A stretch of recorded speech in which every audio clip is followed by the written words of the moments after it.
1 minute, 30 seconds remaining.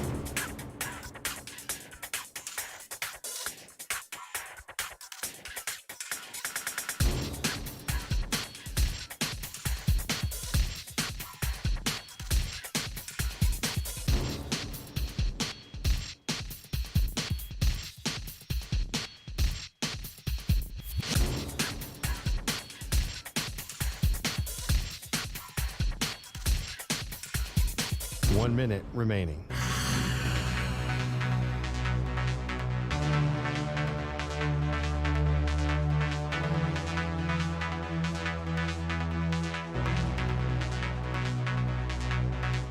Forty-five seconds remaining.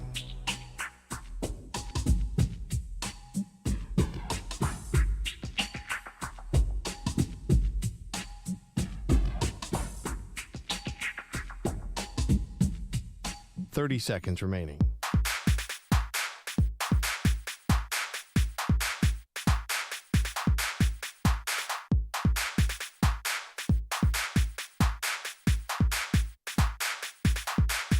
Fifteen seconds.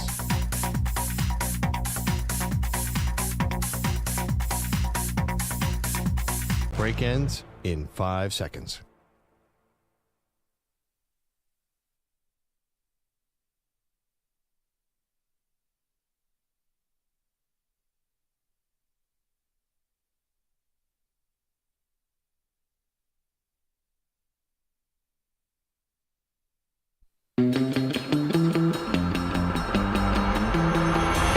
She was the Heisman Trophy winner in 1986.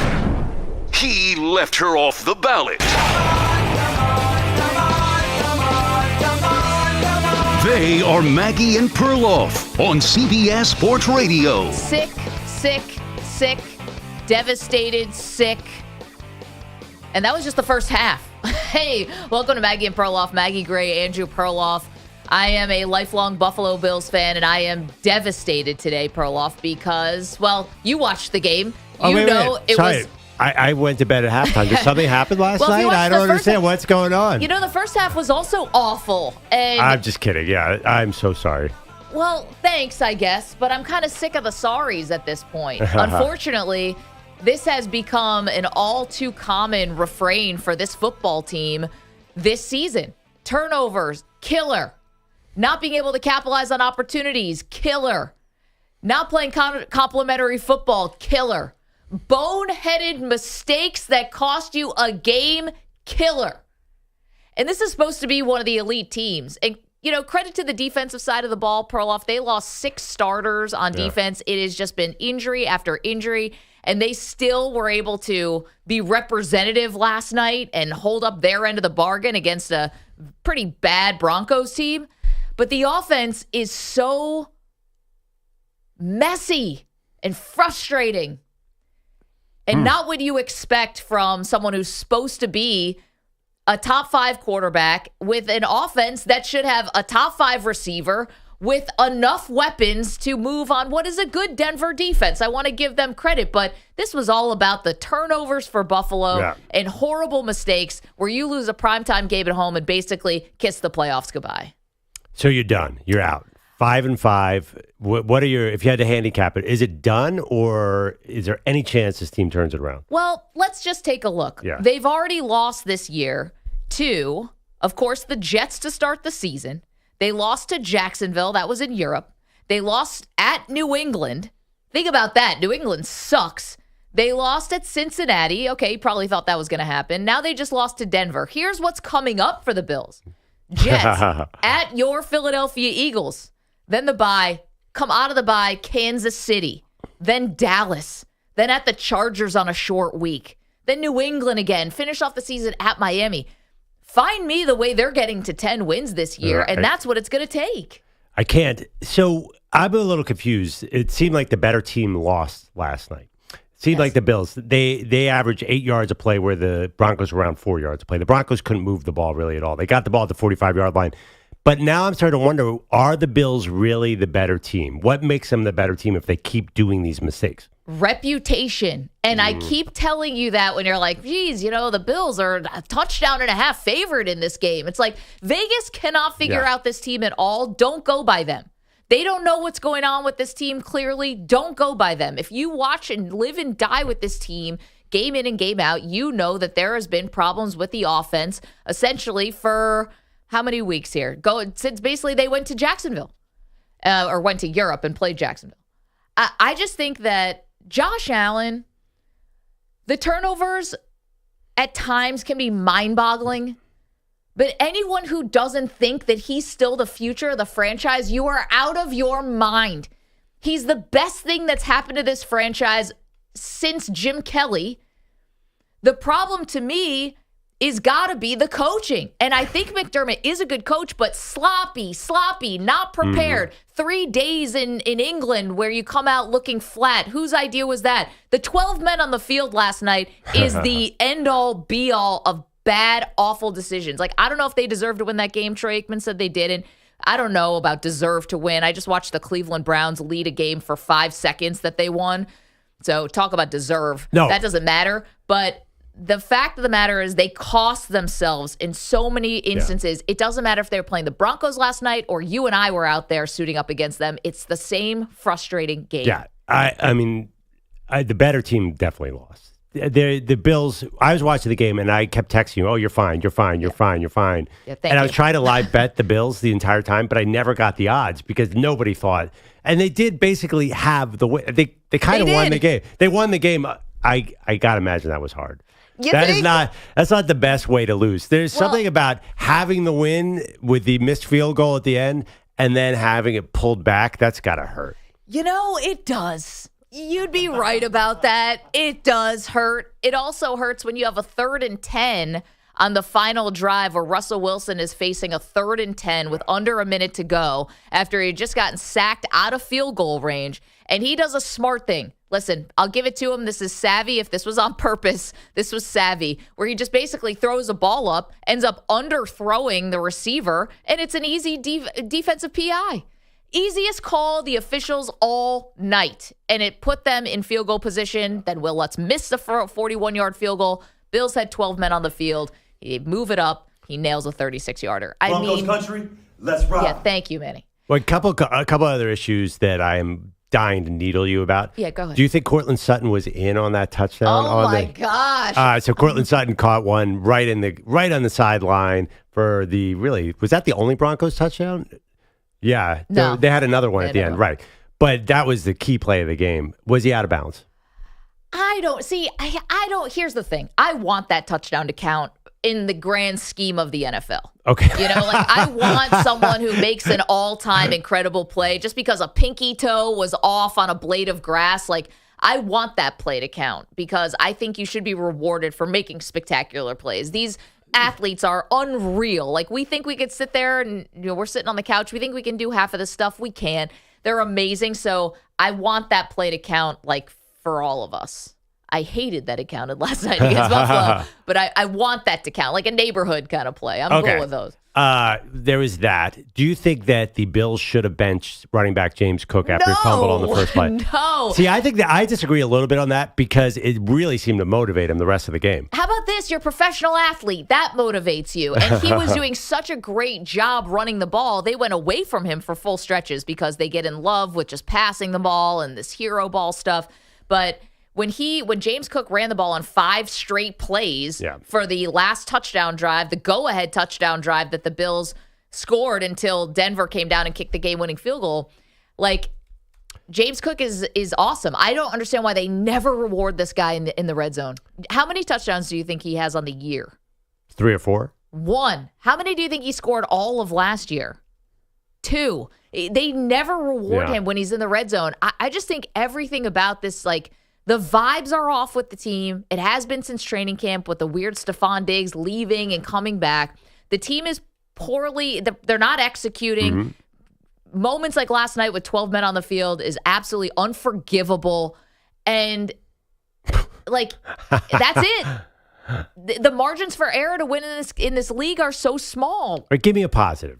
Give me something. What did you cut? Was there anything last night that made you feel a little better? Dalton Kincaid had some nice plays. Give me something. I thought the defense held their own considering how many injuries they have. By the way, they had all those injuries, but they were sending a wave of former Pro Bowl pass rushers at Russell Wilson. Oh, I know. Well, the Leonard Floyd, who may or may not have been the culprit on the 12 men on the field. Yeah. No one wants to call him out because he's playing like his hair's on fire, and he's actually been excellent. Von Miller is a rumor. Did you hear I was just in the hallway. I heard an interesting thought by the great Boomer Esiason. Sure, former MVP. His conspiracy is that DeMar Hamlin was actually the person to blame. It could have been DeMar, too. He's someone who hasn't played a lot all season, and then he was thrown out there to play defense, and perhaps he forgot his special teams assignments. Situation. I mean, he has played special teams a little bit this year. But, yeah, you don't want to blame DeMar. They're not going to do this. Like, the Bills will close ranks, you know? Yep. Like, this is, I doubt that besides the dig stuff from training camp, like, a lot of this stuff doesn't leak out of there. But it's a big save by Sean Payton and his run the field goal team out policy. Smart. It was obviously stupid as all get out because they missed the field goal. Well, but the idea, like that's the one thing you have, right? Is try to confuse the Bills and maybe try to draw them off sides or whatever he was trying to do. He would have been, so it worked at the end of the first half. He would have been the GOAT in the not greatest of all time GOAT. If they had missed that field goal like they did, everyone would have said, well, you're scrambling out there. You cannot get, they missed two, botched two extra points too. So I think there was, I honestly, I think there was a lot of negative on the Denver side. I think we all disagree too. We can get into that later. I don't care about the negative. They won the game. Their season is they're 4-5. They're not going anywhere this year. Who cares about Denver? I mean, I'll talk about it if you want to. This is all about Buffalo. This is a team that's a Super Bowl contender that is going to miss the playoffs. Guys, like heads are going to roll here. This is going to be shocking probably to people outside of Buffalo, but the head coach get fired. The offensive coordinator could be gone immediately. Like, it is a major look in the mirror time in Buffalo. Yeah, offensive coordinator, this was actually not a terrible game for him, though. It's not his fault they fumbled. No, but is it kind of on the coaching? Like, I sometimes I can't tell with these sort of gaffes. Like, the fundamentals are not being executed on a simple handoff. Like, you can throw the ball and whiz the ball down the field for these complicated throws, and you can't hand the ball off at some point. I do think the coaches have to be responsible. I don't know. The players and the coaches. It's weird to blame a coach for a fumble. I don't think Pro Football Focus will look at it that way. Who cares? I don't want to hear from Pro Football Focus right now. They're the ones who keep telling me the Bills' offense isn't the problem. Well, it's the play calling and the offense have been a problem all year. Whether they weren't moved last the ball night. at will last night. Did they? Josh had 177 yards. They lost 24-22, and they had 4 turnovers. What does that say to you? They almost won the game with 4 turnovers, meaning they were a far better team the entire game. They should have lost by 3 touchdowns. They had 4 turnovers. I think at some point you have to be able to score when you need to score. Right, which they did. And they don't play complementary football at all, Perloff. It's either they're running the ball for 5 straight plays or they're passing on 3 straight plays. Like, the fact that they lost the turnover battle 4-1, it was 4-1, right? Yeah. And had a lead going into the final second of the game says to me they were by far the better team. If you take out those 4 turnovers. Yeah, cool. Let's do it. How do we surgically remove those 4 turnovers and change the ending of this game? Sometimes things happen that are a little fluky. This is a team that needed, let's not forget, that needed basically the refs to bail them out to beat the New York Giants at home in primetime. Gosh, like that the was Giants, this season? That feels like a long time ago. Yes, and that was with Tyrod Taylor, where they actually had a representative quarterback, but still, like, it's bad. I think also when it comes to the Bills conversation and whether or not turnovers were the difference and can we remove them from this performance, the Bills are a turnover team. Yes. Like, I think that's the problem is that their DNA, their identity is to turn the ball over 2 to 3 to even 4 times a game. And I don't think you can separate that at this point. Maybe you could say, well, if they just cut turnovers down, they can win these games. I don't know if they can, given the format, the way they're playing right now, the DNA of the team. It just feels like they're not built to keep the ball on their side. Usually I love when Josh Allen gets the first interception out of the way in the first half because it's kind of like it's comforting. It's like, all right, well, here we got the first one out of the way because we know it's coming at some point. You know the interception's coming. And instead it was 2. Now, 1 was not his fault in that first half. That Gabe Davis, like, you have got to catch the ball. You know that you have someone throwing lasers. How are you not ready for this? They're never ready. That's a thing. They're never ready. And they're not a team that's really like awesome playing from behind, even though they did end up tying this game last night. I'm out of ideas. They're not a huge fumble team. They're a huge interception team. Right, turnovers. Yeah. Well, Thank you for that. I think you have to separate the two because there's obviously one problem where Josh Allen keeps throwing interceptions and everyone's talking about it. How many years has he led the league in it? Trevor Lawrence did 2 years his rookie season, but maybe last year was Dak Prescott. But he's right up there. And here's the thing: the fumbles are a problem. Well, not this year, but the fumbles in the red zone last year were a massive problem. So it's always looming, like it's always right there. Yeah. So, I think it was fluky last night. I know that doesn't make you feel better, but the Broncos were dying to give that game away. Oh, they were. All night long. They had every opportunity in the world. They got the ball at the Bills' 45-yard line every time. Have you ever seen more one-yard passes in your entire life than the Broncos? Here's the thing, Perloff, though. If you have a team that's begging to give the game away, a good team takes it. And it doesn't matter if they've had 3 or 4 turnovers earlier in the game. When you have that moment, when it's winning time at the end of the fourth quarter, a good team finds a way. And the Bills did not find a way because they were sloppy. I would argue analytically that's not true. Well, I don't care about your analytics right now. If you lose, this is a cliche, but if you lose a turnover battle, you're losing most games. Of course you are. Of course. So a good team doesn't find a way to overcome 4 turnovers to 1. That's a very rare occurrence to win that game. And they almost did it. So almost. Explain your choice of wardrobe right now. I'm a little confused. How did you buy that T-shirt? Well, I'm frustrated, and I didn't feel like burning one of my Bills T-shirts today because, honestly, I think it's bad for the environment. Probably shouldn't burn stuff like that. So Martin at Engineering was good enough to give me some red tape, and I've X'd the Bills T-shirt, just a red X. I'm not going to wear a paper bag over my head because I still have a show to do. Red X on the Bills right now. Thank you. Wait, is this acceptable fan behavior? Are you denouncing your Bills fandom? No, I'm showing how displeased I am with the fact that they are probably going to miss the playoffs.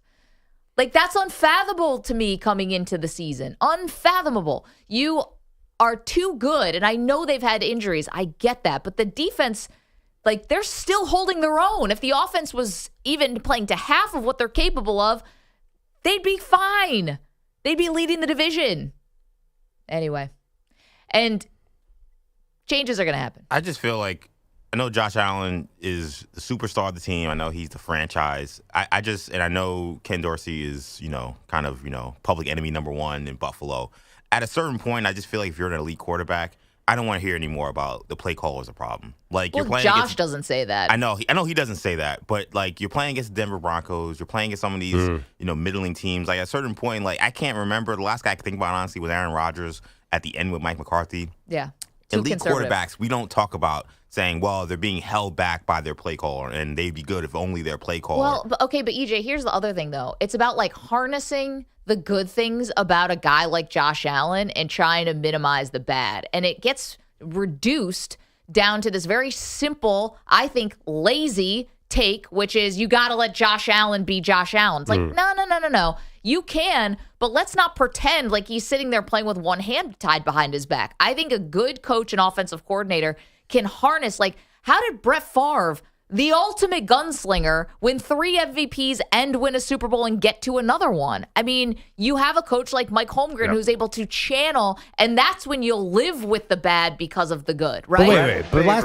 last night was not about play calling because they outgained them significantly. The Broncos can't stop anybody from running the ball, so they just handed mistakes. Last night was about mistakes. So the play calling actually wasn't bad because they were just running all over them.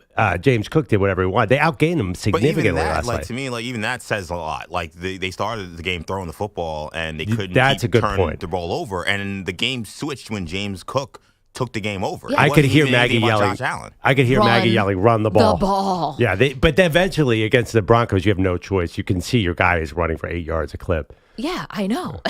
But honestly, like a little too late. But and you the had 2 fumbles on. You had 2 fumbles on run plays, so running the ball wasn't as safe as you would think. Well, how about the play where James Cook is running at full speed? The ball gets knocked out of his hands, bounces, a perfect bounce, like he's dribbling a basketball right back to him. That's what I was like, they're winning. To Perloff's point, only the Bills lose that game. Thank you, EJ. That's a great point. EJ. Because you think about that play, Missing the missed 41 field goal. He yarder. missed a PA. He missed a PAT. 2 PATs. Yeah, 2 PATs.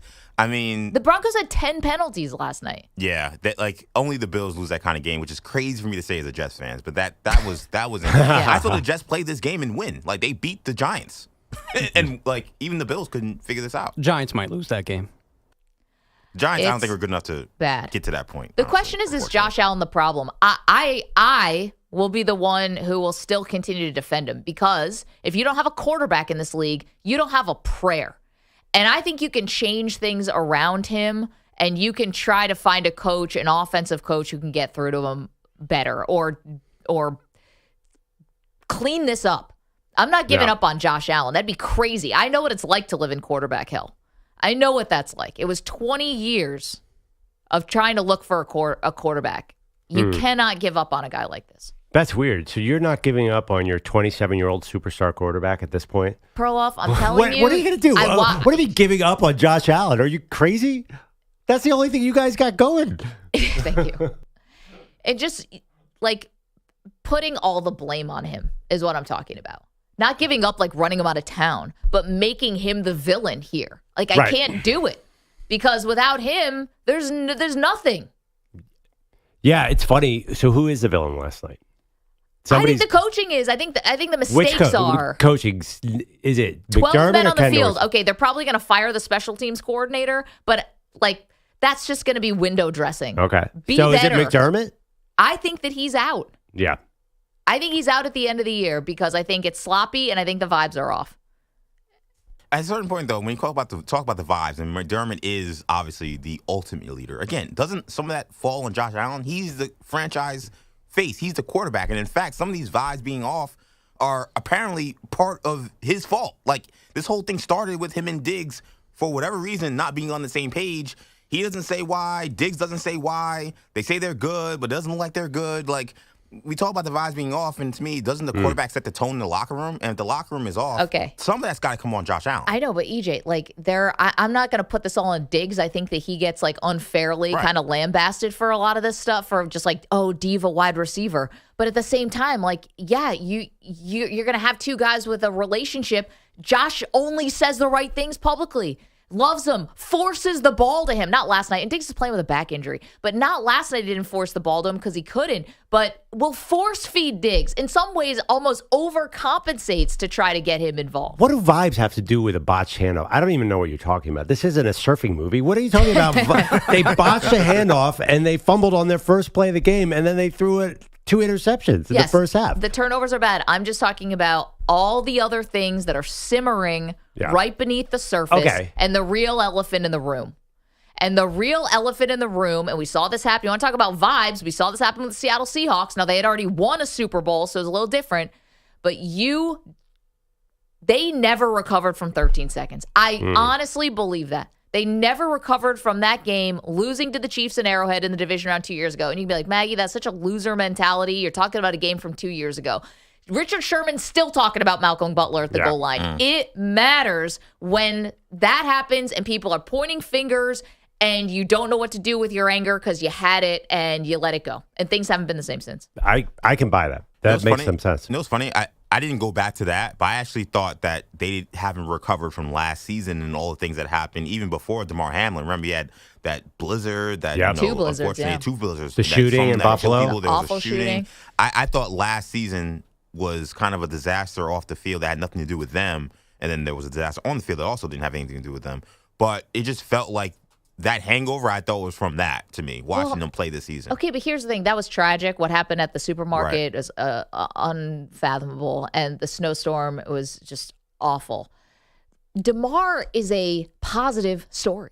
Right. Yes, it was fraught with emotion at the time, but think about what he's done, what the community has done, rallied around him. This guy is like, getting defibrillators all over the country. Like, that is a positive now.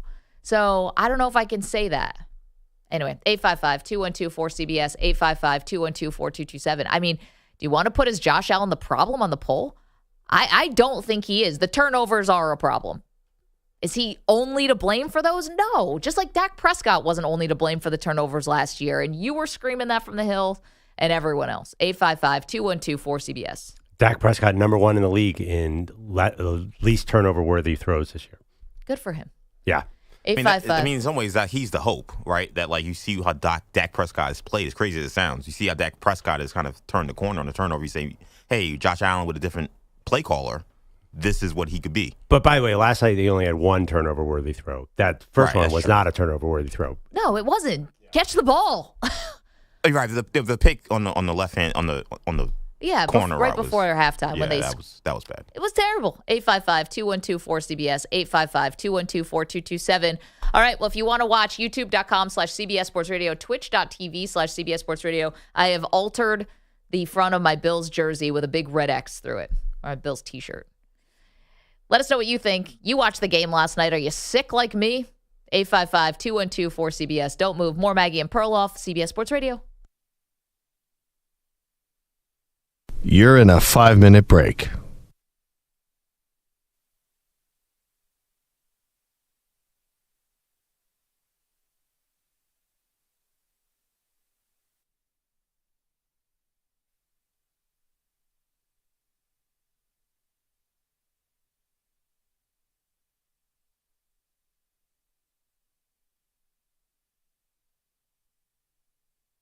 Four minutes, 30 seconds remaining.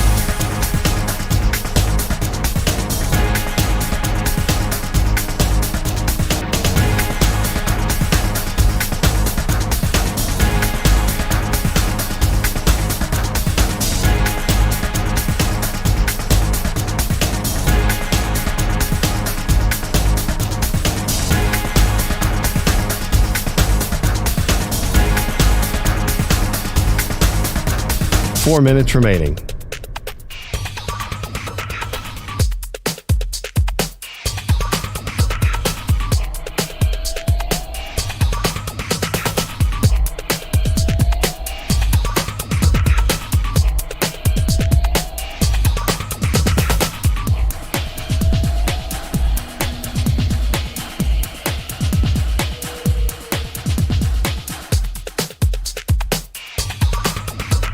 Three minutes, 30 seconds remaining.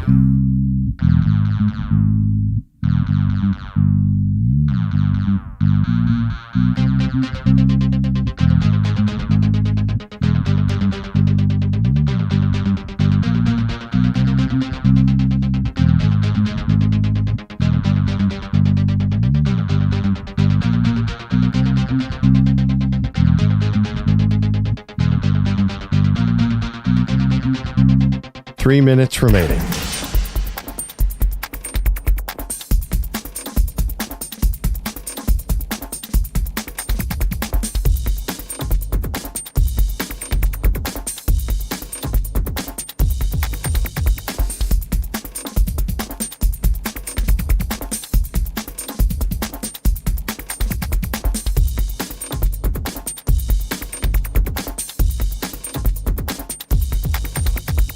Two minutes, 30 seconds remaining.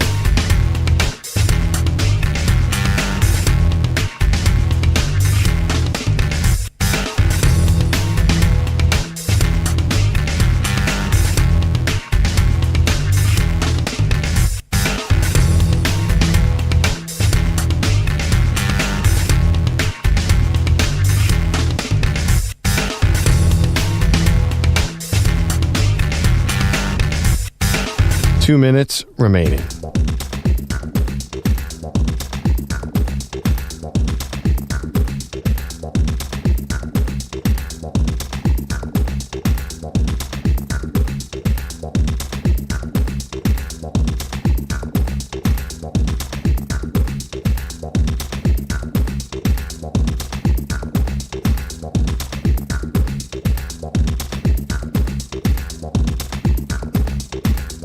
One minute, 30 seconds remaining.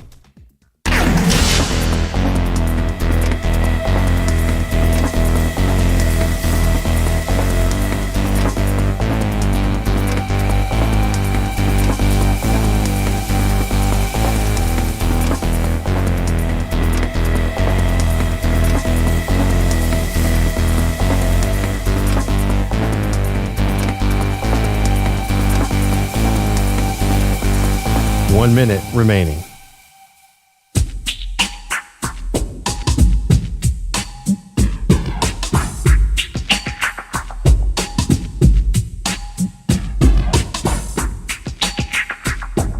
45 seconds remaining.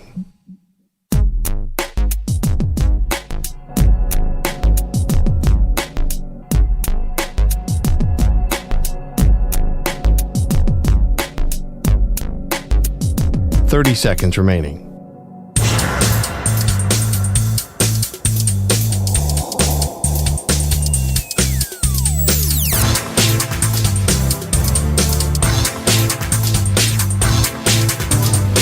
Seconds.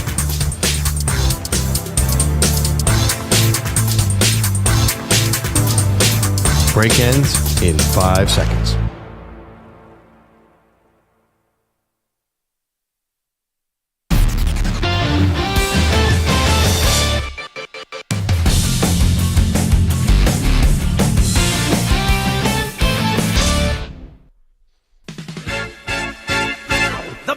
Make me wanna shout. Kick your heels up and shout. Throw your hands up and shout. Throw your head back and shout. Come on. Three.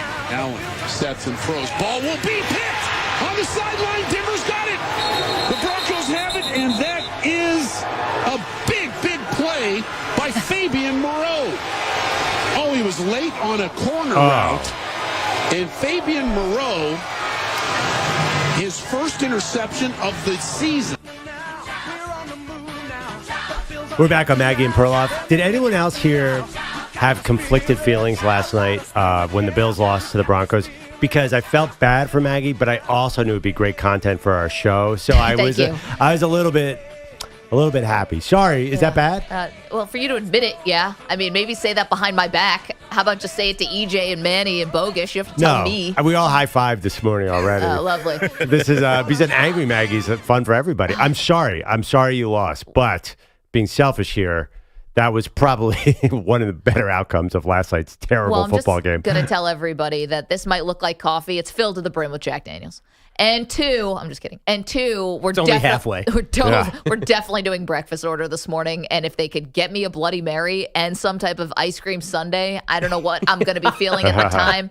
So whatever they can bring. Spike's not here, so I'm sure drinking on the job, we can get away with that. Yeah, and he's all, he'd understand. I mean, true. Sixer fans, you understand. Like, you keep losing in the second round of the playoffs. Now they're not even going to get to the playoffs. Sixers fans don't care anything like you care about this. That was a Perloff move by Maggie to mention, like, you Sixer fans and all you're losing. Like, Perloff always does that with the Bills. Whataboutism? Yeah. No. Maggie's turned full heel this morning. No. There's nothing. Sixers fans, trust me, this is real pain what the Bills are going through. Thank you. The Philly has the Eagles and the Phillies. They don't need the Sixers. What does Buffalo have except the Bills? Sorry. Well, thank you for telling me.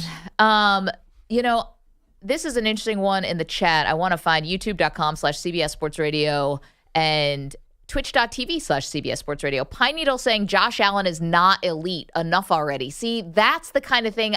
I love you, Pine Needle. You give great contributions to the show, but I refuse to believe that. He has got a turnover problem. Definitely. I still believe that he's an elite quarterback. That's why I'm not piling on Josh Allen today. And he deserves to get all this criticism, but he's the solution. What else are you going to do? You have to harness this in a positive way. All right, Perloff, I'm sorry. Go ahead. Yeah. What did you have to say? Later in the show, I want to talk about Russell Wilson, who you guys think played well. But Russell Wilson, there's two analogies I want to give real quick. After the Bills... Unlimited. Yeah, unlimited. After the Bills' pass rushers blow away all their blockers, which happened every single play and over-pursued. Yep. Yeah, they got every single play. So Russell got to move up in the pocket because all the pass rushers are 20 yards downfield. So he starts to run, and it looks like it's going to be really good. And then what happens? Is it quicksand on that field? Why is Russell Wilson so unbelievably slow at this point? He's 35. 35. He's not 110 years old. What is happening to Russell Wilson? Well, he's had a couple injuries. Is this going to happen to Lamar Jackson and Jalen Hurts where they're going to slow down to this extent? Of course. Hopefully tomorrow for Jalen. I can't imagine Lamar Jackson at 75 years old could outrun Russell Wilson last night. It's impossible. I watched Michael Vick play for the Jets. Trust me, it is possible. Yeah, you're going to slow down. And what you have to hope is that you can turn yourself into and find a second phase of your life as a quarterback once you can't run anymore. Like Cam Newton couldn't do that. But you're hoping that savvy enough, between savvy, arm strength, pocket awareness, that you can have a second half of your career, 2.0 version. I think he slowed down unusually. And this game, if the Broncos missed that field goal like they did before the 12 men on the field penalty, I think there'd be heat coming down in a completely different direction on Sean Payton because 3rd and 8. I mean, how many 4-yard passes on 3rd and 8 can you watch in one night? This offense is completely uncreative. This is Sean Payton. Did you think you were going against an offensive genius last night? I mean, no, but I did think that they did enough, clearly. Like, they just let really the Bills didn't. keep imploding. And the special teams was bad. I mean, you missed 2 PATs, you missed the 41-yard field goal, and you get bailed out because the Bills had 12 men on the field. Like, I don't see the Broncos blowing teams out to begin with. Their defense has actually come around with Vance Joseph. Yeah, except that the Bills, when they actually didn't turn over the ball, kind of moved it pretty easily. That's true. Anyway. Well, they forced at least 2 of those. Well, 3 fumbles, one that James Cook actually recovered by the ball ricocheting off the turf right into his hands. You're right. They did force those fumbles. But it's interesting. On the road, that is definitely not a game your Bills should lose. Captain Obvious. Thank you, Perloff. Yeah, I mean, I just wanted to remind you, that. just in case. Yeah, great. And they're 5-5. They got the same record as the Raiders.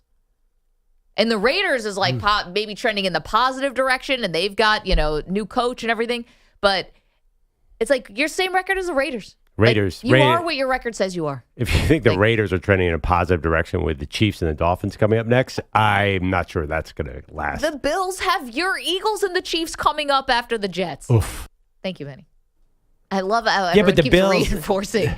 I know. It's a tough schedule. Actually, the Bills played the Raiders, right? That was the recovery game after they lost to the Jets, which someone else in the chat, it might have been Pine Needle again, said the season was off with that opening loss to the Jets. I don't think that's true, but because the Eagles lost to the Jets too. The Jets will get you in an ugly dogfight. Andrew Bogusch is here with some headlines. Maggie, how are you today? Been better. Yeah. How's that Jack Daniels? Headlines are Going down sponsored smooth. by Progressive Insurance. Insurance for motorcycles, boats, and RVs for protection on the road and on the water. See how much you can save at 1-800-PROGRESSIVE and Progressive.com. The Bills were about to benefit from wide right. Will Lutz missing the game-winning kick from 41 yards out, but there was an extra Bill on the field, so Lutz got a second chance. So now you're 5 yards closer. So it's a 36-yard field goal from the right hash. Kick is up, and it is good.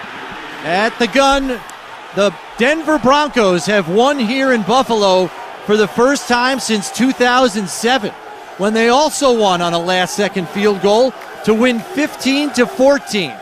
Memories. This time it's 24-22. The game winner also set up by pass interference with 29 seconds left. It would have been 4th and 10 from the Bills' 45 without it. Josh Allen, 3 turnovers as his team falls to 5-5. Sucks. Shouldn't have been in that position in the first place. It's a lot of bad football. The Broncos, meanwhile, on a 3-game run, they're up to 4-5 on the season. Russell Wilson throwing for 193 and 2 scores. The Rams expect Matthew Stafford to return from his sprained thumb Sunday against the Seahawks. Justin Jefferson will ramp up his practice work this week, but no guarantee he'll play on that bad hamstring.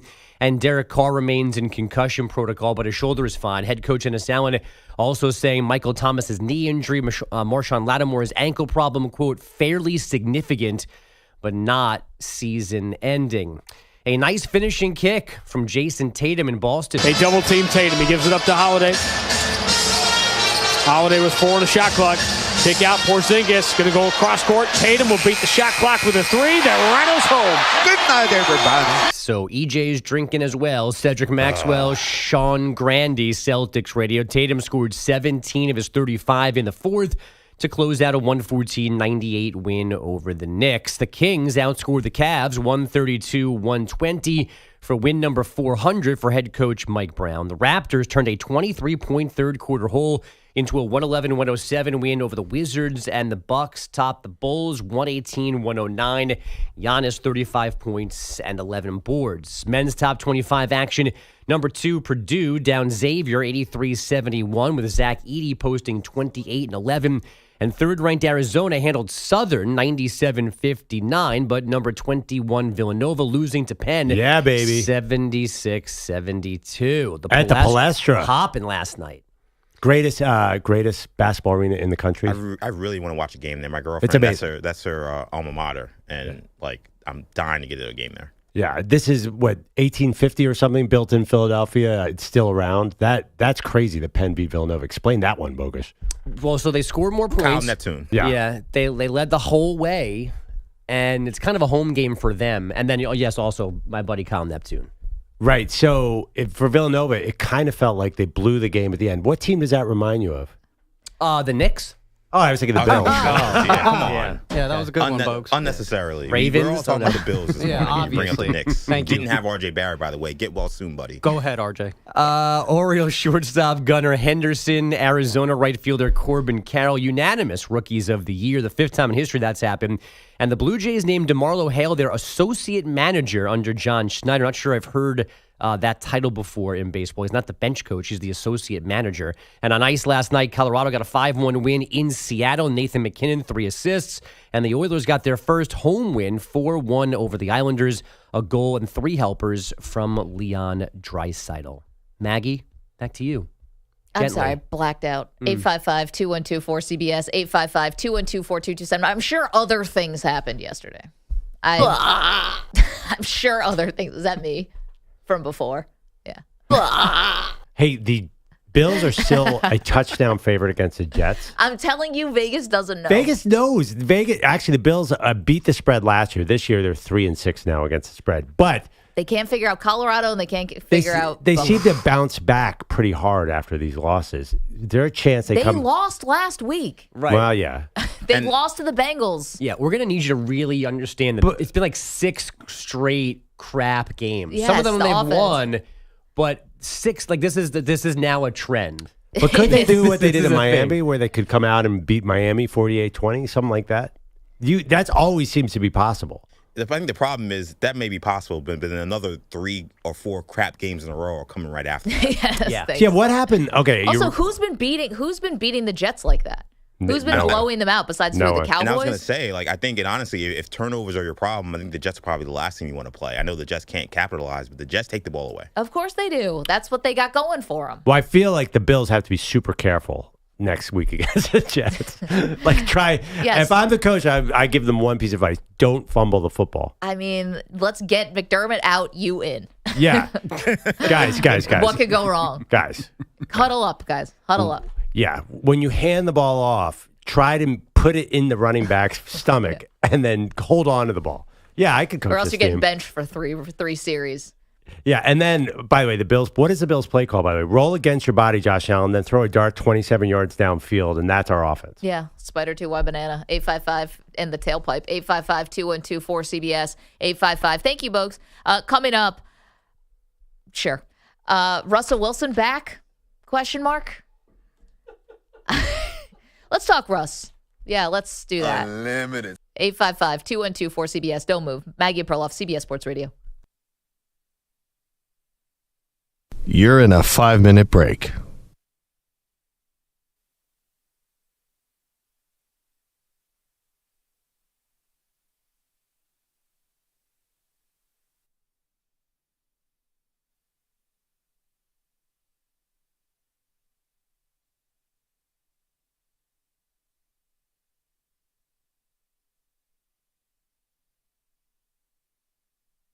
Four minutes, 30 seconds remaining.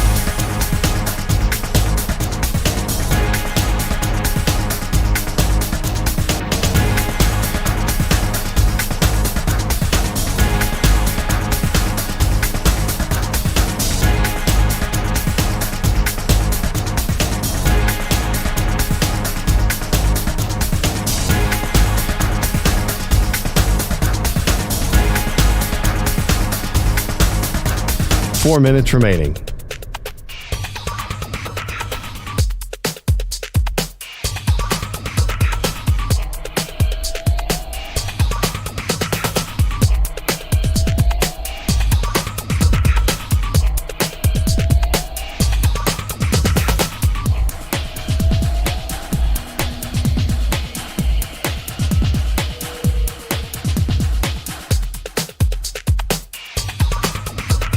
Three minutes, 30 seconds remaining.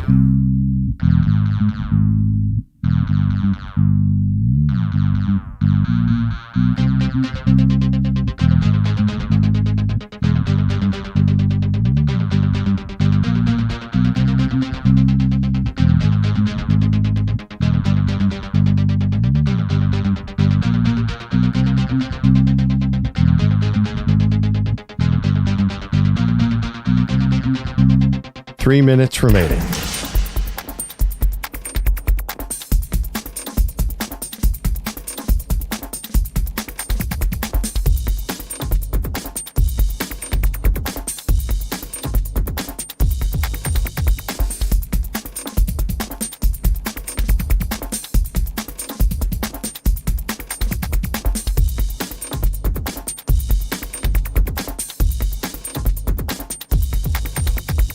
Two minutes, 30 seconds remaining.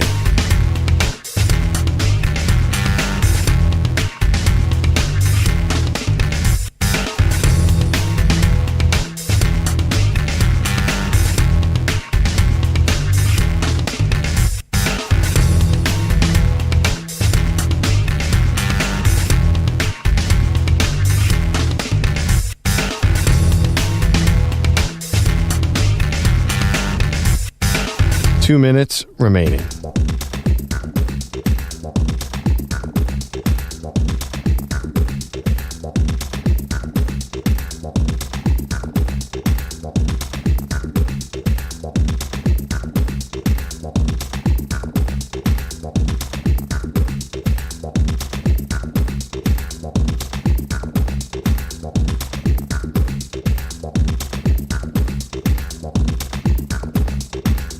One minute, 30 seconds remaining.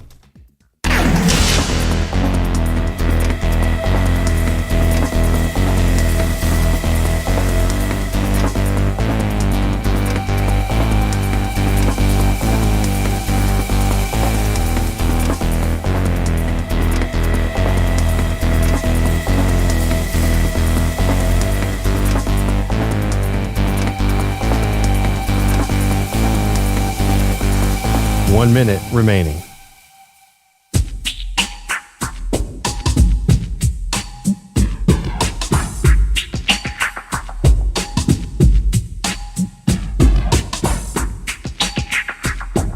.45 seconds remaining.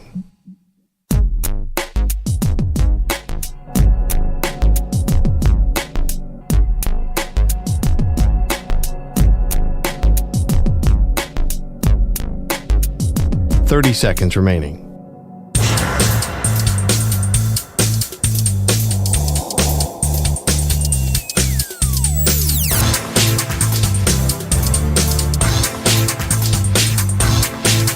.15 seconds.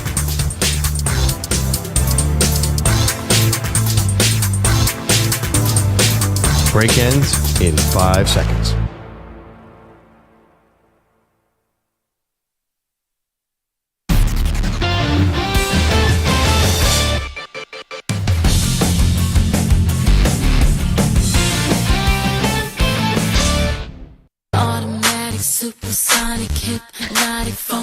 Play fake. Russ rolls left in trouble. Pirouettes, continues to roll left. Throws the ball to the back of the end zone. Caught, but is he inbounds? Nope. They're going to say incomplete. Here comes Bill Vinovich. The runner completed the pass. Touchdown. Yeah, that was something. That was something. Cortland Sutton, I mean, body control to have every toe inbounds. And I can't even be mad at the Bills when the Sierra song's playing. It's just such a banger. Let's rock. Sutton, by the way, mentally weak. Sorry. Whoa. Fumble. I mean, came out of left field. Oh, yeah. I mean, that fumble at the end, that's one of the reasons the Bills got the lead. Sutton always finds a mistake, too. He's so good. Mentally he should be weak, though, but the fact that he followed through on that touchdown play, that was amazing. Isn't that like the total opposite he should of mentally weak? He's one where he should be a superstar, but he makes key mistakes at key times. Last night kind of hurt them. He had a fumble that was totally inappropriate. But again, the Bills' fumbles were the story of the day. I thought the Broncos did not have a great game. I feel like they kind of won in spite themselves. I feel like the Bills lost more than the Broncos won. I mean, I'll get there with you, but like the Bills, the expectations for the Broncos were as low as humanly possible once they lost 70-20 to Miami. Yeah. And to be fair, in back-to-back weeks, they'd be the Chiefs, and now they beat the Bills. Let's hear on the road. I know. Let's hear from Sean Payton about the team's ability to bounce back from the bad start. It's the NFL. I mean, you credit these guys. There's a little toughness to this league. I keep saying it. There's that fine line between a groove and a rut. And you gotta bow up a little bit, and you got to demand it of each other at practice during the week. You win during the week, and I felt like we've been practicing during the week a lot better. And if you do that, you demand that of each other, then Sundays become a little bit less chaotic. Well, I mean, to be honest, you had 10 penalties in the game, and you missed 2 PAT. Maybe the special teams might need to practice a little bit more. And but it was listen, a Monday, too. To the victors go the spoil. Here's Russell Wilson on beating top AFC teams the last 2 weeks. Well, we know what we can do. We got to come back to work this week. We're going against a team in the Vikings at home who's been playing some really good football. We're going to enjoy this win, though. We're going to celebrate. We're going to have some fun. And, this is a huge one. This is a good football team we just played. And obviously the past couple of weeks we've been playing some really good teams. So to beat the Chiefs, to beat these guys, sets a standard of who we should be and who we can be and who we're going to be. It's spicy. There's a chance here, a very good chance, that the Denver Broncos are going to have a 4-game winning streak. They beat Green Bay. They beat the Chiefs, as we mentioned. They beat the Bills last night, home for Minnesota in a primetime game. I mean, with Josh Dobbs, who we all love, the Pastronaut, but, this is a good Broncos defense. They could absolutely have a 4-game winning streak. I don't know about. Do you think this is a good Broncos defense? I do, actually. I think, maybe again it was because once someone lays 70 on you, I think your expectations go totally out the window. But I thought that they were, they were making plays last night. They were forcing turnovers last night. Again, they let up 8 yards of play. The Bills, if they hadn't had those turnovers, probably would have won by 2 touchdowns. I think you can run on the Broncos, as Troy Aikman pointed out repeatedly last night. So Minnesota 2.5-point dogs here. Nothing is guaranteed with this Broncos team because they play very, very close games. They're not blowing out anyone. Do you know what's interesting about them? They could have just completely gutted the roster at the trade deadline. They tried to trade Sutton. They tried to trade Judy. Nobody wanted them. And then all these reports came out this week. The entire league was going after Patrick Surtain, probably your Bills, definitely the Eagles. So it's the fact that they didn't give away all these guys at the trade deadline because they couldn't get the deals they wanted means that, hey, you're right, they could trip into the playoffs. Let's go to the phones, 855-212-4CBS. Keith is in Seattle. Good morning, Keith. How are you? I'm a fellow Bills Mafia member and feeling your pain. Let's put it that way. Rough one. I've been a Buffalo fan for 50 years.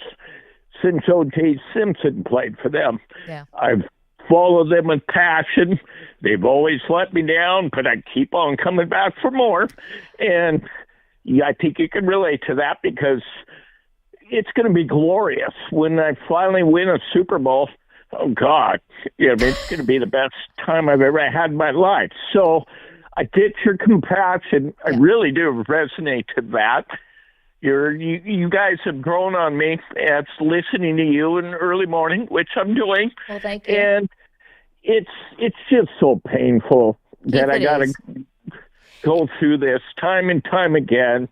But as a loyal dog, I keep coming back at the feet of my team and I say, hey, give me what I want. And someday they will. Yeah. Hopefully.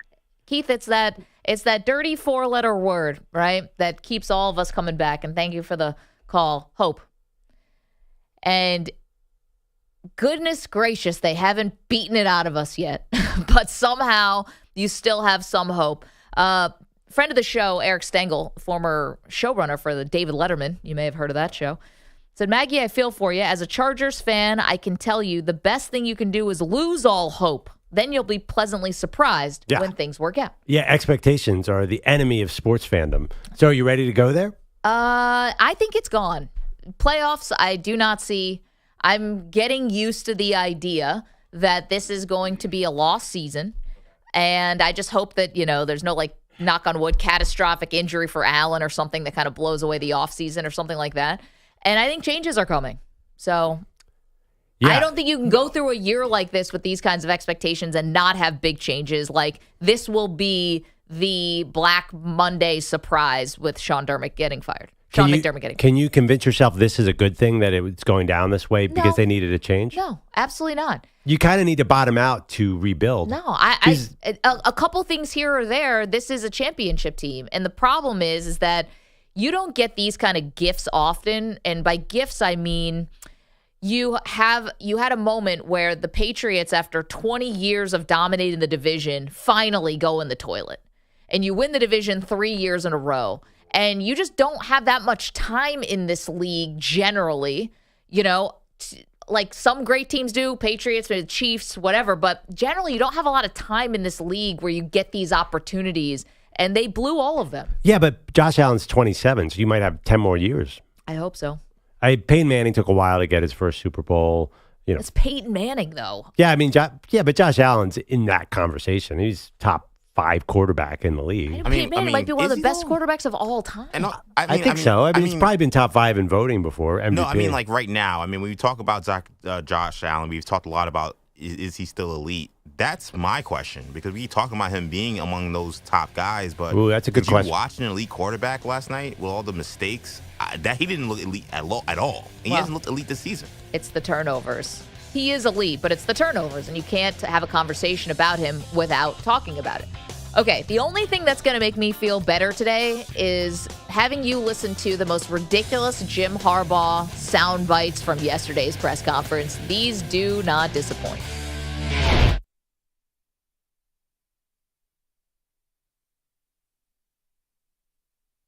You're in a 5-minute break.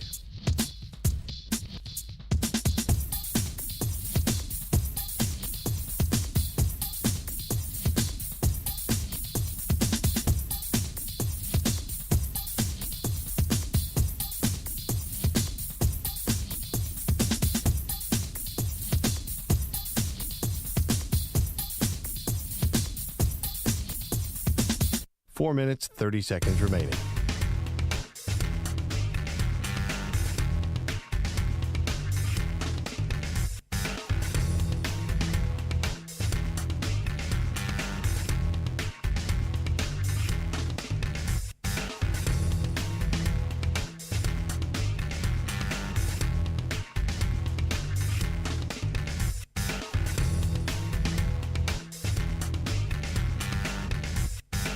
Four minutes remaining.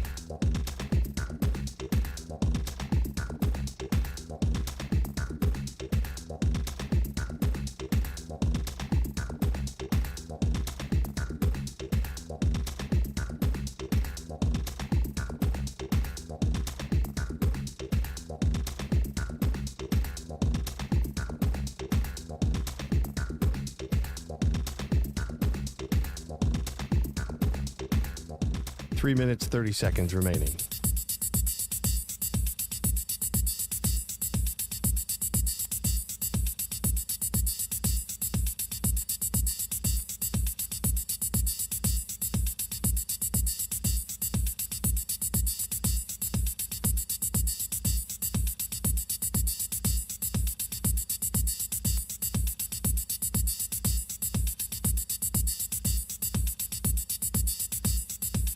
Three minutes remaining.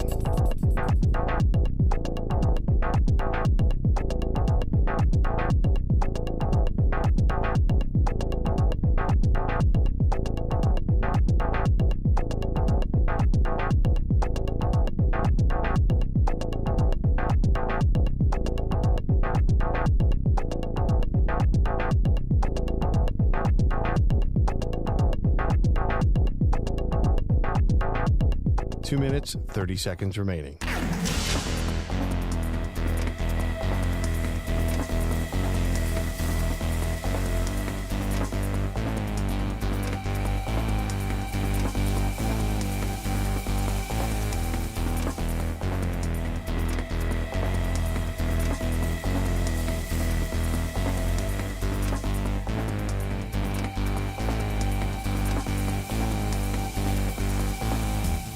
Two minutes remaining.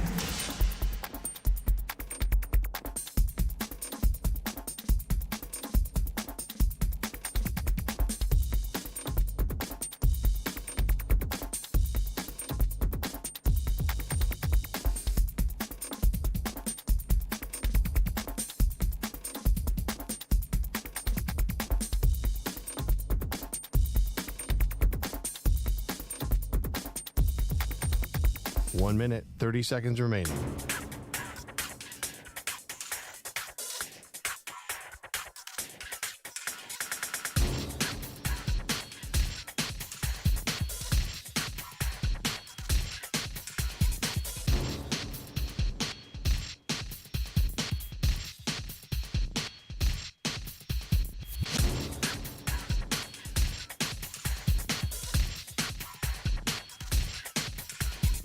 One minute remaining.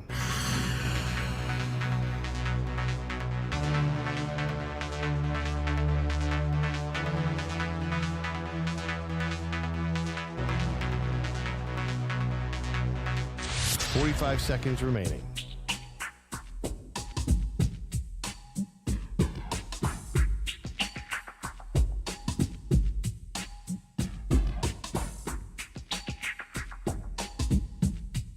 Thirty seconds remaining.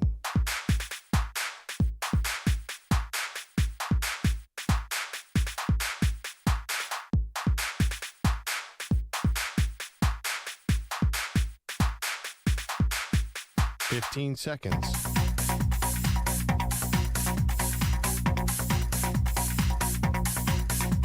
Break ends in 5 seconds.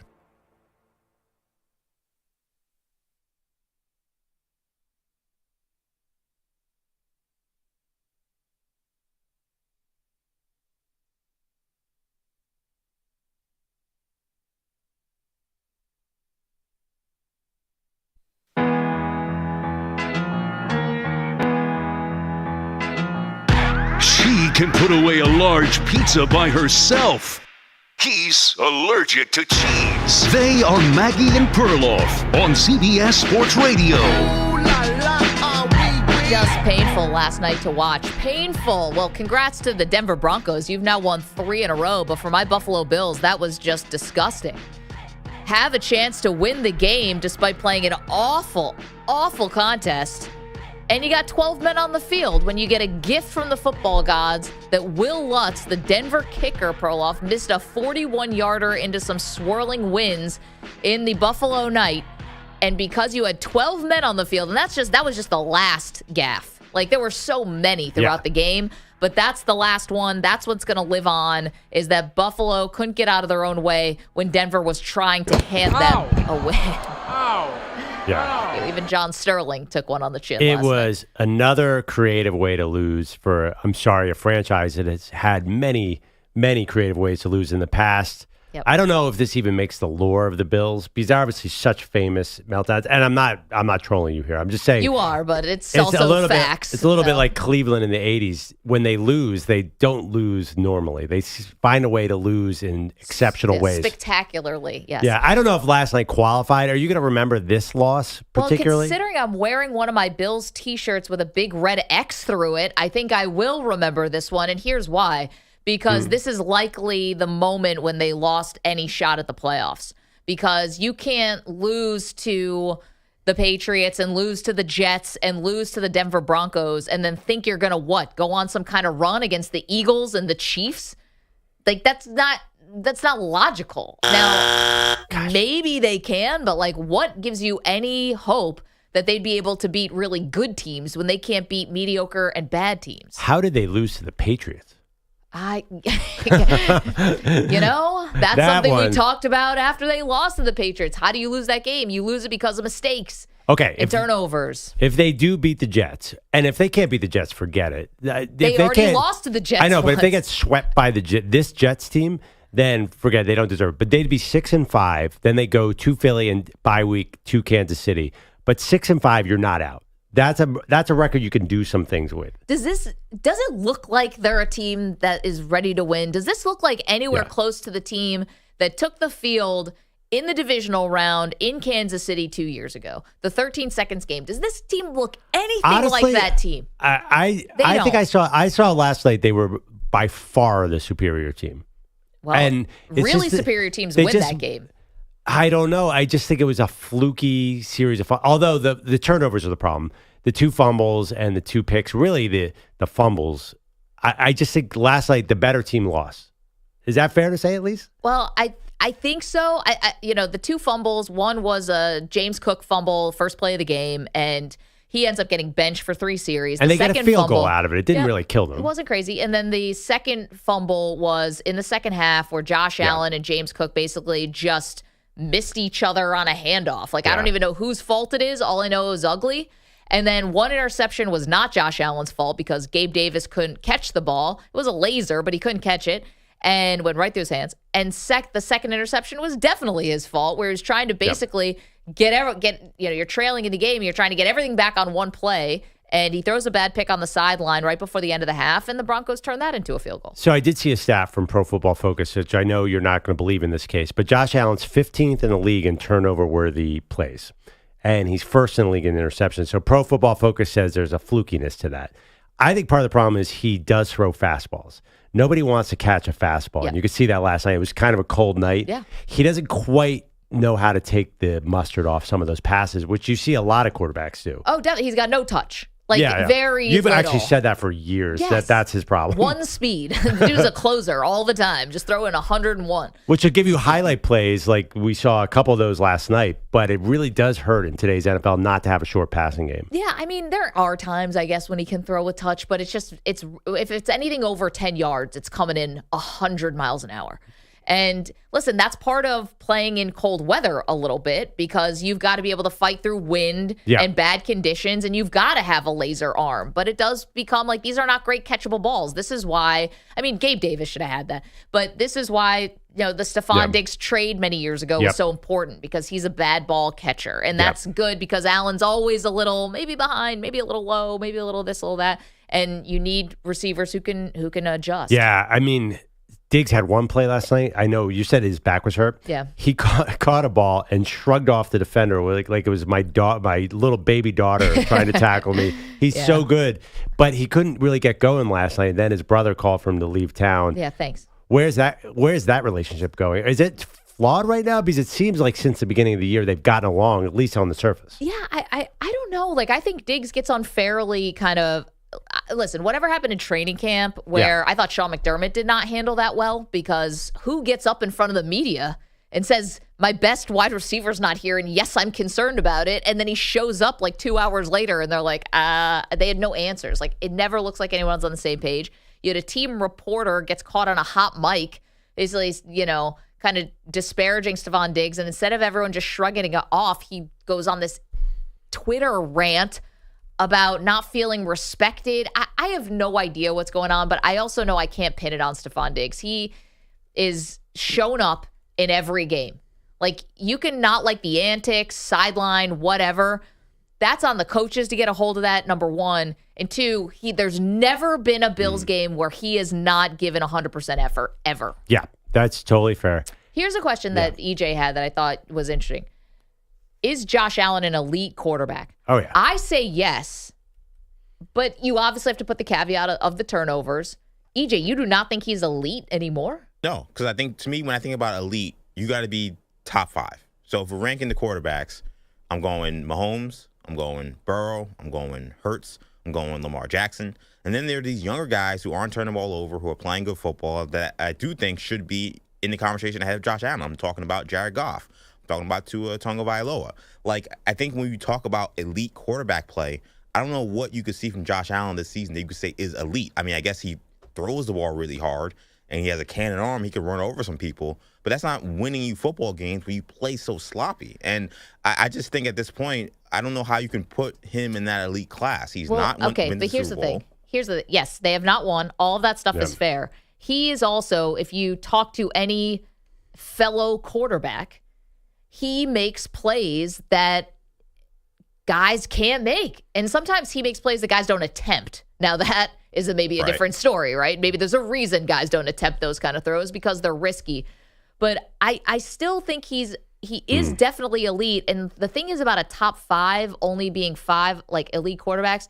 In this day and age in 2023 where you need a great quarterback to win, everyone knows it. The guys are as polished as ever coming out of college. I don't think just being top 5 means you're elite. I think there are top 8, 9 quarterbacks who are considered elite, at least 8. But I think at this point, I do want to cut that list a lot shorter, because playing quarterback in the NFL, to steal from Trent Dilfer, and I know he got a lot of heat for it, is never been easier to play quarterback in the NFL than it is today. Sure. So I think when we expand to say, well, there's 8 or 9 guys who are elite, well, it's easiest to play football today. So if we're really talking about who are the top dogs, I think you do got to cut that list a lot shorter.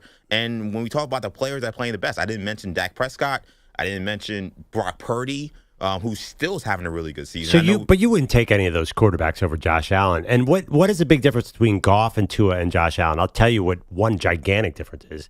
Goff has a roof over his head, and Tua plays in Miami. I think that one of the big problems is this weather. Last night, what was Josh Allen? There's no way you're going to have a 400-yard passing game in that weather. Why are they building a new stadium without a dome? That's a big problem for Josh. It's because of fans like y'all. But Maggie, you said want it. Football weather, air quotes, and want this like beautiful TV product of being in the snow. And that's fine, except you got to build a team that actually plays like that. And then instead, they built a team for speed. How many touchdowns would Josh Allen have in a dome right now?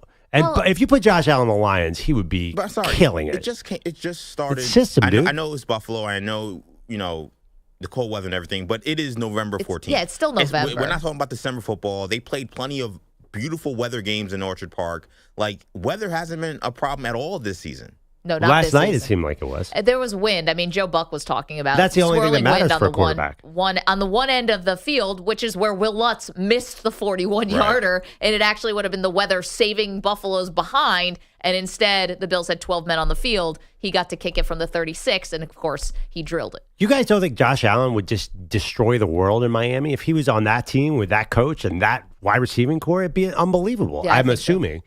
I mean, listen, he might still turn the ball over, but it wouldn't feel like at times it's such a struggle. But like at the same time, like it would be, I almost feel differently if we're talking about a Bills team that didn't have talent. If you told me, okay, yes, the Miami weather, the conditions help, but it's not like Josh Allen's playing with a bunch of stiffs. It's not like he's playing with the guys on the Broncos or the guys on some of these other bad teams. Stephon Diggs, who was on my fantasy team, is one of the best receivers in the NFL, obviously. Yeah. The kid, the rookie Kincaid, clearly he's a really good young player.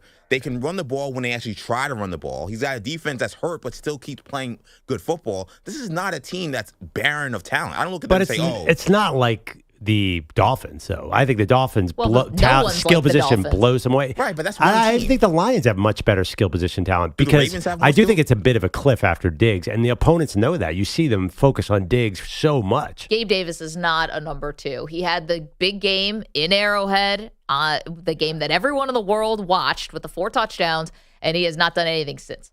And they gave Dawson Knox $30 million. He's sitting on the sidelines. He's hurt.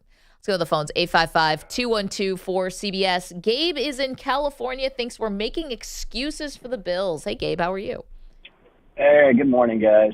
What's up? Overall, just want to say it's not just last night. Josh Allen has been extremely underwhelming all season. He's been making poor decisions. And right in the start of this segment, I felt like you guys were diminishing the win from the Broncos. I mean, I feel like it's in part the Broncos actually have something going on right now. I'm not even a Broncos fan. Right. I'm a Niners fan. But they're coming off of their third win in a row, and back-to-back wins against what many consider the best teams in the NFL.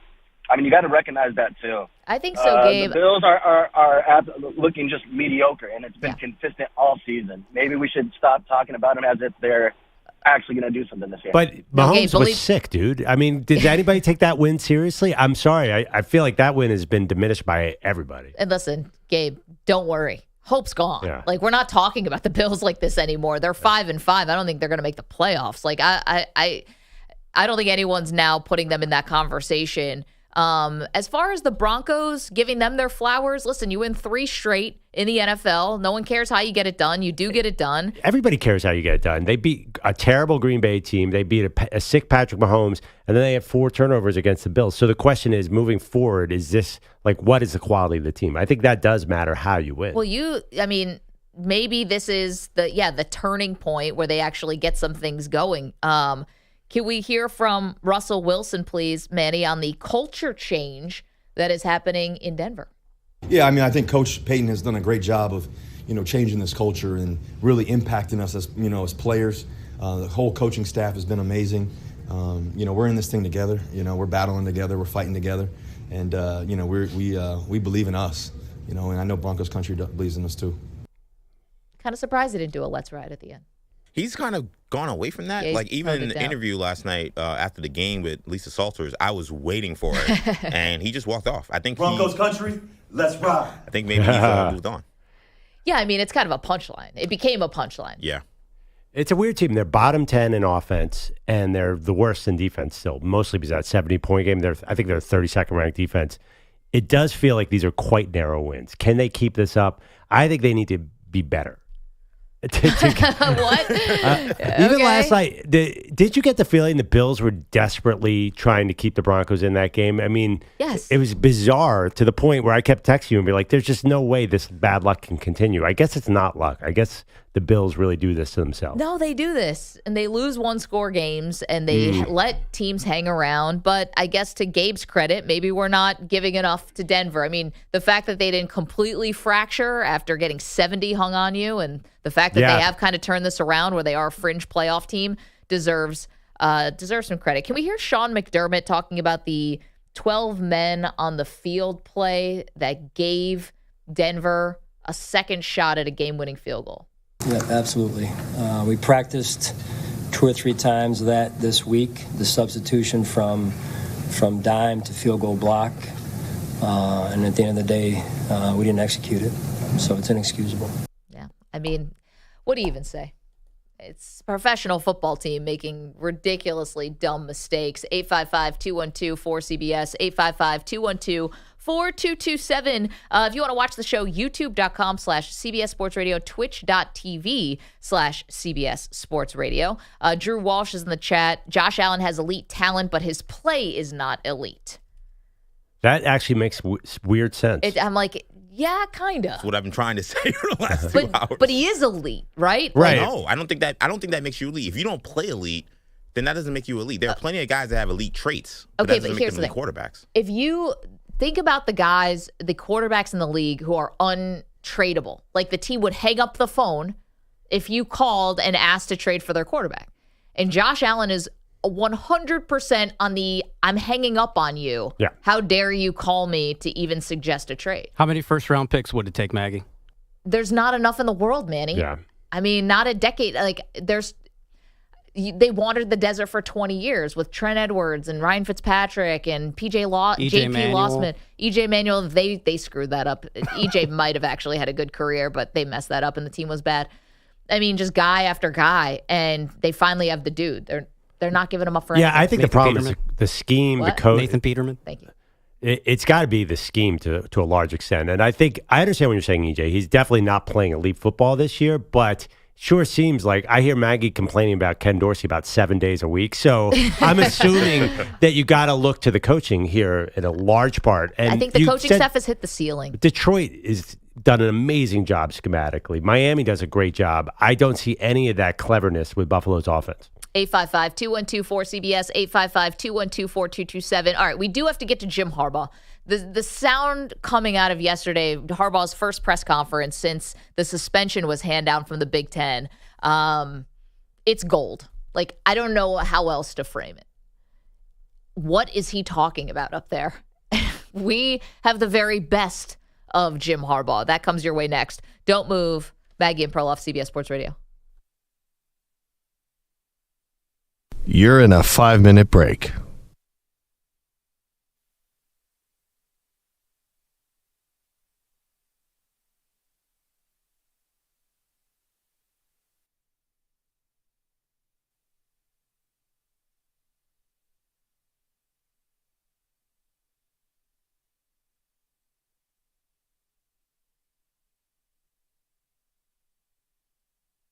Four minutes, 30 seconds remaining.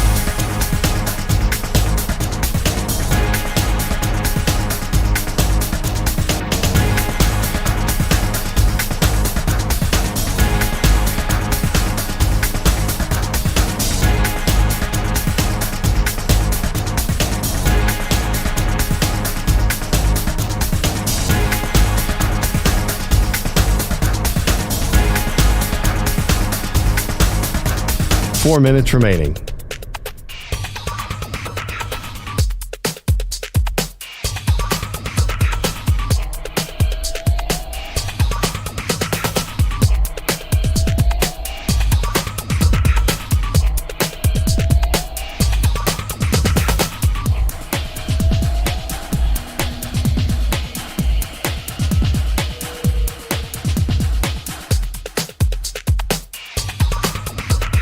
3 minutes, 30 seconds remaining.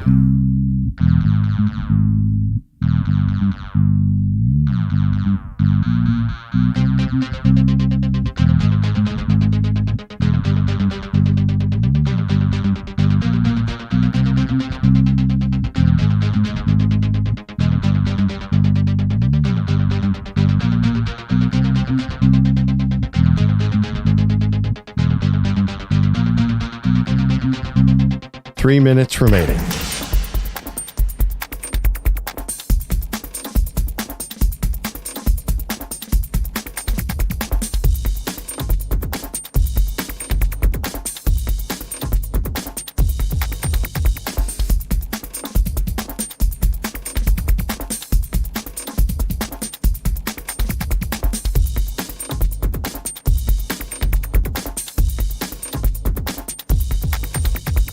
Two minutes, 30 seconds remaining.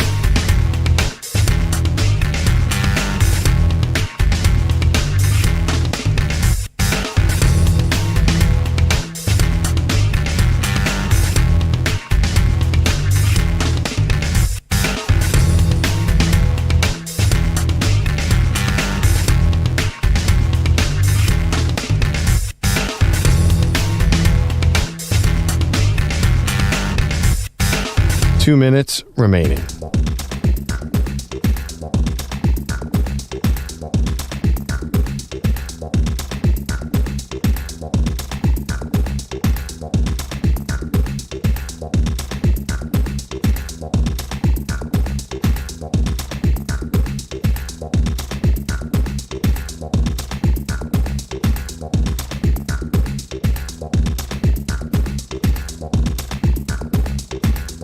One minute, 30 seconds remaining.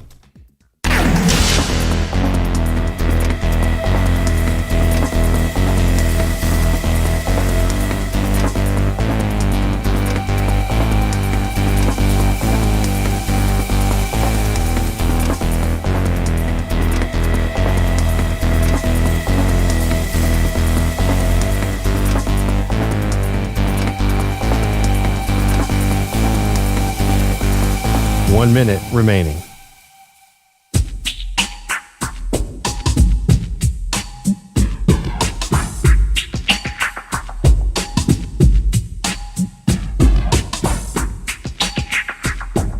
Forty-five seconds remaining.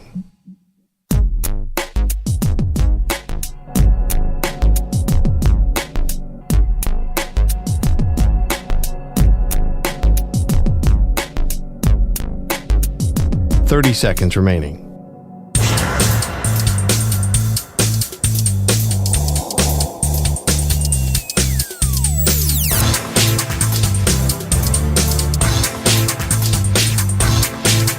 Fifteen seconds.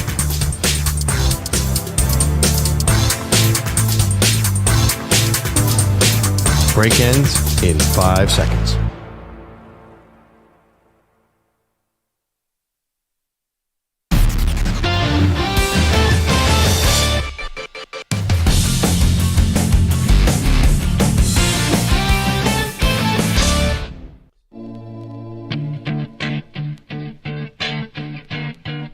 Handoff, Corum. He's got some room. 25, 20. Blake Corum. Blake Corum to the 10, to the 5, 4, 3, 2, 1. Touchdown, Michigan. This portion of the show is brought to you by Wesley Financial. Stuck in a timeshare and want out? Contact Wesley Financial Group now and get a free timeshare exit information kit at wesleyfinancialgroup.com. If you're a fan of Awkward, as we are here on the Maggie and Perloff Show, this entire college football season is headed towards an incredible awkward conclusion, but Jim Harbaugh is the captain because he has made everybody uncomfortable. I love it. I say burn it all down, Michigan. Bring every other program down with you. I can't wait. And it seems like Jim Harbaugh has gotten a great start on that mission. Yes, well, I don't know if he did himself any favors yesterday. Did you guys see our pal Zach Gelb was tweeting that a free Jim Harbaugh chant broke out in Madison Square Garden last night? I did see that, yeah. Is that actually true? Yep. I wasn't sure if he was just messing around, but I can't tell if Jim Harbaugh, in an odd way, is like gaining followers off of this or gaining acolytes or turning people's heads to follow him, because you can't make this up. This is so bizarre. he's got this cult of personality thing already kind of going on in this weird way. I don't find him particularly charismatic, but his press conference yesterday was an all-timer. So you don't find him interesting? I've always found him interesting, not necessarily in a good way, but he's definitely his own person. There's no other Jim Harbaugh. That's true. Like, you can't look away. I mean, the dude again, wears I don't know if it's pleated charisma, but everyone was making fun. He's worn pleated slacks for 30 years. He's an oddball, and he's a very successful coach. So the combination kind of works. But I think it's also him sort of thumbing his nose at authority here. People like that. okay. Right? Well, people do love that. Take on the man and fight the power. Yeah. Now, the problem is that Michigan is the establishment. Like, they are representative of the big powerhouses in college football. So it's a little odd to turn them into the rebel starship or whatever. But so Harbaugh, just get you caught up to speed here. Harbaugh has been suspended for the last 3 games of the season. He wasn't on the sideline for Penn State. There's a hearing that's going to happen on Friday in front of a judge, Perloff, because Michigan's trying to get a temporary restraining order to lift this suspension, saying that the Big Ten didn't go through due process and has not waited for this investigation to all play out. And Harbaugh's going to be at that hearing on Friday. So this was the first time he's spoken publicly since the suspension, and it's a doozy. So first off, Harbaugh says that Michigan is America's team now. It's got to be America's team. It's got to be America's team. America loves a team that beats the odds, beats the adversity, overcomes what the naysayers and critics, so-called experts think. That's my favorite kind of team. You cheated. What are you talking about? By the way, Michigan was a 4.5-point favorite against Penn State. Exactly. And also, you are the one who did something against the rules. Yes, America loves an underdog story, especially when we feel like somebody's been wronged. Well, I do Has Michigan think, really been wronged here? Absolutely. Because this minor infraction has become this gigantic scandal that is, I think a lot of people think it's ridiculous that it's become the biggest cheating scandal in the sport that's been cheating off the hook for 100 years. Sending a scout from some antiquated rule, that is not a big deal, and it's become a big deal. So that's what Harbaugh is getting at. Well, I mean, this scheme lasted for years.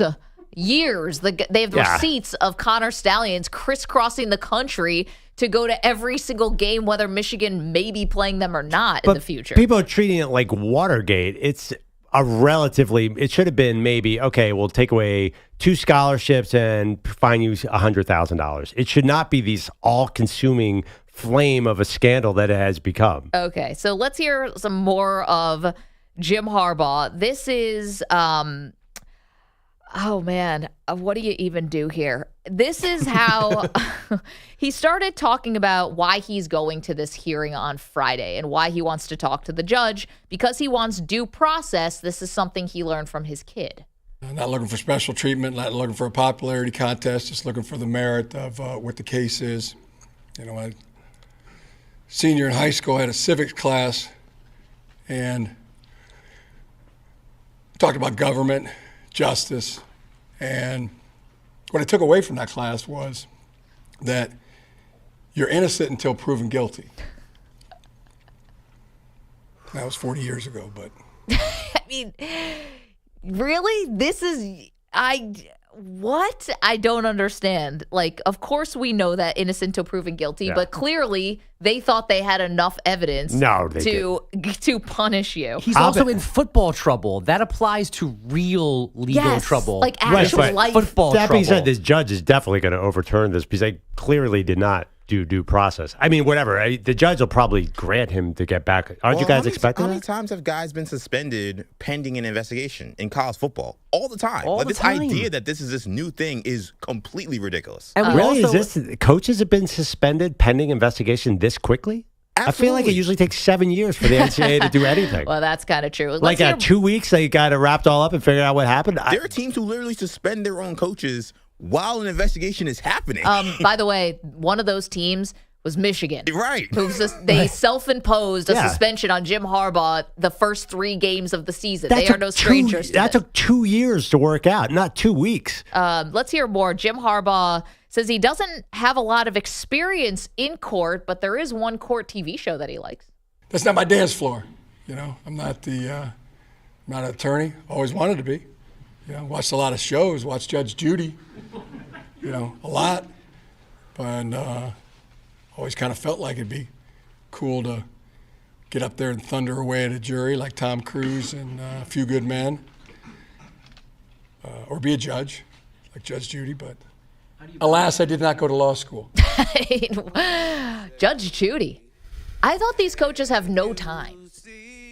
I thought these coaches can't have a second. Yeah. They can't spend any time with their families. This is America's team, by the way. Oh, yeah, that's America's team. Play with Flav. How can you want to defend him? Well, because first of all, as much as a problem with the coach, I can't stand the powers that be in college football. And I think I'm actually in the majority here. And also, there's no way the Big Ten knows what they're talking about. Have they ever known what they're talking about in any possible way? You don't think that Jim Harbaugh represents the establishment? Right. Jim Harbaugh definitely does not represent the establishment. He's coaching at Michigan. It's like the premier college football program in the country. He's been in a Super Bowl. His brother's an NFL head coach. We all know who his dad. I mean, he played in the NFL for all these years.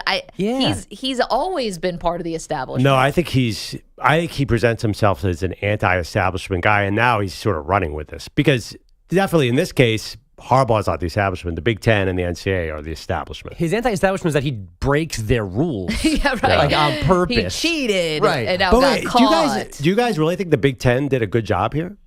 Listen, we can quabble about the type of suspension, but the idea that a penalty came down, no, I'm not shocked by that at all. Right. And it does not make him in any way the victim. You can't be the victim when you started the whole thing. Didn't say, are you shocked? I said, do you think they did a good job? And quabble? Is that what you just said? Quibble?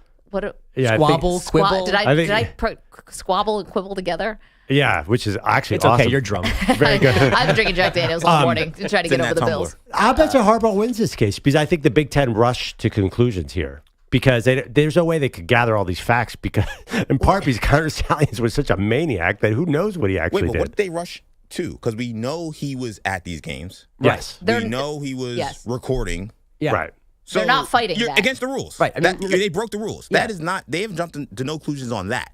The only thing they but they don't really know what happened. They don't. at the end of the day, they're probably not quite sure. We know exactly what happened. Yeah, not really. We have the receipts about him going. But you don't know games. how deep it went. You don't know what other teams are doing. You don't know how common this is. But did he go to another school and scout? Yes. Okay. So and what he did. Okay. So what? All right. Take away a scholarship, and what's the fine? $75,000. But why are we punishing a kid? Why are we taking a scholarship away? Why are we? How is that better than this? No, that's a dumb penalty that they stopped doing as much as possible because they realized what they were hurting was the crappiest kid who doesn't get a scholarship now. Why is he paying the price for other people? He wasn't even on campus for the problems. So you guys think this is like a gigantic transgression against the sport? I think it's punishable. Yes. Yeah, no one said death penalty. No one said taking away wins. No one said taking him out of the college football playoff or the Big Ten championship. Nothing like that. It's just at some point the buck stops with who? The head coach. Let's hear more from He's Harbaugh. coming back on Friday, guys, and you guys are going to have to live with that. I'm going to be okay. Let's hear more from Harbaugh. So how has he been spending his time? Trying to keep his mind, I guess, off of all the sort of walls closing in at Michigan. He's spending time with his chickens. Then I play with them too. I let them out in the yard and we run around and they're happy to see me. They're happy to see me. There's times when I'm doing good things for other people and they're not as happy to see me as my chickens are. So it's good. It's good for my mental health as well. Jim Harbaugh, purple drinker. I mean, the idea that this is delusion if you think that your chickens, I mean, isn't there a reason why you called someone a bird brain? Like, do you really think your chickens recognize you and see who you are? You're just the person who feeds them. Why does he have chickens? Well, here's the thing. He had a change of heart about chicken. He explained what it was. The respect that I have for chickens. I know there was a time when I said that chicken is a nervous bird and I don't eat chicken. I only eat meat, but I was dead wrong. I stand corrected. These chickens are low maintenance and high production. keep in mind, this is the first press conference he's had since he was suspended, and this is what we're talking about. Well, I mean, chickens. It was pretty famous, his line about the nervous chickens. I feel like that was the pleated khakis and that he doesn't eat chicken were the two things that everyone knew about Jim Harbaugh. And that he developed quarterback well. Those are the three things. He also is dealing with a little bit of a virus, so forgive him. He's a little bit raspy because he's dealing with something. Here's what it sounded like. I don't know what I have, some kind of virus or something. Trainer told me, but I'm not sick. Feel great. Got a tremendous workout in today. Thank you, Coach Sean Lockwood, for that. I'm the iron wall that viruses bash against and shatter. But yeah, something's going on there. But, is being an ass a virus? Working out of the system. Do some more push-ups. Eat an apple. Sounds like he went on a darkness retreat. I mean, the Bills' loss is more enjoyable than this. Oh, God. Please say it ain't so. You guys are just, you're going to make Harbaugh even more sympathetic. Oh, my gosh. People are going to be like, oh, the media hates Harbaugh now. He's probably going to be president when this is all said and done. Hold on. Jesus. Now, that might happen, but the bar's kind of low. But here's the thing. He said this. How is it the media's fault? He said this ridiculous stuff. We're playing it for people. Yeah. He said this at a press conference. This is not off the record. This is not in his office in a closed-door meeting. Yeah, people love all this. People love everything he's saying there. Are you kidding me? Everyone's eating it up. He sounds like a crazy person. Nobody loves, unless you're in Ann Arbor, that they're America's team. Give me a that break. part. Wow, that was extremely. That part, but everybody loves the chicken stuff. Everyone loves that he was at Judge Judy. Did you ever see the picture of him sitting there at Judge Judy? It's amazing. Look, people like these quirky coaches. Look, I mean, why not? They're entertaining. Shout out to Chris Webber. Shout out to Jalen Rose. Shout out to Juwan Howard. I apologize for what Jim Harbaugh is doing to all the work you did to make Michigan cool. You completely ruined that. And the work you guys did 30 years ago, we love you, but sorry, it's been washed away thanks to this clown. It's not totally not. The worst thing that happened to Michigan in the last 5 years is they lost to TCU because they didn't have the fake signs. Yes, because TCU was running the fake signs. And honestly, Harbaugh is eating this up. I'll bet you he recruits even better off this stuff. That's great, but the reason why he's in this predicament is because everybody else hates him. This is why. Because you know what? Maybe if we're all doing it, but this guy's pissing us off, so we're going to go. The coaches you're talking about. The other coaches, athletic directors, not the media. The media has no beef with Harbaugh. This is just funny. Like, the beef is coming from the other coaches who want to see his you-know-what nailed to the wall. And if this turns him into a sympathetic figure, it's not sympathetic. I don't understand it. It's more us against. It's sort of going against authority. I think people do really respond to that in a huge way. He is the authority. He's definitely, and not in this case, because he's getting penalized by the bigger body. I guess, but he's a head football coach at the winningest football institution in our land. Yeah, Michigan is the Big Ten. Like this idea Michigan. Well, obviously not, because the Big Ten just had to come out and suspend Harbaugh. Everything goes through Michigan and Ohio State in that conference, and I think it speaks to how egregious this is that they're willing to take this leap against Jim Harbaugh and Michigan.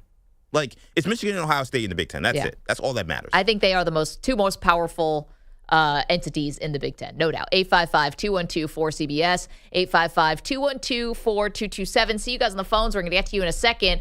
Andrew Bogusch is here with some headlines. The Broncos now 4-2 since that 70-20 beating from the Dolphins. It's 3 straight wins after last night's 24-22 gift from the Bills. Russell Wilson driving 57 yards in 10 plays and 155 for Will Lutz's game-winning 36-yard field goal. We're in this thing together. You know, we're battling together. We're fighting together.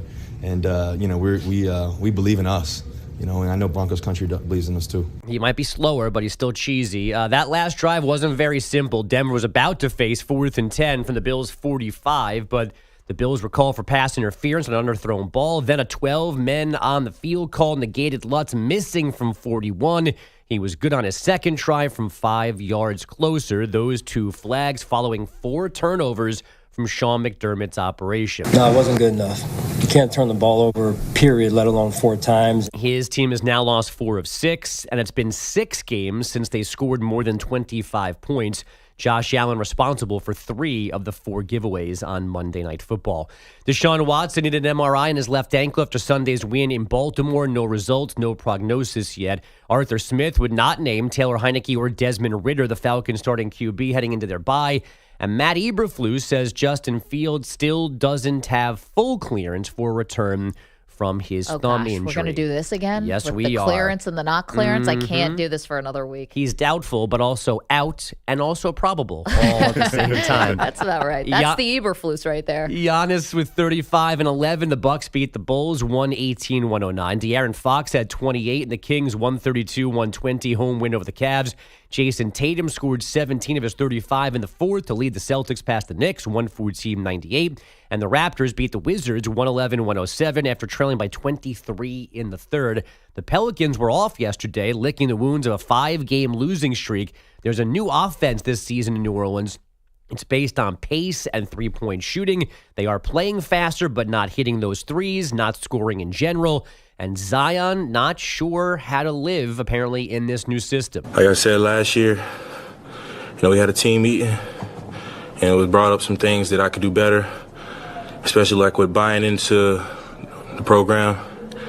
And right now it's tough right now, but like I said, right now I'm taking a little back seat right now, and I'm trusting the process. I'm trying my best to buy in right now. I only hear the heavy breathing. Wait a minute. Is he doing the interview on a bike? This was after the game on Sunday night, but I'm assuming he had time to rest before he met with reporters. Don't sound like it. Yeah. Wait, he wasn't on a treadmill doing this interview at the same time? He should have been sitting at a table. Flushing out the legs or whatever? Juggling CJ McCollum and Brandon Ingram. That sounded like the meat sweats. I maybe just down a chicken parm 30 seconds before. Wow. He actually looked really calm, which is weird because he was breathing really hard. It was uncomfortable to hear. This makes me want to catch my breath hearing him. But is he? Let me ask you a question, and this is mostly toward DJ. Is he and Manny, who's also a Knicks fan, is he broken down and overweight enough to join the Knicks and ruin that franchise yet, or do they have to wait? Do you have to marinate a couple years before he's more injured? I think you need a couple knee injuries. I would take Zion Williamson in a heartbeat. And I think that a lot of these issues in New Orleans stem from management. I think that he's a young kid. Of course, he deserves some of it. But they treated that place like a summer camp the first 2 years he was there, and then they tried to get serious, and they set a standard that is a loser mentality. And look, the one thing you can say about Tom Thibodeau, one thing you can say about the Knicks is they practice hard. They're a tough team. I think him coming to New York would actually be the best thing to happen for him. But how does LeBron spend $1 million in his body in the offseason, and guys like Zion do not? I don't understand. That can't be the coaching staff. That's personal responsibility. Well, no? I don't know if LeBron was spending $1 million on his year and his body when he was 23 years old. Yeah, I think that's happened in his 30s. But I mean, the point's there, which is, listen, does the guy have asthma? I feel bad if we're going to be making fun of him about breathing heavy if he actually has some kind of medical condition. No, not that we know of. I think to me, I thought it may have been after a shoot around or a practice. So maybe that's he just came off of working out, and that's when he was talking. He was still a little tired. But I mean, I don't know.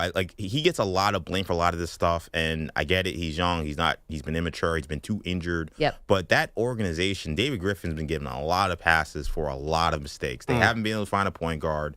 Again, the coach's situation's been a mess. They had Stan Van Gundy. He was fired after a year. Yeah. Let guys the walk. Willie Green people and then they did fire an assistant coach that he loved. Was it Cheryl Swoops? Reese Witherspoon. Teresa Witherspoon. Reese Witherspoon is next. Yeah, so they're going to hire her. New York Liberty legend. Yeah. It's been kind of a circus over there, and I don't know how it's supposed to help a young developing player.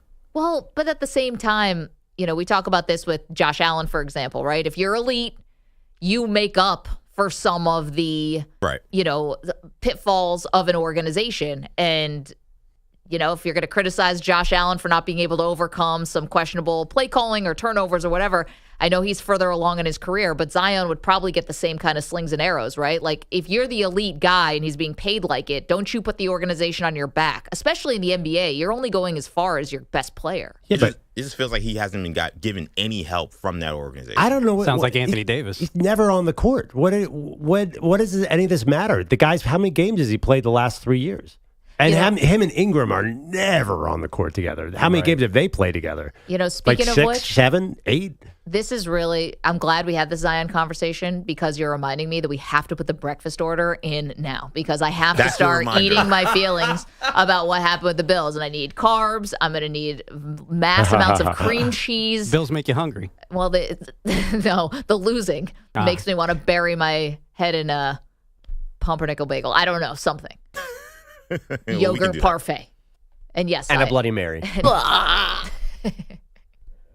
So I'm out of your way. Okay, please order away. You're anyone who wants. Put the breakfast order in. I'm buying. Not Pete. Everyone's in. I could get impregnated by a Raising Cane's lunch order. Manny. I'm going to need the logistics on that one. Going to have to ask Pete. It's just right here in the system for me. You know what? The way my day's going, I wouldn't rule that out. Coming up. But this is actually perfect because Dion was the inspiration for that quote. We have Dion's next move, his next job. We're going to do that for you next. Don't move. Maggie and Perloff, CBS Sports Radio. You're in a 5-minute break.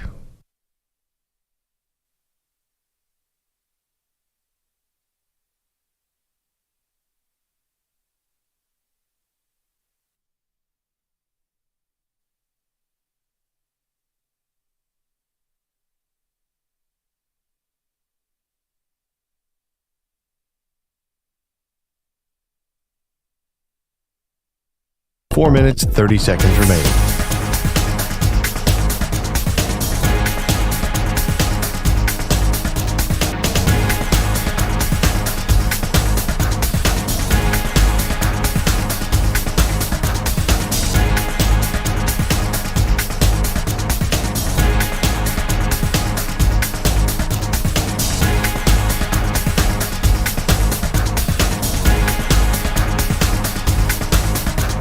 Four minutes remaining.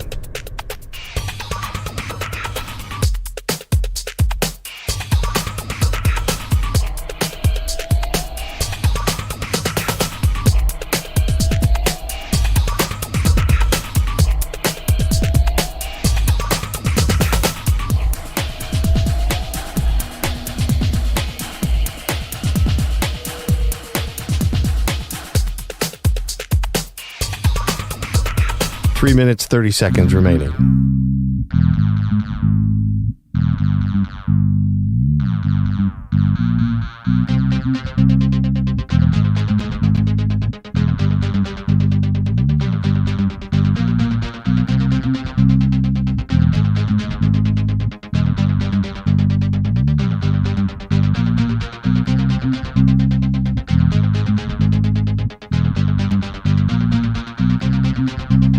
Three minutes remaining.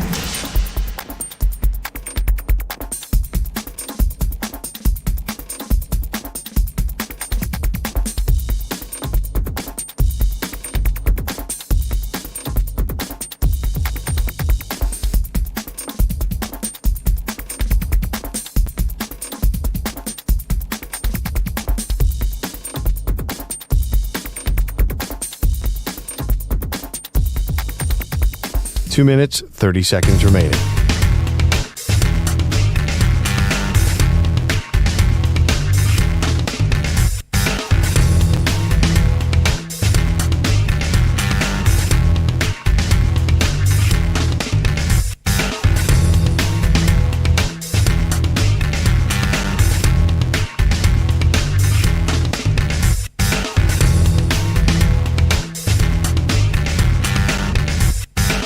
Two minutes remaining.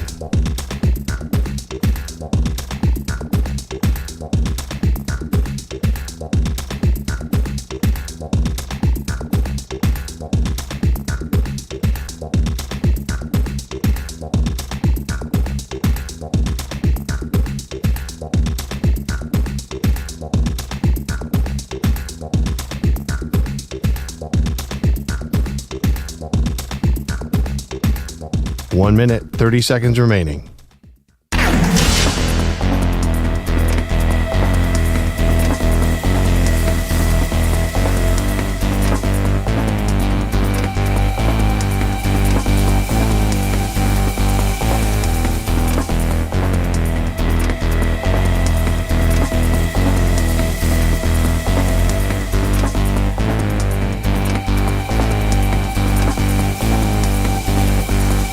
1 minute remaining.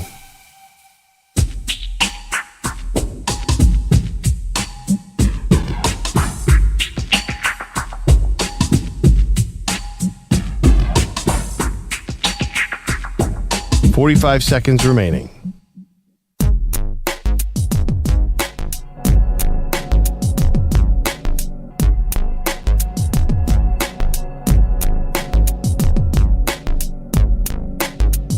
$30 seconds remaining.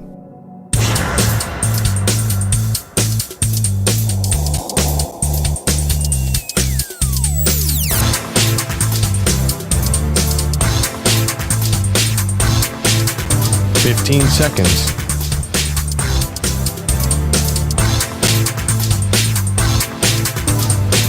Break ends in 5 seconds.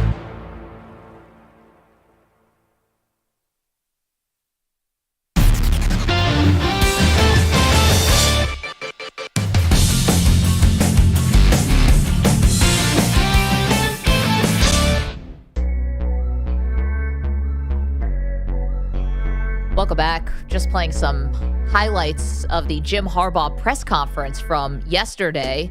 Apparently, according to Jeff Howell in the chat, Perloff, youtube.com/CBS Sports Radio, twitch.tv/CBS Sports Radio, chickens do recognize their owners. Oh, yeah.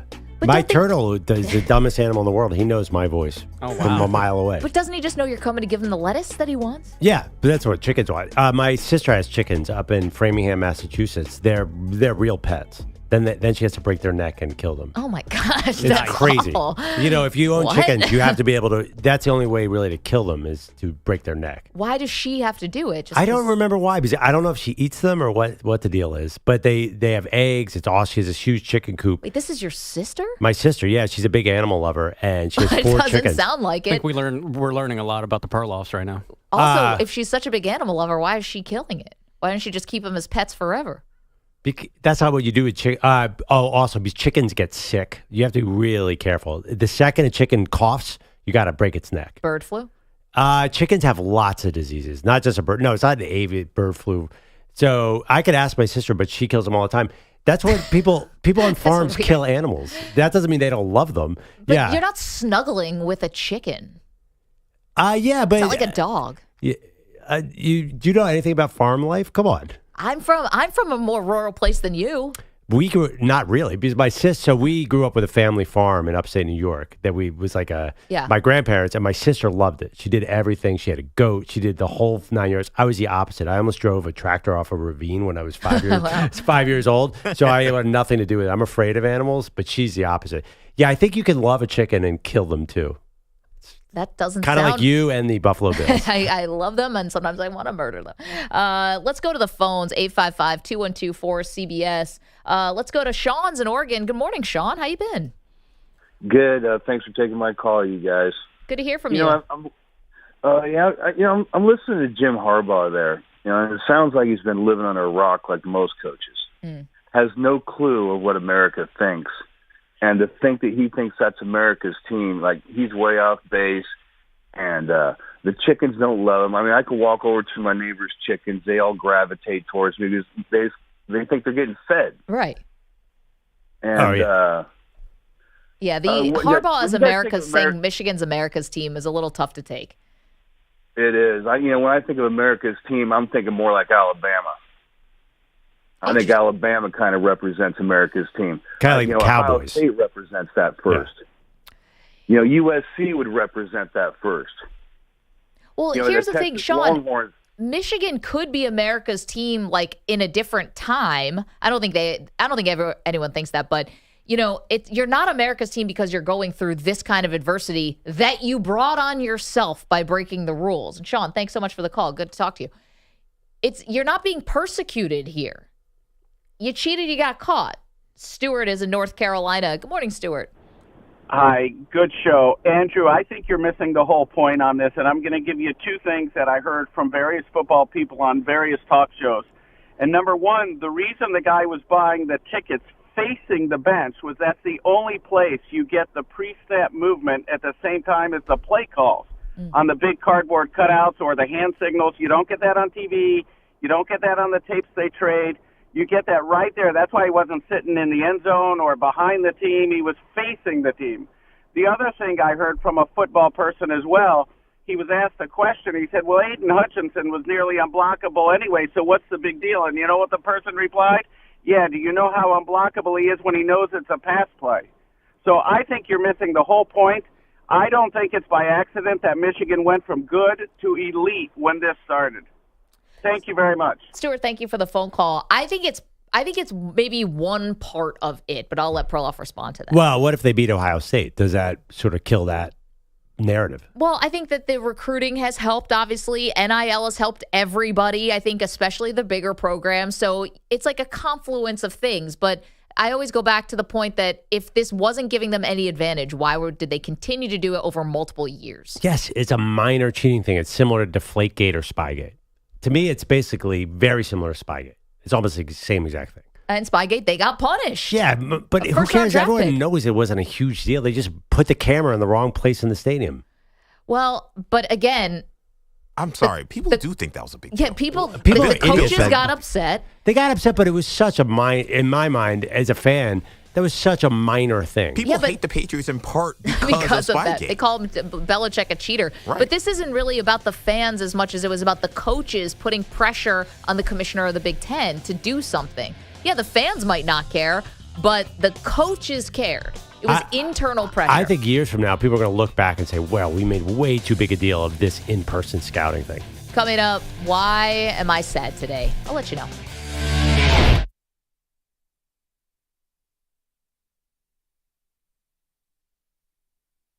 You're in a 5-minute break.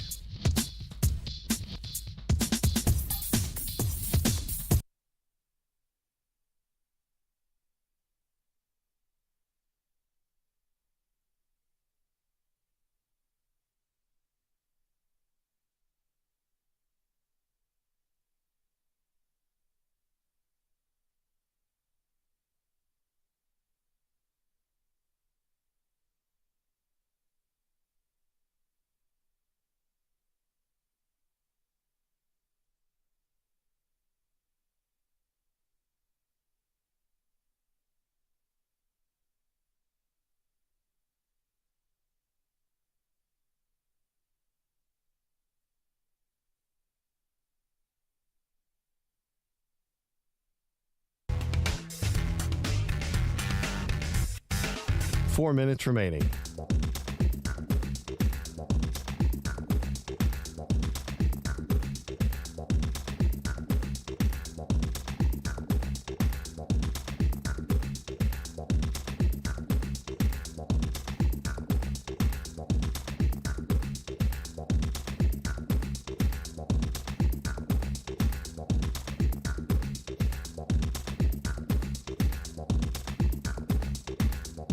Three minutes, 30 seconds remaining.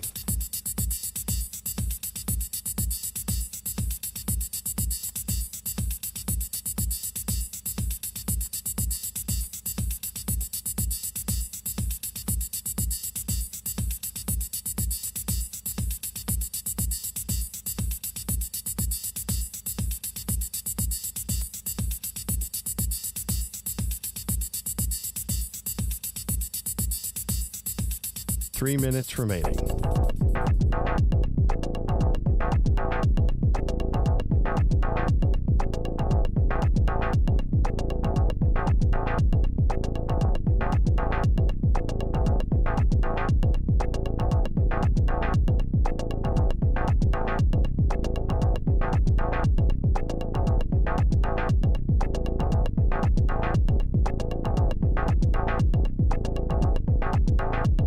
Two minutes, 30 seconds remaining.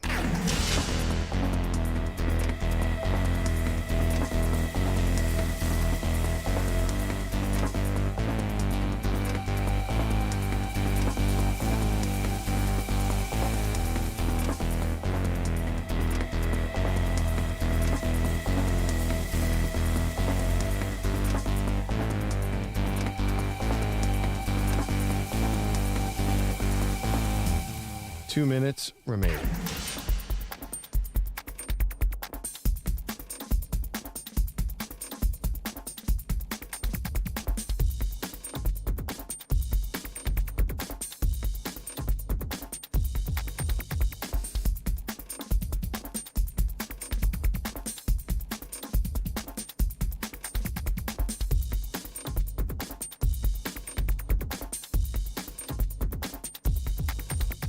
1 minute, 30 seconds remaining.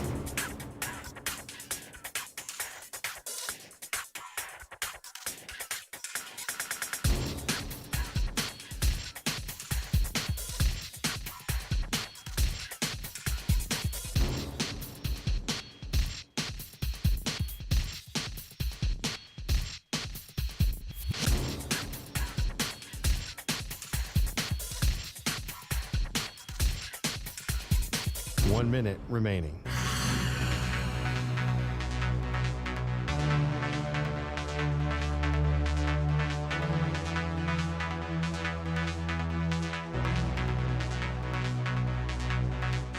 Forty-five seconds remaining.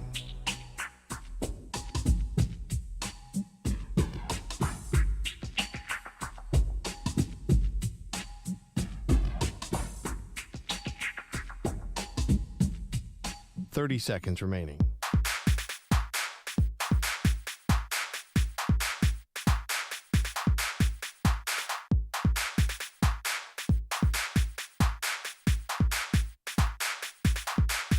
Fifteen seconds.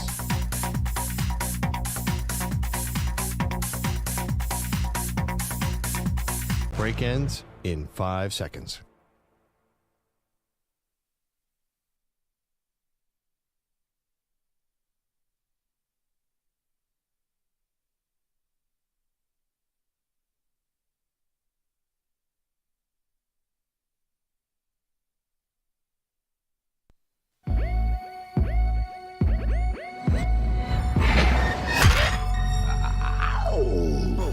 She once fell off a ski lift. He was called in for questioning. They are Maggie and Perloff on CBS Sports Radio. Well, if you're just waking up, yes, you are not looking at a misprint. The Bills had the game won last night, Perloff, in Orchard Park, New York, and instead had 12 men on the field for a missed 41-yard field goal for Denver that gave new life to Denver, and a 36-yard field goal that then they drilled and walked out of Buffalo a winner. Buffalo falls to 5-5. This is a Super Bowl contender who has played anything like a Super Bowl contender and now likely not making the playoffs. But besides that, how was the play? It's so funny. How did that score end up being 24-22? If you try to explain to somebody who didn't watch the game the narrative, at one point it was 15-8, it was 12-8, then 15-8. It was one of the sloppiest football games we've seen in a long time. And I'm sorry you lost, but it does feel to me not surprising in a way because I've seen this movie before with the Bills. Oh, I know. And I've been trying, I've been trying to warn you. Vegas has been off on the Bills in terms of making them this big favorites. They were a touchdown, a 7.5-point favorite actually last night, and they've been vulnerable for most of the season. Now you can say most of the season. Yeah. Really the three great games they have are early in the year. The Raiders, the Washington Commanders, and Miami Dolphins. Everything since then has been either a bailout, a dogfight, or just a straight-up loss. Yeah, last night was a weird one, too. I think they were the better team on the field. They outgained them almost twice as much per play as the Broncos. The Broncos, I've never seen a team with more 3rd and 8 2-yard passes in my life. They played so conservative. To Sean Payton's credit, I don't know if he did this intentionally, he said, I'm going to let the Bills lose the game. Yeah, well, and honestly, it really worked. Sean Payton actually blew the game. I mean, the Broncos should have lost, and I think Sean Payton would be wearing it today, in part because the way the last field goal attempt went down was probably not smart. And what Perloff's talking about is the fact that the Broncos got down to what would have been a 41-yarder and just took 3 knees, essentially, and then 2 knees, and then on the last play, took a knee and then ran the fire drill to get the field goal team out, and to try to catch the Bills off guard, and they did it. Well, I think they did it, but the fire drill is part of the reason that the play wasn't executed right and they missed the field goal, especially on a night where they had botched 2 extra points. And the winds were swirling in that part of the end zone. There is a lot of criticism, and I got to be honest, I'm not the first one here, saying that they should have thrown an incomplete pass so they could have reset. It did seem like that fire drill was a risky move, even though it had worked earlier. They looked kind of out of it. They got lucky because if the Bills had just run off the field, they will go away with the win. They're 6-4, and there's no problems at all. Well, that's not necessarily true. There definitely would have been some problems, but the winning would have masked it, I guess. I mean, you had also a penalty, and this one, I guess I kind of give Russell Wilson some credit for because this is understanding today's NFL, which is they're on a 3rd and 10. He had just gotten sacked out of field goal range, and he just throws the ball up. And that's like not a bad play in this day and age in the NFL because they are so quick to call pass interference. It was the right call because Wilson underthrew his receiver, and Dane Jackson, the corner, basically ran into the receiver because he didn't see that he was coming back to try to get the ball. Yeah, I mean, to Wilson's credit, he knew the blitz was coming. There's actually a lot of criticism of the Bills for running 2 straight blitzes in that. Same play. Yeah, and the fact that Leslie Frazier, the former defensive coordinator, was on the show earlier this year, never would have done that. Everyone's saying McDermott is basically making all the wrong moves this year, and that he's also tinkering with the offense, and that has been bad as well. Well, I'm not sure what he's doing with the offense. He's so clearly a defensive coach and now doing the defensive play calls. But here's the reality of this. The coaching staff has hit the ceiling here. Yeah. It got as good as it could get the 13 seconds game. And they lost that game in Arrowhead. Last year was totally funky and weird. There were a lot of things that went on, punctuated by the DeMar Hamlin stuff, which was so emotional and fraught and all of it. They get blown out at home by the Bengals in the playoffs. It was almost like, okay, that season kind of came to a merciful end. There's so much had happened. Now you come out, you lose that opener to the Jets, then you rebound for some good games, but you come out against Jacksonville, you don't go to England until 2 days before the game. You come out totally flat. You're either losing or barely winning against inferior competition, including getting a bailout from the referees to beat the lowly Giants.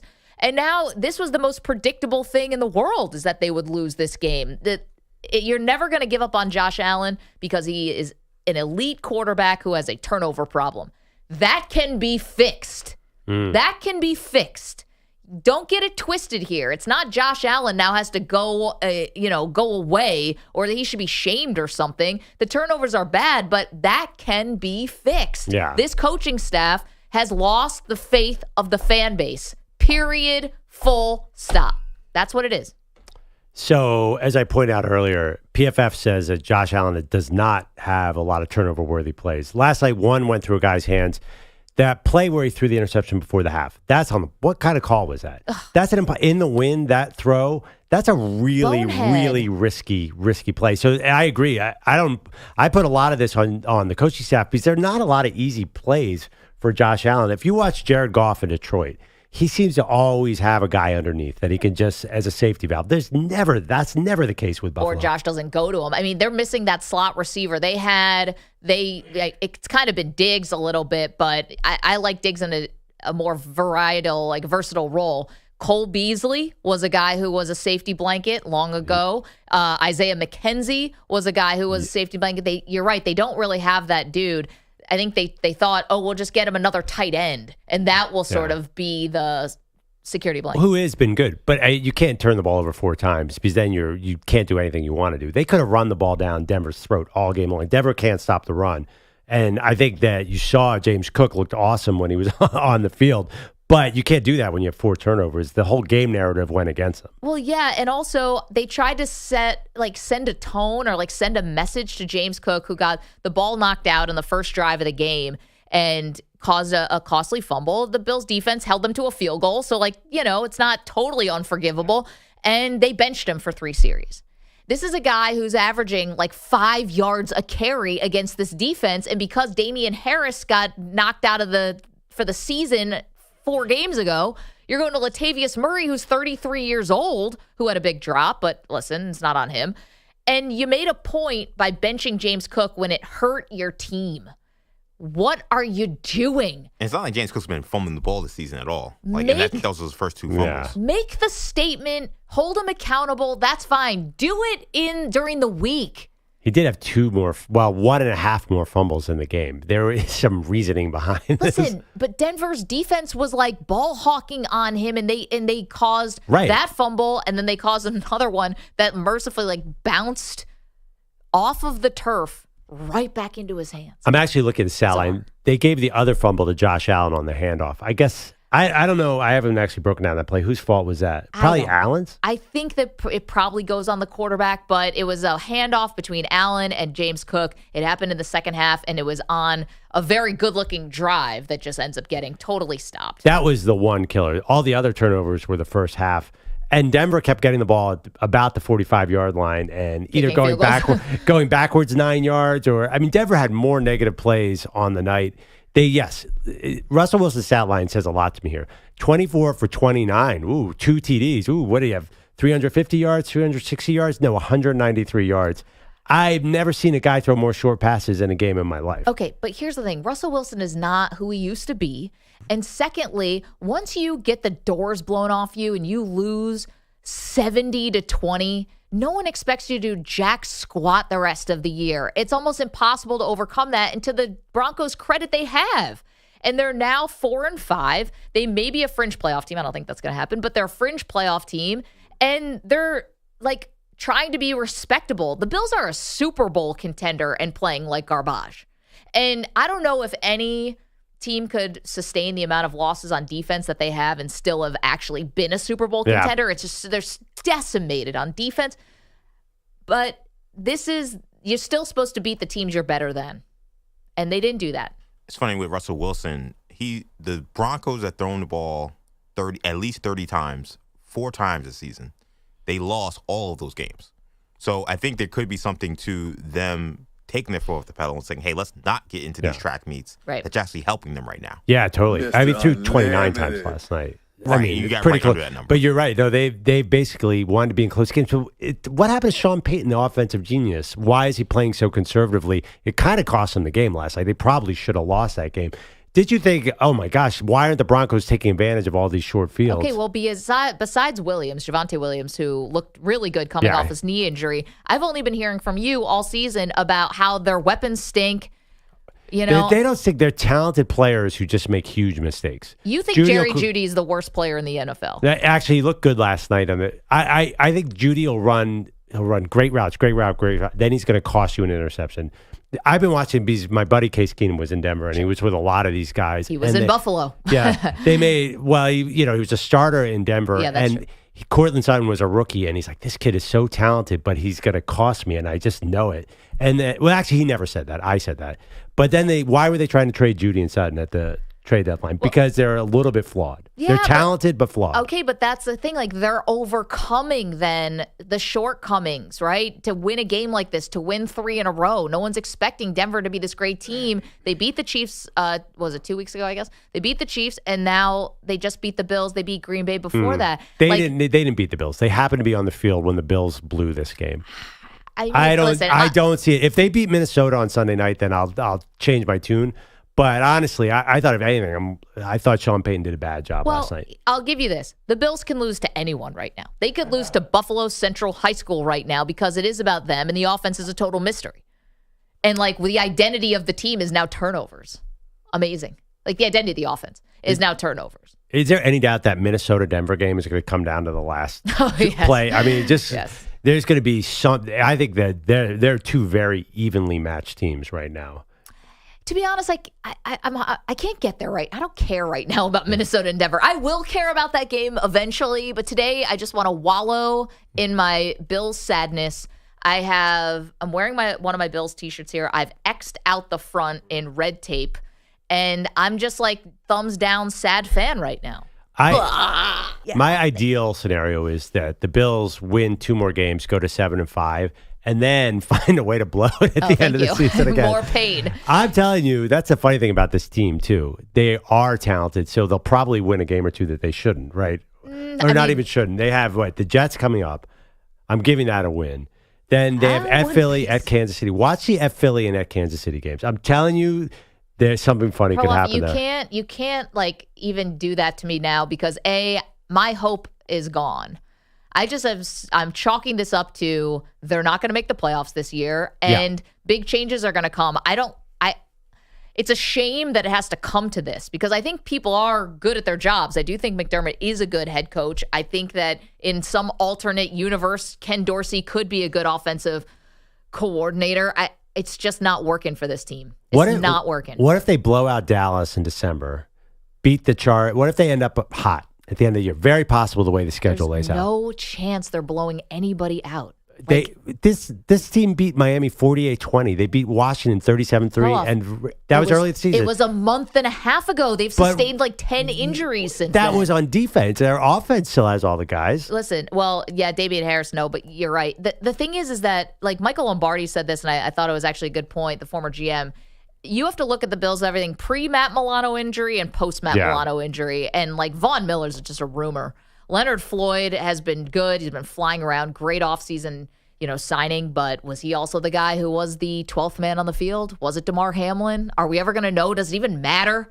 I mean, it all comes down to the coaches anyway. You got to be buttoned up on those kind of plays. They are plus 78 on the season points. That should be probably 7-3 at worst.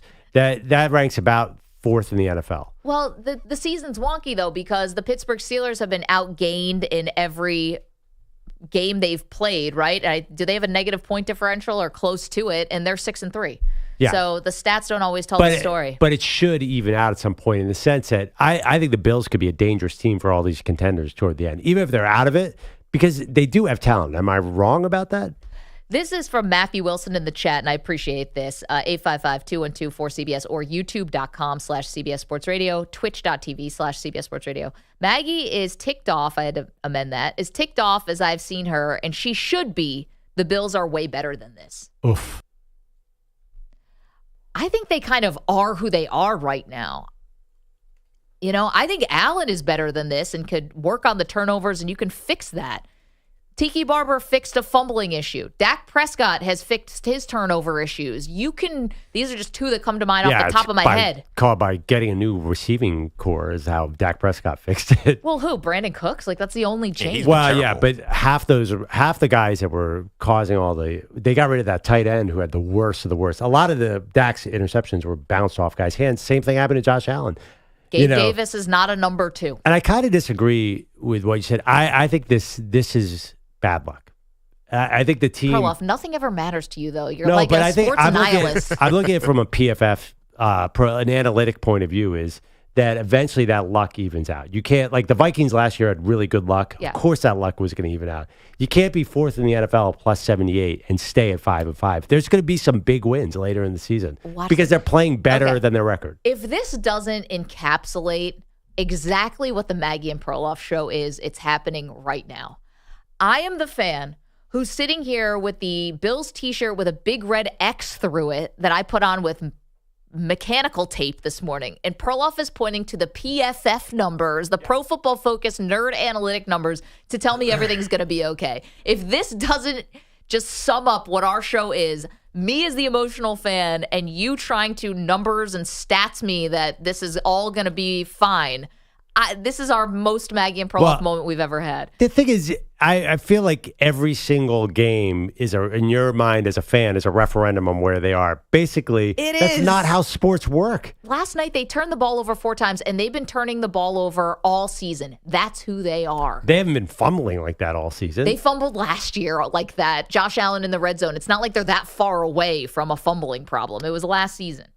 Okay, you bet against the Bills every week. They don't lose. They cover some games. Honestly, I'm going to bet on the Bills. I'm going to bet, what week is it now? 10, 11 through 18, I'm betting on the Bills. Oh, wait a minute.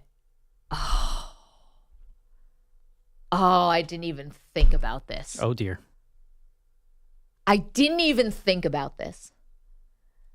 I got to say, sometimes the people who listen to the show and who are interactive, the Weedos, we give you guys a lot of, we make fun because it seems like you do a lot of drugs and maybe you're kind of crazy. But man, every once in a while, you really nail it. Spencer Seeks, youtube.com/CBS Sports Radio.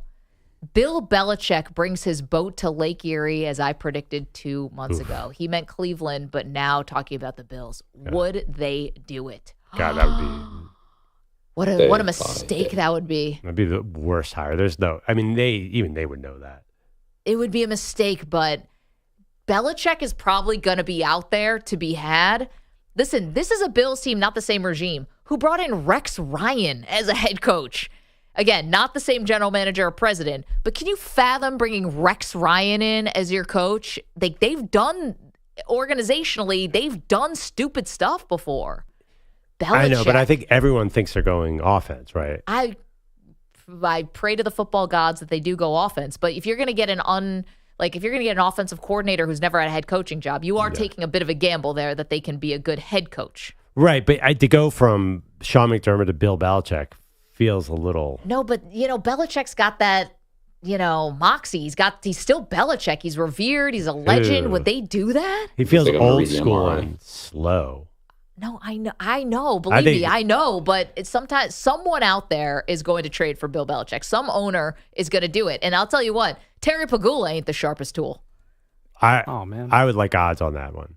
No, I mean, I don't know if they're going to, but I bet it gets on a whiteboard somewhere. They're going to move heaven and earth to try and get the two hot coordinators, right? Who, the Lions coordinator? Yeah, and the Texans coordinator. Oh, right. Yeah, who is also, it's, sorry, I keep saying his name wrong. Bobby Slowick. Yeah, so he was part of that Mike McCarthy, Kyle Shanahan. Like, those are the two hot guys. You think someone's trading for Belichick? I still don't believe that. An owner. The owners are not smart. Like an owner will demand to trade for Belichick. The owners, I'll bet you anything they do that. The owners want this young hot guy. That's what the owners always go for. And by the way, there's a chance Belichick stays. Yeah, you and I go back and forth on this all the time. I mean, it felt like that game in Germany did feel a bit rock bottomy when you have to turn to Bailey Zappi in the 2-minute drill after he's been sitting on the bench cold the entire time. What do you think was going to happen? Did you really think he was going to score a touchdown there? No. They definitely should have been playing Zappi this entire time. His arm is so much more lively than Mac Jones. Can't tell the difference between these two guys. They're the same guy. Adrian is in Maryland, our pal. Good morning, Adrian. How are you? Hey, good morning, guys. How you doing today? Fantastic. Well, hey, Maggie, been better. I'm not a Bills fan. I'm from upstate New York, but I feel your pain, and I'm trying to figure out why no one is talking about the Bills rushed onto the field, which they didn't have to because the ref has to give them time to substitute. They could have basically walked onto the field. The ref would have held the ball, and the time probably would have ran out on Denver. You know what? What do you think? Adrian, and Troy Aikman said it in the moment. He goes, you've got plenty of time here. Like, why did this feel so rushed, like this fire drill, when there was plenty of time? Again, Adrian, coaching. If you did indeed practice this, as Sean McDermott claims post-game, then why was it a jumbled mess? It kills me. Adrian, also, how'd you grow up in upstate New York and not be a Bills fan? How'd you avoid it?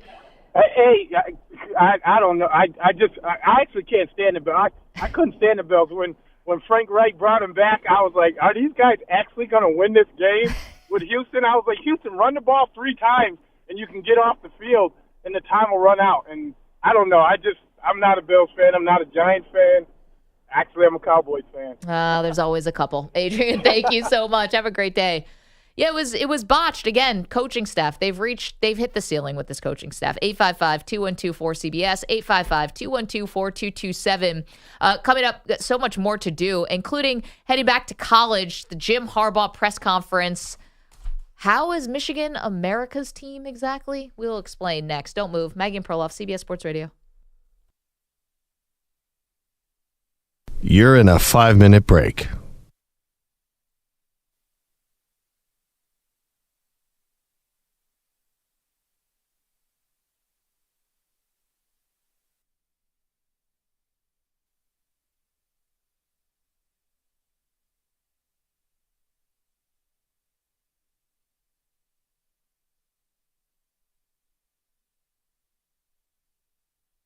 Four minutes, 30 seconds remaining.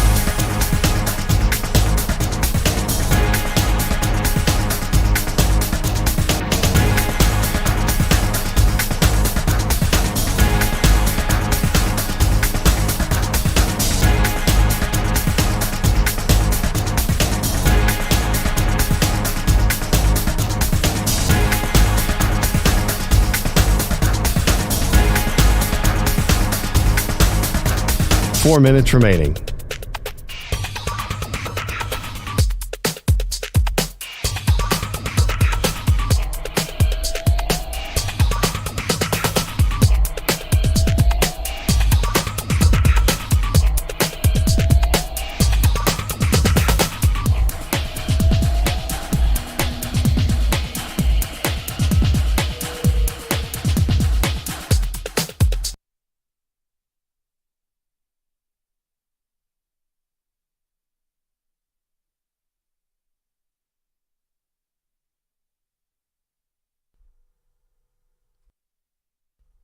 Oh, I don't think so. Let me check.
One minute remaining.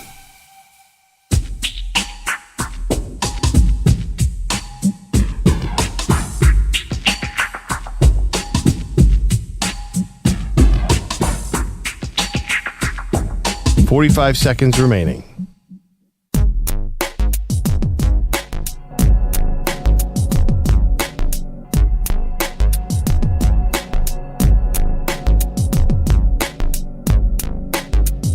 $30 seconds remaining.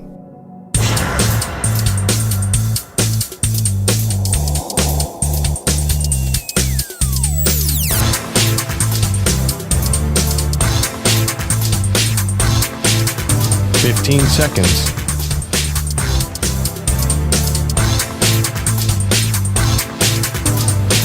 Break ends in 5 seconds.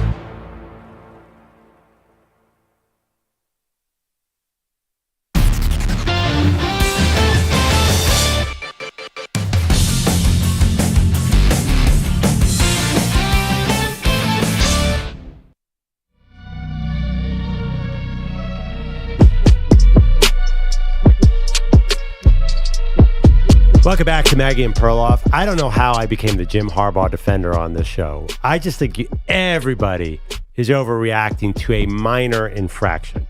And I have a lot of friends who are Patriots fans who keep on pointing to me that it was a videotaping error called Spygate. Yeah, that's right. Yes. This is a minor thing that has turned into Watergate.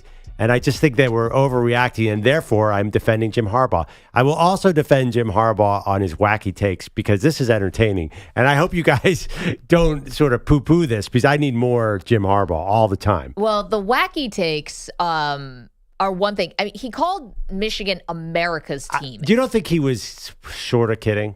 Was there any wink I don't think there? there's any self-awareness about Jim Harbaugh. Yeah, so I went into this press conference kind of knowing already that he had said some crazy stuff. So I was looking for the twinkle in the eye and kind of looking for the, trolling or turning heel. They had Ric Flair in the building not that long ago. Yeah, Ric Flair. That's a wink to this whole idea. And also the stuff about Judge Judy. You think he was being dead serious about the Constitution when he was talking about that stuff? No, I think he was rambling. But I think he's smug, to be honest. But here was Jim Harbaugh talking about Michigan being America's team. It's got to be America's team. It's got to be America's team. America loves a team that beats the odds, beats the adversity, overcomes what the naysayers and critics, so-called experts think. That's my favorite kind of team. Yeah, we love a team like that when we feel like it's not justified. This is the one thing that America doesn't like. I think I can speak for all of us right now. I don't think we like when someone acts like the victim when they're not the victim. Are you kidding me? That's the national pastime of America. Well, that is literally what we do more than anything. Okay, well, there's a lot of versions of America, but I think that one thing that we all, don't respect really is the acting like a victim when you're not a victim. When you actually are a victim, I think we can get behind that and we get sympathetic and all of it. But Michigan is the big bad wolf. Michigan is the winningest team in college football. Michigan is the ones who broke the rules. How are they victims in this? You have Sharon Moore crying after the game like Harbaugh got shot. Yeah, it's crazy. But first of all, Harbaugh was definitely trolling. You could hear it in his voice when he said that was a flat out old school troll. And second of all, he said the so-called experts. Guess who he's talking about? You. What? Listen to the quote. He'd say the so-called experts think that we are, should be penalized for life. That he's talking about you. He's talking about the media. He's talking about the media criticizing. First of all, the media is the easiest people to take aim at when you want to deflect from what is actually going on. And I refuse to basically say because Jim Harbaugh broke the rule or Michigan broke the rule and he has to serve a suspension, he does not become the victim in this. Yeah, you're the so-called expert. No, the so-called experts I think he's talking about are the other coaches who wanted him. No, he's talking about him fried for this. No. He's talking about the media. All right, well, let's talk about the media. I didn't send Connor Stallions to go scout, Illinois. Don't blame me. I'm just saying there are going to be a lot of people who are on Jim Harbaugh's side who are not Ohio State fans. Not. I don't think a majority, but I do think people like this Jim Harbaugh, this troll Jim Harbaugh. He's totally messing with people when he says America's team. I don't think so. Do you really think he thinks that all of a sudden that this is the Army-Navy game or something? Yes, of course he's sort of trolling here. Everything he said, there was a sense of humor with. Do you think he thinks Judge Judy is on the Supreme Court? He's not dumb. No, I think he was trying to be, again, He's trying to be funny. He was trying to be funny, but it's not. I can try to be funny too. It doesn't always land. So here's the thing about the other part of this, which your sister has now chimed in, so I want to get to that, which is Jim Harbaugh is now spending time, maybe like trying to clear his head or whatever, having fun with his chickens. And I play with them too. I let them out in the yard and we run around, and they're happy to see me. They're happy to see me. There's times when I'm doing good things for other people, and they're not as happy to see me as my chickens are. So it's good. It's good for my mental health as well. Yes, the underappreciated Jim Harbaugh. I'm sure there's so many people who don't walk around kissing this guy's ass, but he's the guy who feels underappreciated. I'd love to be underappreciated to the tune of whatever $10 million a year that Jim Harbaugh's making. But anyway, the chickens. He said that the chickens recognize him when he comes. Yeah, so I asked my sister about this. She has chickens in sort of suburban country Massachusetts. Yes, our chickens know us, my sister Jennifer said, mostly because we feed them. They come running when I walk outside. So that we knew that. In terms of killing them, because I did mention that my sister breaks the chickens' necks all the time. In terms of killing them, they hit their peak of laying eggs at 2 years old. After that, they slow down. Most farmers get rid of them somewhere between 2 and 3 years old. Hope that helps. So they're not even killing them. My sister, who is a very nice person, isn't even killing them for food. She's killing them because they no longer lay eggs. Just past their prime. They're past their prime. Man, more women get in the shaft. How would you kill a chicken? Oh, dear. I was thinking about this. If you have a chicken in the backyard, how would you kill them? I guess you do have to kind of break their neck. You can't take a knife or a gun or something. I'd play Jim Harbaugh's press conference to see how they handle things themselves. Bore them to death. Wait a minute. You thought that press conference was boring? Yeah. Your sister eats them, though, right? No, she does not. She definitely does not. So she kills them and just throws them in the garbage? Yeah. Well, that seems like a waste. Yeah. Can we give them? Give them to Tyson. What are we doing? Yeah, I think these. I don't think she eats them because she knows these chickens. Also, if they're too old to lay eggs, I don't know if their meat is still good either. Why would you want to eat an old arthritic chicken? Just this scraggly old bird. Yeah, I think enough hot sauce on anything, I'll probably eat it. But the eggs are great. I'm sorry. I don't know. This is how the circle of life. This is how it works here. You know, there are a lot of people who grow up with cows, and guess what happens to those cows? But they eat them. They don't just kill them and then leave them by the side of the road. Yeah, they don't go, oh, you're 4, and they stab them. But yeah, I don't think the meat's. I don't think the boo. meat's great on these chickens. I think they're more like egg-laying chickens. I don't know how it just let works. them out and let them go wild in the wild? I actually followed up. I said, aren't they your pets? Why don't you just let them die of old age? I think it's because of disease. I'm trying to find that out. Okay. Right. Like, so what? She doesn't need the eggs. She can go to the grocery store. I'm kind of curious why Jennifer is out there murdering chickens. Or like, give them to... Raising Cane's, perhaps. Yeah. Yikes. By the way, if you guys want to ruin your appetite, I know we have a big breakfast coming in. Watch something on how they produce chickens. I don't want to. But or eggs. It ain't pretty. Wait, well, aren't there other pets who have to eat live food? Like snakes eat mice or whatever. Like live, they have to kill and catch it. Have to catch the prey and kill it. Right. Yeah. Is there not a pet that would want a chicken to hunt, like a snake or something? Manny does. I think chickens are not Manny small. chasing around a chicken is something I'd love to see. You want to bring in a Rocky Balboa. You want to bring in an animal big enough to eat a chicken and let that thing go? No, you think they're like a service. You go, okay, I don't need my egg-laying chickens anymore. Maybe they have a different purpose now, Like and somebody Tiger comes King and gets them and or takes something them. like yeah. that. So this is a family. She has kids. You're going to actually have the chickens be torn apart viciously by wolves in the backyard. They go somewhere else. Somewhere else. Yeah. Wasn't there the guy from USC or UCLA, the running back? Doesn't he have an alligator and his parents take care of it? Like someone like that who's got like a unique pet. Well, right in Texas, alligator or like in zoos Texas, maybe a lot of people get alligators to kill the cottonmouth snakes because the snakes are dangerous. Alligators eat snakes. But no, you're talking about 3 chickens a year. You're not gonna.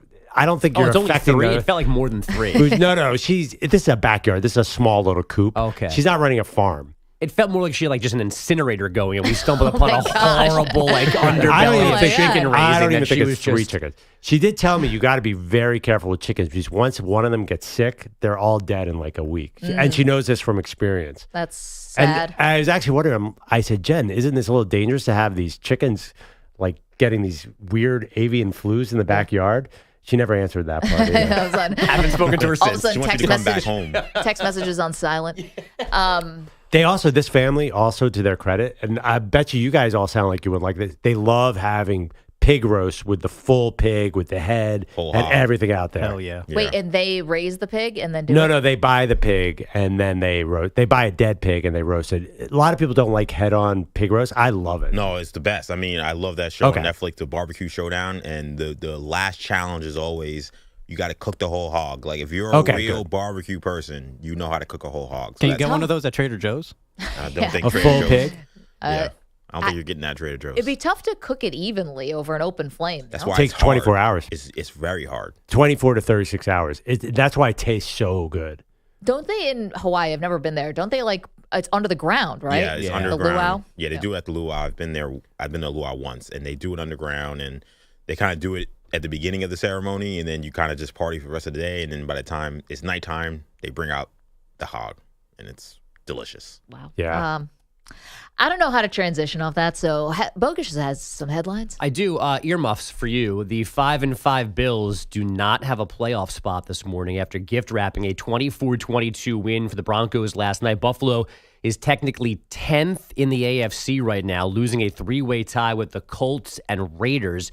They've dropped 4 of 6, but Josh Allen remains confident because we've done it before and know we can do it. It's just a matter of doing it. Last night, Allen gave them a 1-point lead with 1:55 left with a 6-yard run, but Russell Wilson drove the field. A pass interference call put the Broncos in field goal range.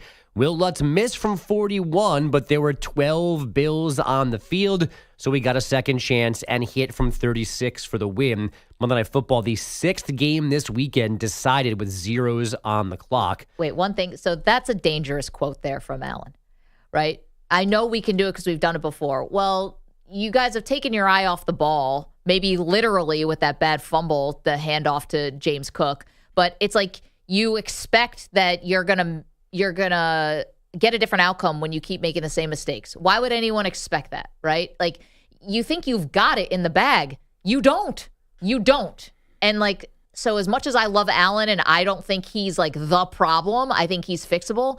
That is a very concerning soundbite. It's also been 6 weeks. Like, say that halfway through this. Now it's like, can you? I know you've done it before. That just seems farther and farther away. Well, by and the you've week. got decimated by injuries on defense. He's got an elbow issue. Like, you're not at full strength here. Like, why you think you can, you cannot like be lacking in the fundamentals if you are actually trying to, really make good on that and actually get yourself back in the playoff race. Now, last night probably should not have been that close in the end. The Bills gave the ball away 4 times, 3 by Allen, which Sean Payton really appreciated. That was the difference tonight. Four takeaways. You finish +3, you're winning 98% of your games. And now his team has won 3 straight and 4 of 6. The Saints say that Derek Carr remains in concussion protocols, while Michael Thomas hurt his knee and Marshawn Lattimore hurt his ankle in Sunday's loss in Minnesota. Dennis Allen calling those last 2 injuries significant, but doesn't think they are season-ending. The Sacramento Kings had De'Aaron Fox back from an ankle injury last night after 2 weeks off the court. I feel good. It felt good just to be able to go out there and just contribute. When you're hurt, you're not playing, and you're just watching, like you just, I don't want to say feel helpless, but you want to be out there to help your team. Fox with 28 points and 6 assists in a 132-120 decision over the Cavs. That's career win number 400 for Sacramento head coach Mike Brown. The Celtics fought off the Knicks 114-98 with Jason Tatum scoring 17 in the fourth, 35 total. Giannis had 35 plus 11 boards in the Bucks' 118-109 decision over the Bulls, and the Raptors down the Wizards 111-107 after trailing by 23 in the third. Men's top 25 action last night. Number 6 Houston forced 23 turnovers in a 79-48 rout of Stetson. Number 12 Miami erasing a 12-point second half hole beat FIU 86-80. South Carolina returns to number 1 in the AP women's poll after 9 of the top 14 schools in the preseason list lost during opening week. The Gamecocks started at number 6. LSU drops from 1st to 7th. And from the NHL last night, the Avalanche ate all the funnel cakes in Seattle, a 5-1 romp over the Kraken. Guys, back to you. Andrew Bogusch, thank you so much. Coming up, a lot more to do, including previewing tonight's college football playoff rankings. Perloff and I will tell you what's going to be the surprise twist the committee has in store tonight. We'll do that next. Don't move. Maggie and Perloff, CBS Sports Radio. You're in a 5-minute break.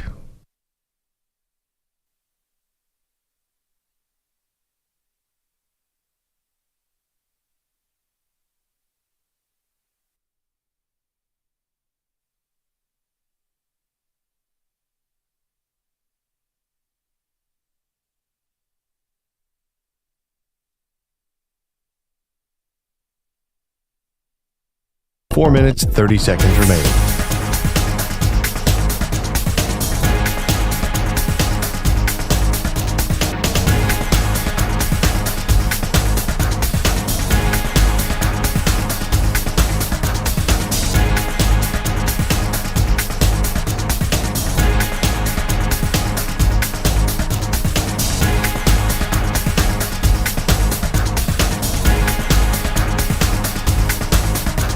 Four minutes remaining.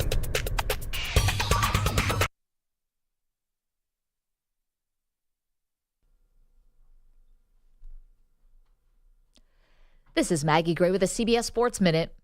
This is Maggie Gray with an Odyssey Sports Minute. Jim Harbaugh believes Michigan is now America's team, and I'm not sure he understands what Americans actually love about football. 4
1 minute, 30 seconds remaining.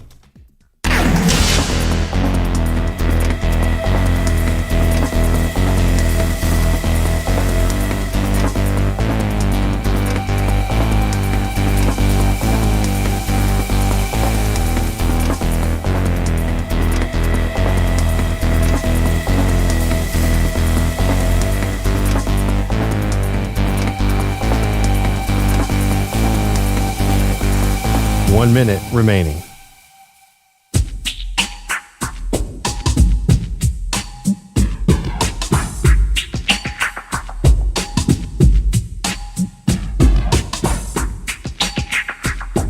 $45 seconds remaining.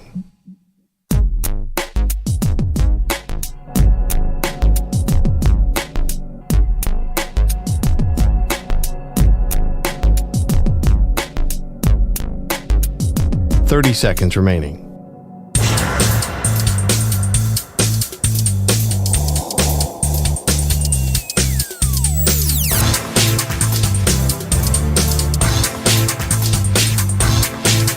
$15 seconds.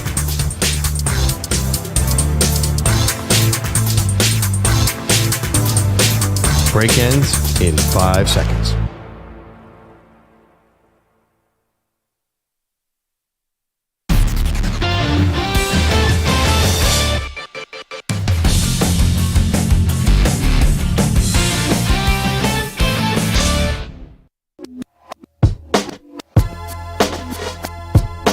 The Defensive Player of the Week is sponsored by the Navy Federal Credit Union, who proudly serves the Armed Forces, DoD, veterans, and their families. Their members are the mission. Learn more at NavyFederal.org. Defensive Player of the Week. A lot of good options this week. Yeah, it's the defensive player. I think the Defensive Player of the Year in the NFL is going to be Myles Garrett, which was your prediction, Maggie. But I don't know that he stood out. There were a lot of points in that game, so I don't know if that's him this week. Garrett was excellent in that game. Yeah, he was great, but it was a 30-point game. So I think he really has to do something exceptional at this point. So let's look at some other performers. Who are some other multi-sack guys? The Niners were insane. I already know what's going on. Yeah. They're going to pick. Who picked it? Manny or Who's EJ? they? Who is they? Who's they? It is me. EJ's definitely picking someone on the Broncos just to troll me this morning. It's 100 Broncos. Death, taxes, the guy who knocked out the first fumble from James Cook, right? It's got to be. Mr. Unlimited. Is that the official answer here? For me, it is. I'll go with Javon Hargrave.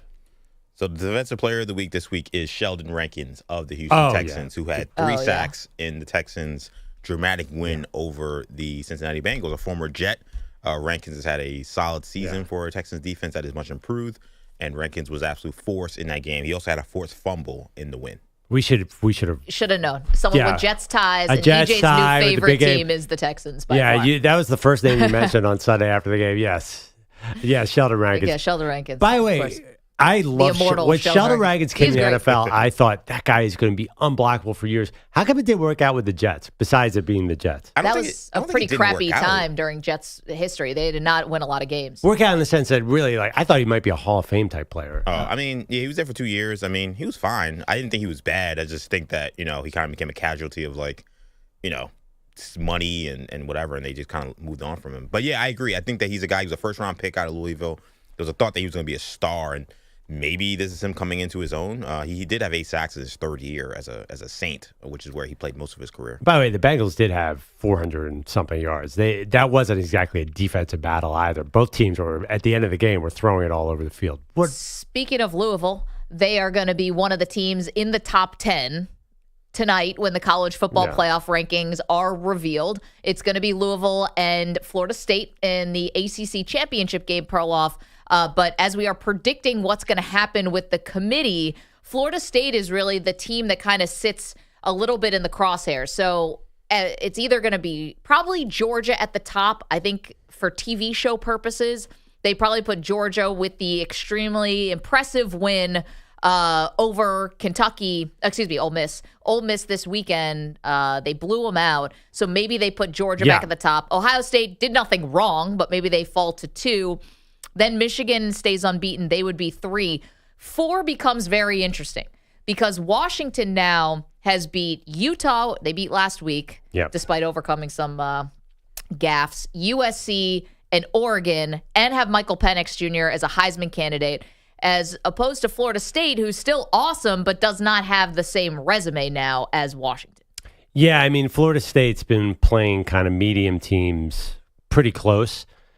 It's funny. I think it's the brand name Florida State is just a bigger brand name than Washington. I don't see them dropping Florida State. I think they stay at number 4. Of course, it's somewhat irrelevant because Washington has this game against Oregon. So looming. So I think the committee looks ahead at the schedules. I think they say, hey, what are we doing here? Where do we put them? Well, we know that Washington's going to have its chance to earn its way into the top 4, so they're not going to panic and they're going to keep Florida State at 4. Well, the same would happen for Florida State, though, because if Florida State goes undefeated the rest of the way, they're definitely getting in. They're definitely getting in, right? Well, yeah, except that I think they want to keep them at 4 and not put them at 5 because they're not going to have an impressive win. Like Washington's going to have to beat Oregon, who's really playing well right now. So I think that just to be safe, they will probably take the safer route, keep Florida State at 4, knowing Washington can earn its way into the top 4. After that, I'm assuming it's going to be Oregon. And then I think what becomes also interesting is 7 Texas and 8 Alabama.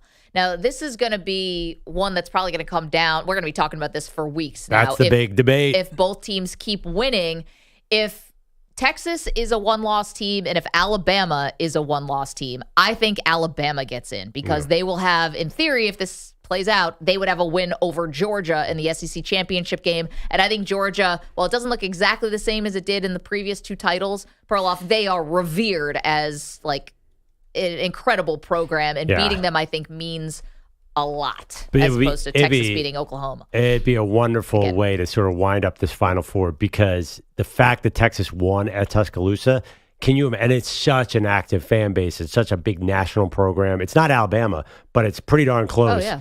That would be the biggest mess they've had in a long time. And Texas will have to get another signature win, too. They'll have to beat Oklahoma State, I would imagine, in the Big 12 title game. So they're going to have another big win if they do run the table.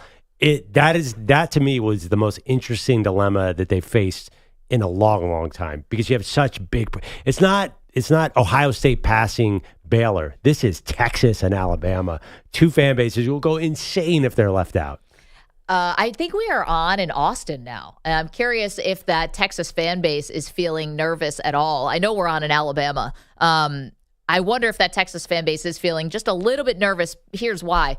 That win was awesome. And it was in Tuscaloosa. And in theory, an Alabama win over Georgia would be at a neutral site, even though it's in Atlanta. But that was early in the season when the Alabama quarterback situation was still in flux. Now that they have solved that, and Texas, their situation is better because Quinn Ewers is back, but he was still dealing with an injury. But it was in Tuscaloosa. The committee's. That's a pretty tough pill to swallow for Texas fans. Saying, wait, we won in their home field where they never lose. They were 50-1, as Sark said after the game. In that situation, that's going to be tough. Usually some kind of weird chaos happens and something. And also Alabama's, I think they're now 3.5-point underdogs to Georgia. That's a tough win. So we're jumping it. But we're jumping the shark here a little bit, but I do think Texas is going to have a great case. They do have a great case, but I think that if it's 1-loss Alabama and 1-loss Texas, I think Alabama's getting the nod. 855-212-4CBS, yes. I know we're jumping ahead. I think that'd be a good poll.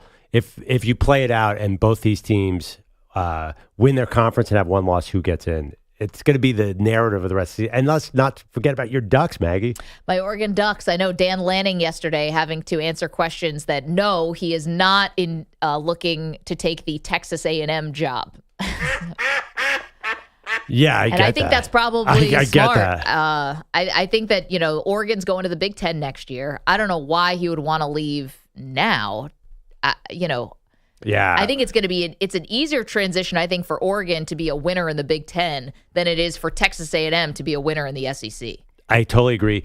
And I think Dan Lanning could be the guy for that Alabama job. He was at Alabama. He's young, so he'll have his choice. Even if he doesn't take this A&M job, he could just stay at Oregon and win there or go anywhere he wants, probably. 855-212-4CBS, 855-212-4227 is how you can get in touch with us. You can also find us on all the socials. We're there. Maggie and Pearl, Maggie and Perloff. Everywhere you are, we are. That didn't need to sound that ominous. Got a note back from my sister on why she kills chickens all the time. The chicken-owning sister of Perloff. Wow. I did not know my sister was this cold-blooded. I'll save the response. Basically, yeah, I'm not going to get on the wrong side. I'm definitely going to get her a nicer Christmas present after reading this text. She'll break your neck. She is a vicious killer of chickens. Coming up, of course, we're diagnosing what is wrong with my Buffalo Bills. And also, is there fool's gold in the AFC with another Super Bowl contender? We'll tell you about that next. Don't move.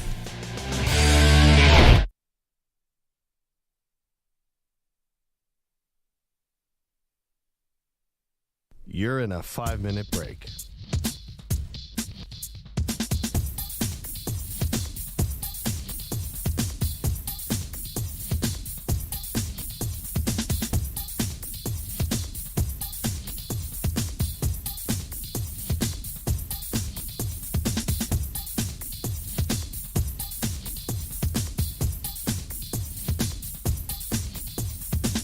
Four minutes, 30 seconds remaining.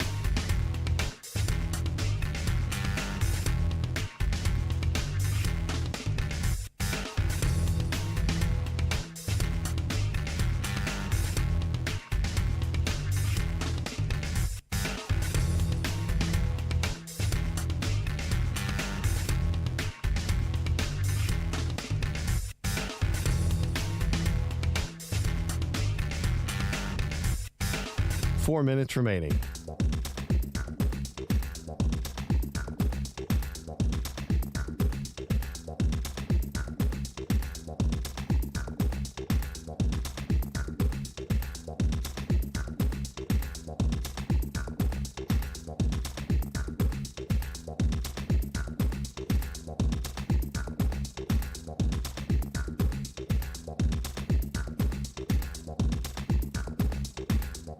Three minutes, 30 seconds remaining.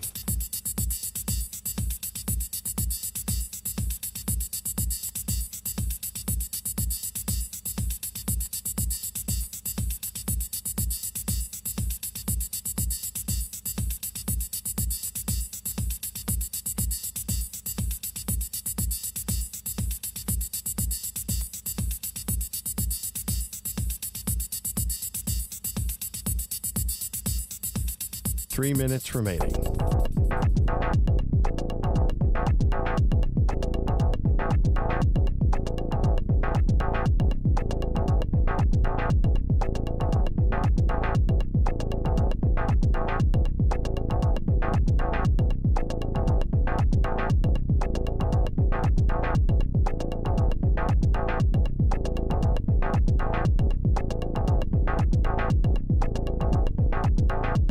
Two minutes, 30 seconds remaining.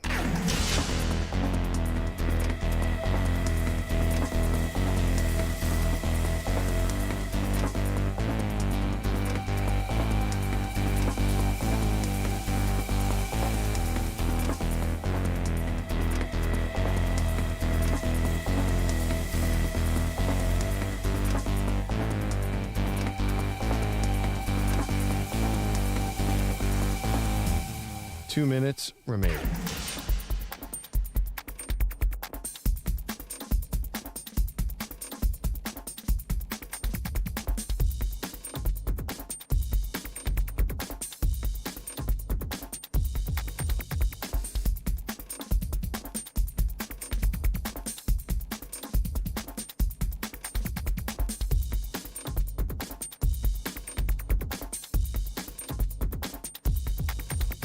One minute, 30 seconds remaining.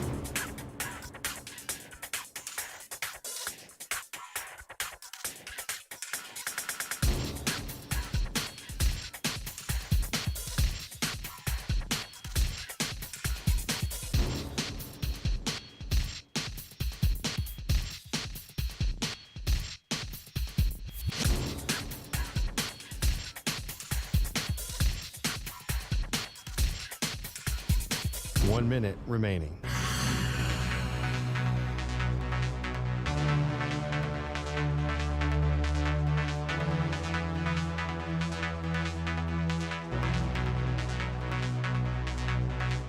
.45 seconds remaining.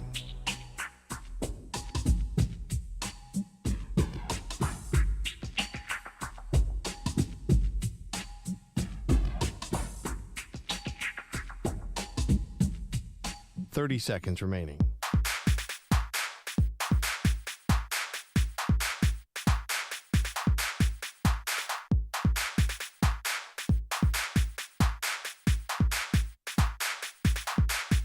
$15 seconds.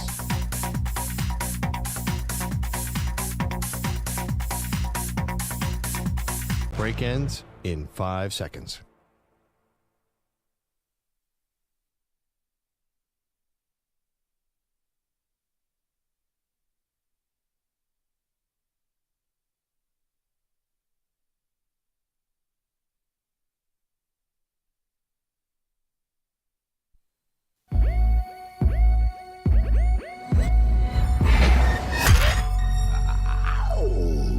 He's a violin prodigy. Her full name is Maggie the Stallion. They are Maggie and Perloff on CBS Sports Radio. Just absolutely sick to my stomach after watching the Bills lose last night. Hey, welcome to the show, Maggie Gray, Andrew Perloff. If you're watching on YouTube, I've got my Bills shirt on with a big red X through it. That's how I'm feeling about the team. But Perloff, it's not how I'm feeling about Josh Allen. And I know he turned the ball over last night. Not all of it was his fault.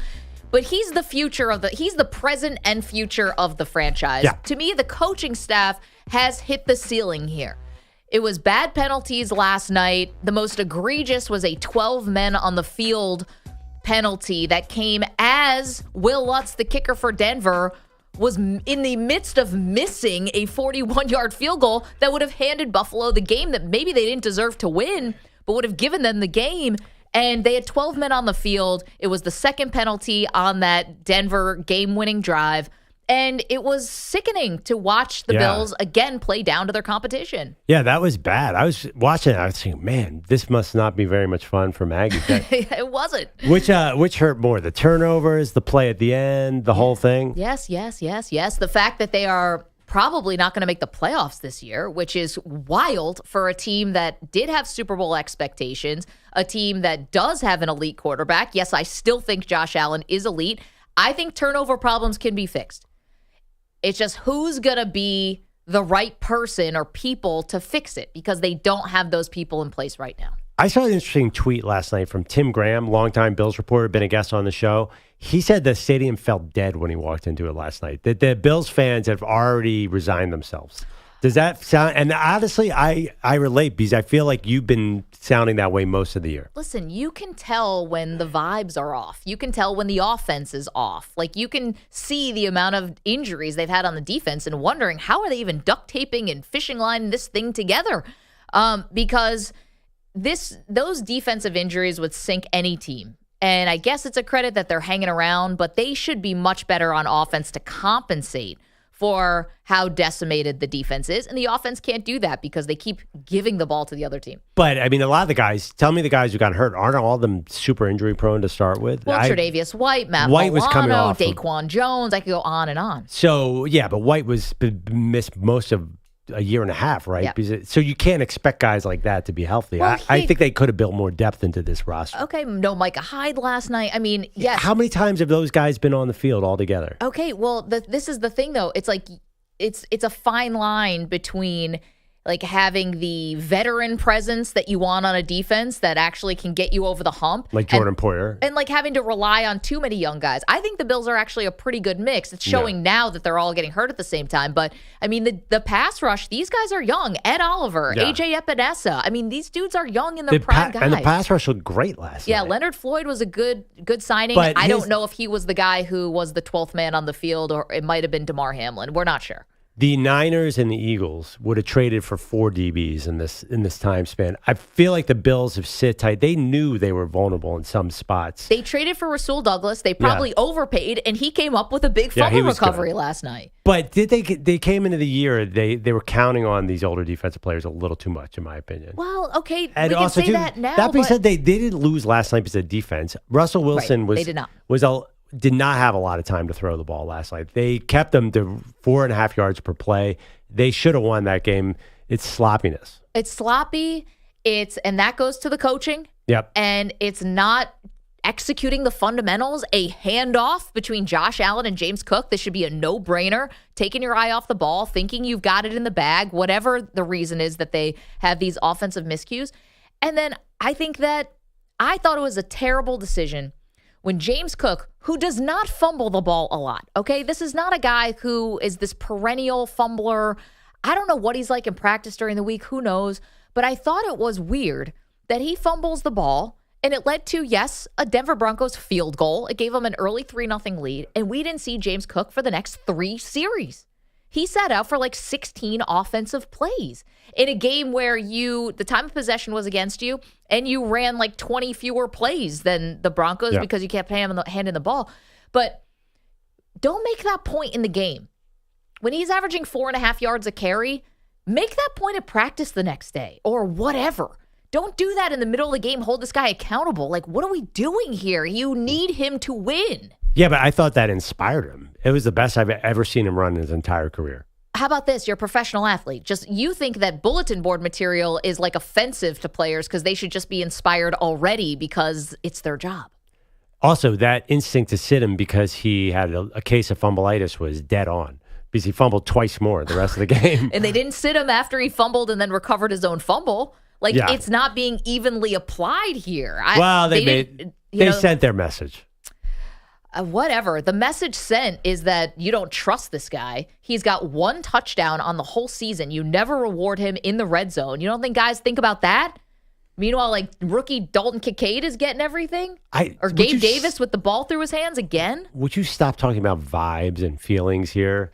Let's get a little cold-hearted analytical here. Try not turning the ball over 4 times. Well, that's the obvious thing, but there's more simmering under the surface here, and it's coaching, and this team has never been as good as it was in that 13 seconds game, and they lost it.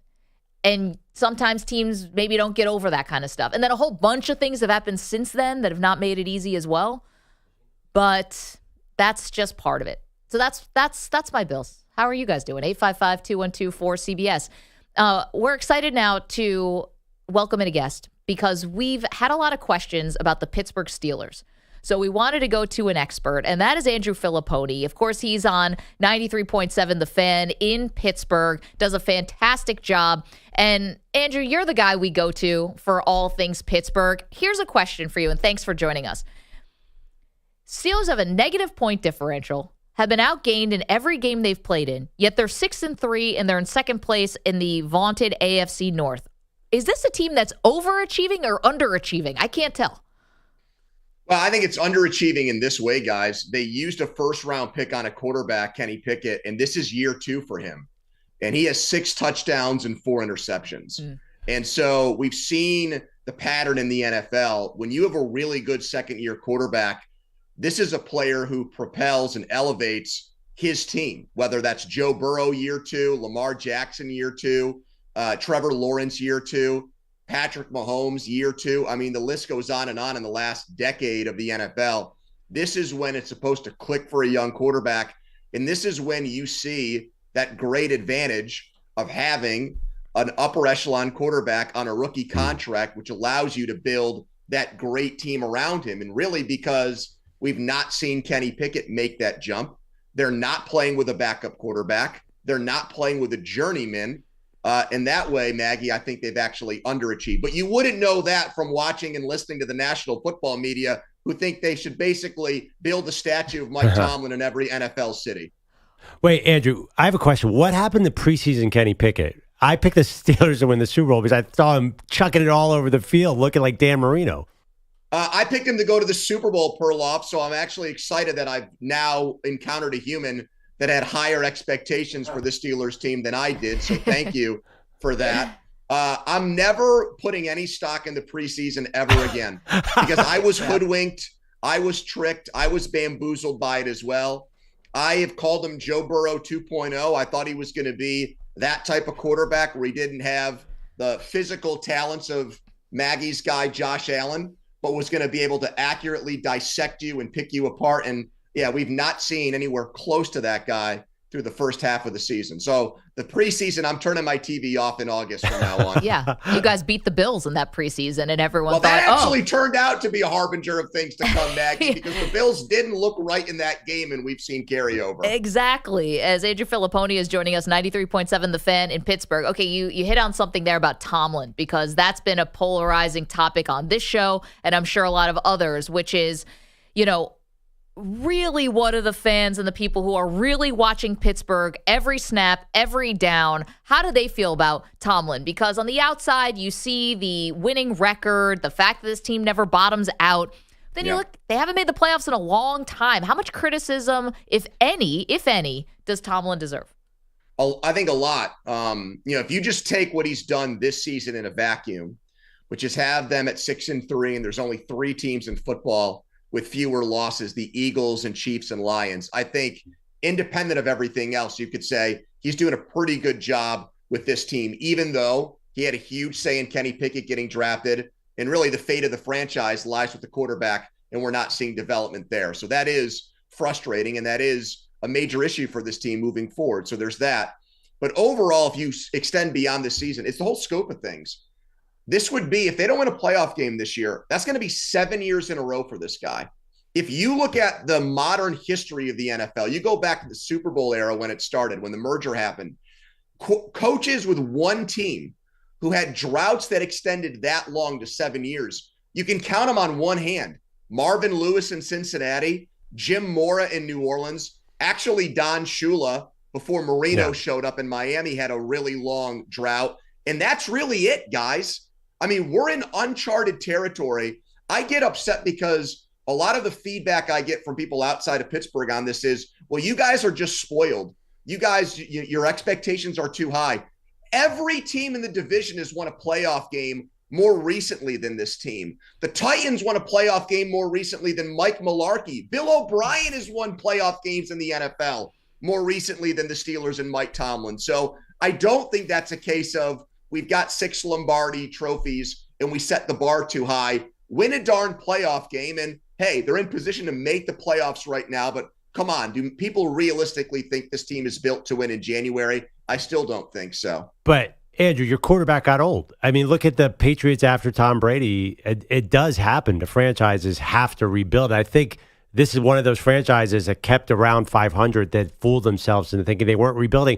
And I will say one thing. If they had just gotten the right quarterback, this is a great team around Kenny Pickett. Am I wrong about that? They've hit on a lot of draft picks. Well, they hit on this draft. Broderick Jones has gone into the lineup, their right tackle from Georgia, and they've run for almost 400 yards combined the last 2 games. And that's a huge improvement because their line stunk at the start of the year. Joey Porter Jr. legacy has been pretty good. They've got a defensive tackle they picked late in the 2nd round, Benton, who has been pretty good as well. So this draft, But I mean, last few drafts, Andrew, I mean, they picked Devin Bush with the 10th pick. They drafted what year was that? What year was that? That was 2018. They drafted Najee Harris with the 24th pick. They're good in the 2nd and 3rd round. What about George Pickens? What about Connor Hayward? How about Chase Claypool in the 2nd round? Now, great job to trade him, selling your losses, but still, I mean. Alex Highsmith in the 3rd round? Good pick. I mean, have they built a great team around Kenny Pickett? I think it's good. I think you've got TJ Watt, who's probably the best defensive player in the league. Minka Fitzpatrick. You're right about Highsmith. Their line has gotten better, but come on, you're going to put their skill position players against the vast majority of NFL teams. Deontay Johnson, George Pickens, Pat Freiermuth, Najee Harris, Jalen Warren. I mean, it's not a bad group, but it's not a group that I would expect to score 28 points a game, Andrew. It's not bad.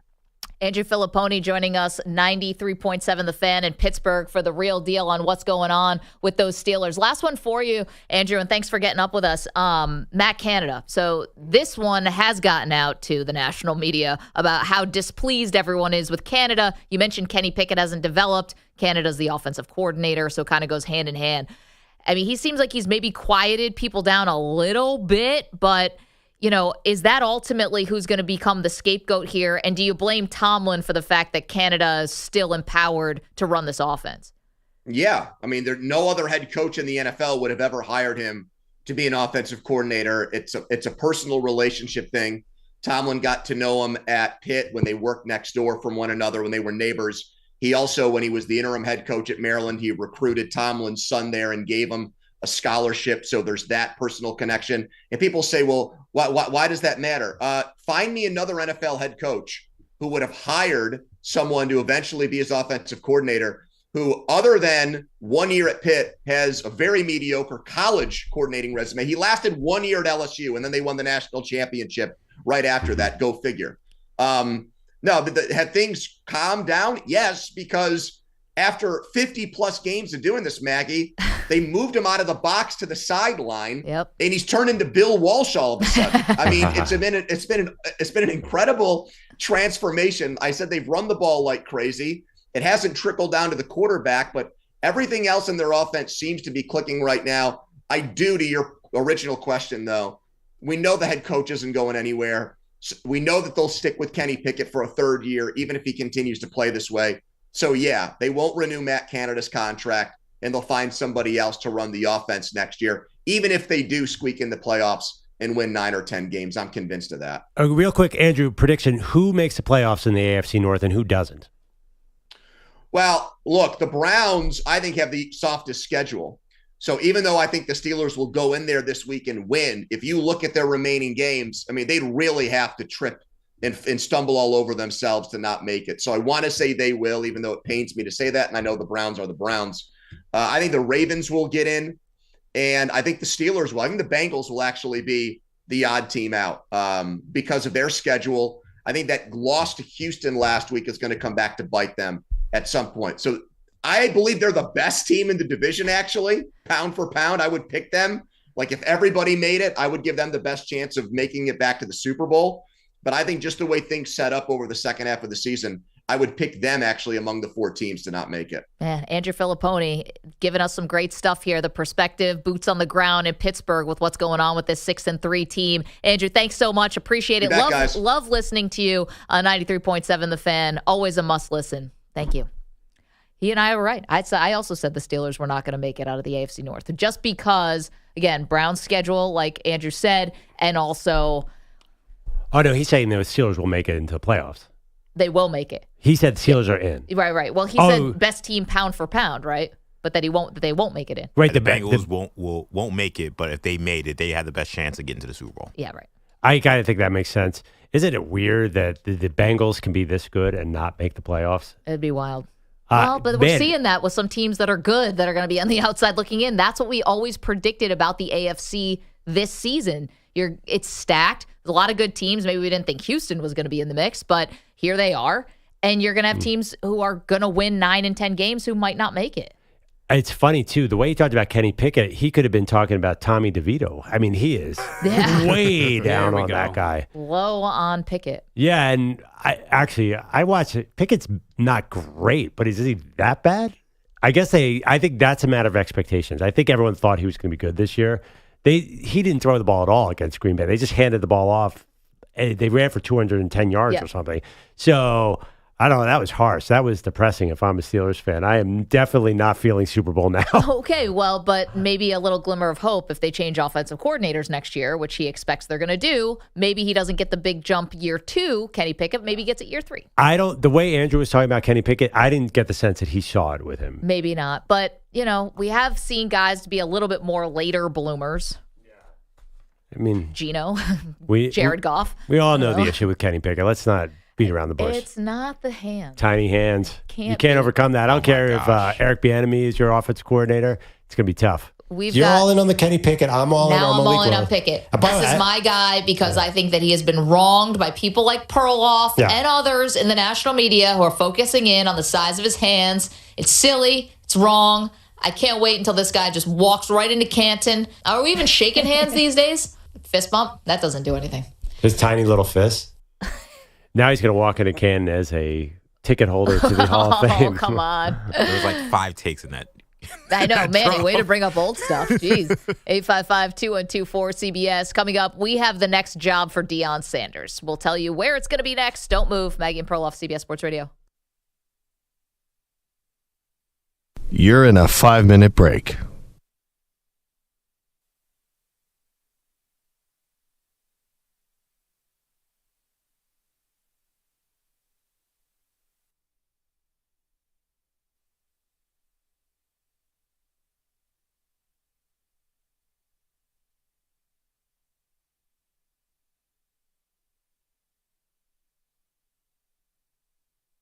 4 minutes, 30 seconds remaining.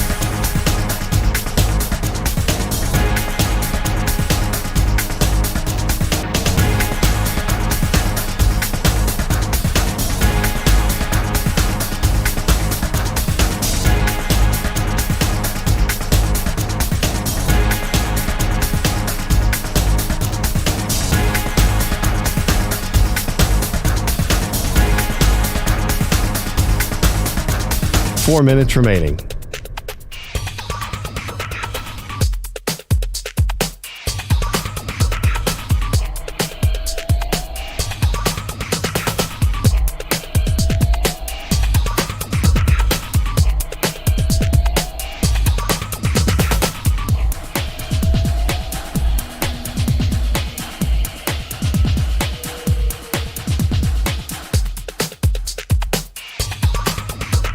Three minutes, 30 seconds remaining.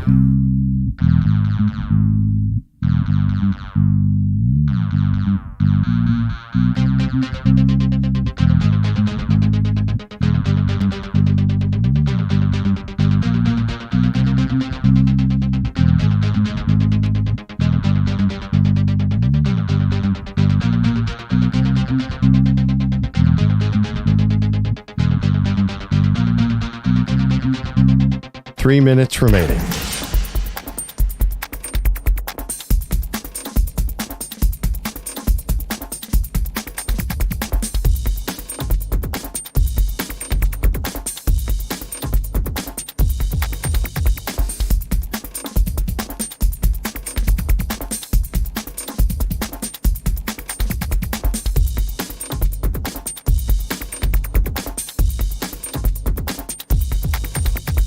Two minutes, 30 seconds remaining.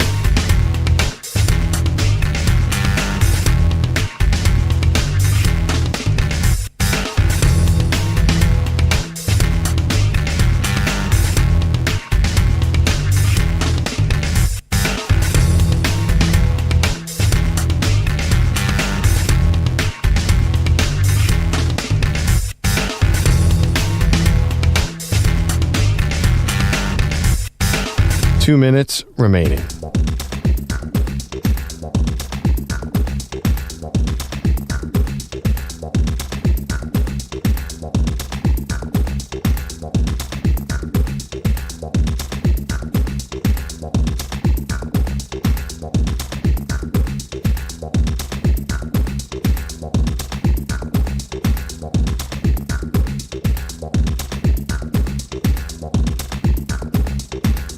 One minute, 30 seconds remaining.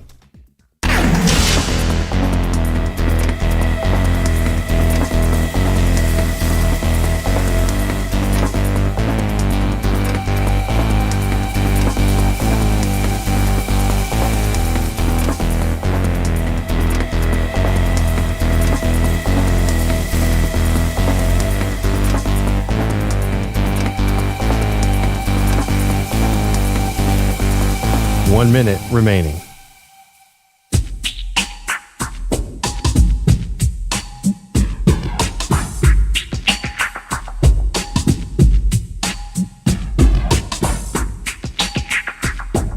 Forty-five seconds remaining.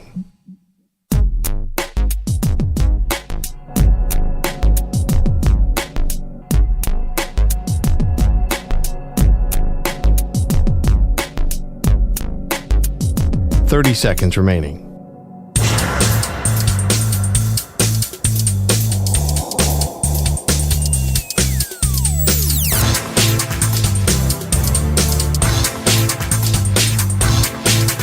Fifteen seconds.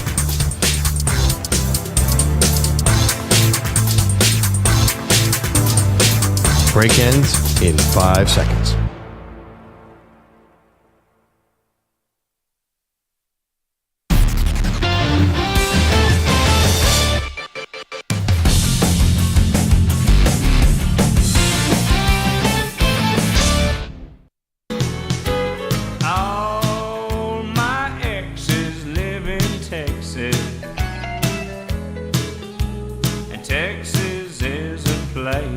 I dearly love to All right, welcome back to Maggie and Perloff. All right, Manny, is that a college football ranking reference here with the Texas song?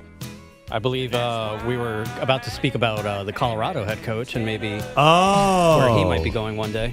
Oh, I see. Okay. Because I thought you were talking about the fact that Texas, Alabama, and Oregon are on a three-way collision course for the number 4 spot in the college rankings. We can go with that, too. Yes. Although it's always a fun song to play. Which way do you want to go, Maggie? We going to talk A&M coaching, or we want to talk about college football ranking? Because the A&M coaching is very interesting to me. Well, let's hit it. The Daily Dion. Daily. Do you believe that? Dion. You believe that? You're going to hear this a lot. With A&M opening up, Jimbo Fisher was shown the door on Sunday that Deion Sanders should be the number 1 candidate to take over this Texas A&M program if Sanders does want to leave Colorado. And I get it. They're paying a coach $75 million not to coach. Like, I'd be happy to go to A&M to get paid probably way more than what Jimbo Fisher got because Deion's such a commodity. And I know Deion's already rich and he had this long playing career, but name the rich person who doesn't want to get richer. I've never met this person before. Rich people want to get richer and richer. You have a fertile recruiting ground in Texas. You've got more money for NIL probably than any other school or close to it. Like, there's a lot of reasons, namely money, to go to Texas A&M if you're Deion, and he's shown you can recruit a team in 1 year that can go from a 1-win team to a fringe bowl contender. Imagine what he could do with the resources of A&M, Perloff. I think this would be a terrible idea. Why would you go to Texas A&M where all of a sudden you're caught in this recruiting war with all the Texas teams, and you're in the SEC, which is a recipe for disaster? Lincoln Riley's done a lot of dumb things in USC, but he did one smart thing. What's that? He left the Big 12 when Oklahoma was headed to the SEC. He said, no thanks. Yeah. I'd rather be in the Big 12 where I'm guaranteed a playoff trip every year. Deion can recruit just as effectively at Colorado as he can at A&M. That's proven. He had the number 1 recruiting class. So he can build this little fiefdom and dominate the Big 12 and be guaranteed a postseason trip every year. I think he's got everything he needs in Colorado. To go to A&M would be a downgrade competitively. Okay, first of all, Deion is not going to think that he can't compete in the SEC.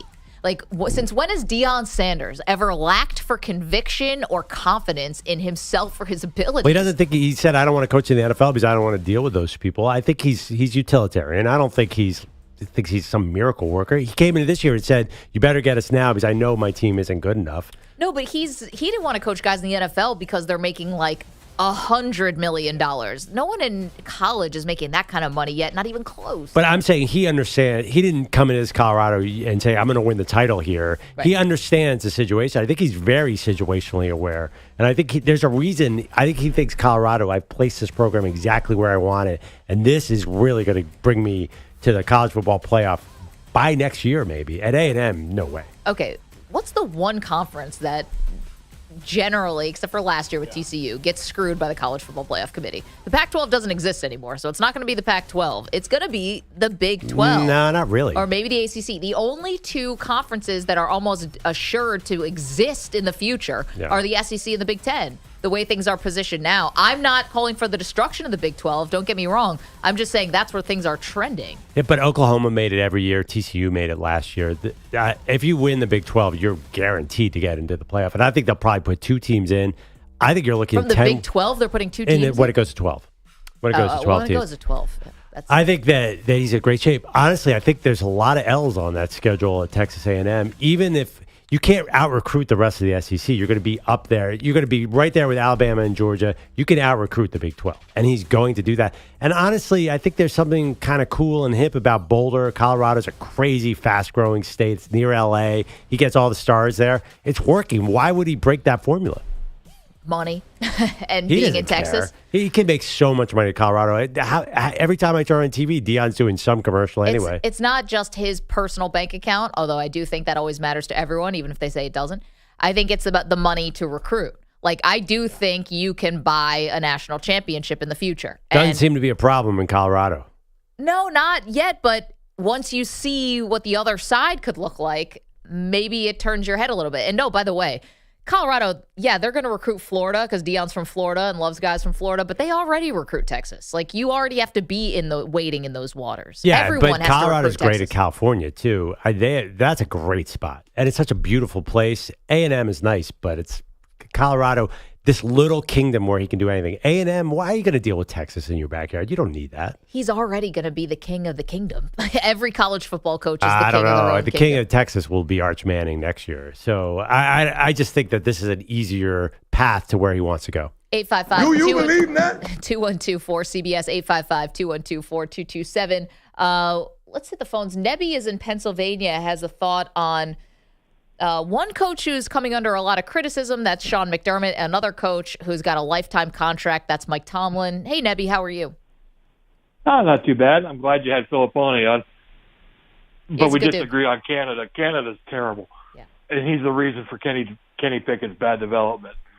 There was not, as well as the Steelers are running the ball, they did not run one play action pass in that game. But what I really wanted to do was offer you Tomlin, head a one-on-one for McDermott. Oh, my gosh. Take it. Sean McDermott, wait, Nebby, Sean McDermott's not developing your quarterback. He's a defensive guy, too. Sean McDermott loses games to opposing quarterbacks like Patrick Mahomes and Joe Burrow. Mike Tomlin loses playoff games to Tim Tebow and the guy from Jacksonville, Blake Bortles. Yeah, it's all. I told you guys, the Tomlin stuff is all about losing to Tebow, losing to Bortles. Nebby, thank you so much. Good to talk with you. Sean McDermott almost lost to Tyrod Taylor, by the way, needed the refs to bail him out, and has lost to Zach Wilson in back-to-back years. The Bills can lose to anybody right now, so I would gladly take Tomlin. Andrew Bogish is here with headlines. Oh, wait a minute, did we get an update from your sister? Oh, my sister said, aren't the chickens like pets? She says... Wait, hold on. We got to give people some backstory here. Jim Harbaugh famously once said he would never eat chicken because the chicken's a nervous animal. So in a long rant yesterday, Jim Harbaugh recanted on that, says he now has chickens as pets, and he's come to relate to them. So he now eats chicken. And appreciate them. He said it's like really high production and low maintenance on a chicken. So my sister has chickens that I thought were pets. Apparently not. She's told me, oh, yeah, I kill the chickens all the time. I just break their neck. Ow! Yeah. It's not good. So you grab the chicken, and there's no other way to kill them, really. You're not going to take a knife and stab them in the heart. Gosh, that would be terrible. So because picking them up and snapping their neck is nicer? Yeah, I mean, what if you miss the heart and the chicken suffering? What That's if you not slit good. their throat? Kosher Yeah, style. I guess you could do that. You could do that. Maybe it's the same thing. No, she said it's really easy. I would not do that in 100 million years. In 100 million years. You have to revel in it. I mean, So she says that I do consistently kill them. They are not pets. Since we can only have 4 or 5, we need to keep rotating to make sure we get the eggs because they're limited in space. So they can only have 4, and I guess she needs the eggs. What's she running an IHOP over there? Like, you need the eggs so badly. Yeah, and they're supposed I to be don't fresher, know. obviously. I think once you have homegrown eggs in your backyard and you just get fresh eggs, you're addicted to them, and she can't go to the store, so she needs fresh eggs. What I can't get over is that we're learning a lot about Perloff's sister, who lives in kind of rural Massachusetts and has chickens. But she lives in Framingham, Massachusetts, the which is Boston so suburb. not rural, but it's not even really a suburb, but okay. Sure. So I think that Never go there. I think one of the Katie Nolan's from there. I think one of the things about this that I find almost like most troubling is not that she's breaking their necks. It's that she's breaking their necks and not eating them after. Like, that's supposed to be the cycle of life, right? Like, oh, we're going to appreciate the eggs, and then when we do have to slaughter them, at least we're going to eat them like the Native Americans would have, like using every part of the bird. I also don't understand why there's just not a place to give your unwanted chickens to. Yeah. Right. Chicken rehab. I have an issue that's related to this. I'm curious what you guys think. There was recently a big Wall Street Journal article about this. I have a tortoise, Hermes. Everyone knows about Hermes. Yeah. He's going to live to 120 years old. How old is he now? He is 3. Oh. No, maybe Hermes is going to see a lot. He might be 5. So people have to write their tortoises into their will. So what am I supposed to? And honestly, give it to your sister. When my kids break leave, his neck and throw him I in do the not want to garbage. take care of this tortoise my entire life. Should I give him to a shelter, or what do I do with Hermes? I bet there's a lot of people, like, are these shelters like, oh my gosh, another tortoise. I would think that's a problem because tortoises outlive their owners all the time. And also, they're a lot of work. You don't think they're a lot of work? They're a ton of work. I basically shop more for the tortoise more than my kids because they're very finicky eaters. They have to get the right amount of ultraviolet light. The temperature has to be right. They have to have the appropriate room. I thought it's just it's a tortoise. You sit there. They're a huge pain in the butt. So I'm stuck. Like, they're going to outlive my children. Tortoise is. I think that you should probably put it in your will or whatever that you want someone to go set it free. Then you don't have to burden somebody else with it. So this animal that has lived in a climate-controlled tank, I'm going to set it free on the streets of Brooklyn? How long do you think it'll last? In a pond or something. It's a desert tortoise. Michelangelo and Raphael and Leonardo. Oh, yeah. All the Ninja Turtles. They survived in New York. You just have to get some mutant ooze That's to crawl into. You go down the subway, you will find some weird drippings. I think you actually had the right idea. Give it to my sister, but it's not easy to kill a tortoise. That's the other problem. She'll figure Trust it me, out. I fantasized a lot it this. How are you going to kill it? You have to drown it, right? Oh my gosh. Drown a tortoise? Isn't it It's breathe underwater? amphibious. What's that? It breathes underwater. No, not this. No. This is a land tortoise. Yeah. And no, I don't think any turtle. Foiled again. Turtles don't breathe underwater. They have to come up to breathe, right? Sea turtles, I guess. But this kind of turtle definitely has to breathe. He's never been underwater. Google, how do I kill a So tortoise? I was thinking, I live on the 8th floor. If I dropped him out the window, would the shell crack and he'd die? Because I can't. That sounds inhumane. Don't Because do the that. worst torture would be to put him out on the streets. That would be awful. How about Central Park? There's parks in New York City. I know He people would think die. it's just He asphalt. would die a terrible death in Central And Park. dropping him from a building is not a Yes, terrible death. yes, that's much better. He died like that. You don't know that. Maybe. No, he would have 0. How would he eat in Central Park? But he'd be scared before. He'd probably be scared when you're putting him out the window. Say, all right, goodbye. Like, you want to put him through that No, torture? Don't do that. Put You him let in him the die pond. over the course of 2 months in a foreign environment over Central Park. It would be terrible. Perloff, tourists are going to feed him like hot dog bits and stuff. He He'll can't be eat fine. hot dogs. He can only eat a very narrow range of vegetation. Perloff, you're going to cross this bridge in about 125 years anyway, so why are we worrying about it now? Yes. Manny, are you saying this is a tomorrow problem? I think so, yes. Yes. Their lives become endangered when it dips below 75 degrees. So I'm going to put them out in Central Park for the winter. Okay, well, when's the next time you're traveling to a more temperate climate? Bring San 'em. Antonio. Oh, right. When you drive to San Antonio, take them and drop them off, Bogish. See? No. Now that's using your noggin. So you think it never, Antonio. just out of Tacos, curiosity, like it that. never dips under 75 degrees in San Antonio? And When he's all of a sudden going to Bastiano- learn how to feed himself after years and years of captivity? He's still a wild turtle. Doesn't look like it, but he's ready for the outdoors. Maybe Wembenyama will adopt him. You can't let animals out. You can't let domestic animals out into nature. That is torture because they have no prayer. Trust me, my sister's right. You got to kill them on the spot. That is the humane way to do it. Trust my murderous It's by sister. far the humane way to Snapping do necks it. is always better. You want to let her just let a chicken wander the streets of Framingham trying to find kernels of corn somewhere? How many missing husbands does your sister have? You know, Danny didn't really want to live. It's been 2 years. My brother-in-law is very nice to my sister. Now I know why. Smart. I know. Let's not send her this conversation. I don't want her coming after us. Bogish is here with the headlines. Good morning, Bogish. The Buffalo Bills almost survived the Broncos on Monday Night Football. A 41-yard field goal from Will Lutz missed wide right in the final seconds, but there were 12 Bills on the field. For the win. Lutz kicks it on the way, and it is good!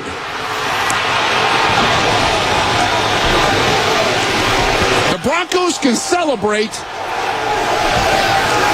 because they have come to Buffalo and upset the Bills by a final score of 24-22. On a side note, if it's going to get us breakfast, everyone go to Buffalo and win. That was Dan Logan on Broncos Radio. You're welcome, everybody. Not only did Denver get a second chance at that winning field goal, but they weren't in field goal range until Buffalo's Taron Johnson was called for PI with 29 seconds left. The 24-22 final means Sean Payton's team is 4-2 since that 50-point embarrassment from the Dolphins. You got to demand it of each other at practice during the week. You know, you win during the week, and I felt like we've been practicing during the week better, a lot better. And if you do that, you demand that of each other, then Sundays become a little bit less chaotic. On top of the late flags, the Bills gave the ball away 4 times and losing for the 4th time in 6 outings. Josh Allen picked off twice, charged with a fumble after botching a handoff last night. Allen's offense has now gone 6 games without scoring more than 25 points. Oof. Bill Belichick asked this morning if Mac Jones was still the Patriots' starting QB. His answer, quote, "We have a lot of things to work on this week as a team. We'll work through those. That is what we are going to do this week." Jones, of course, benched for the final drive of Sunday's loss to the Colts. Belichick still the coach? Germany. And Belichick said yesterday he didn't make that switch just because Jones had just thrown an ugly pick. Sure. College football, you guys connecting Dion to Texas A&M. Others have connected Oregon's Dan Lanning to the Aggies, and he said no way yesterday. I think I've been really, really clear here since day one. Everything I want exists right here. I'm not going anywhere. There's zero chance that I would be coaching somewhere else.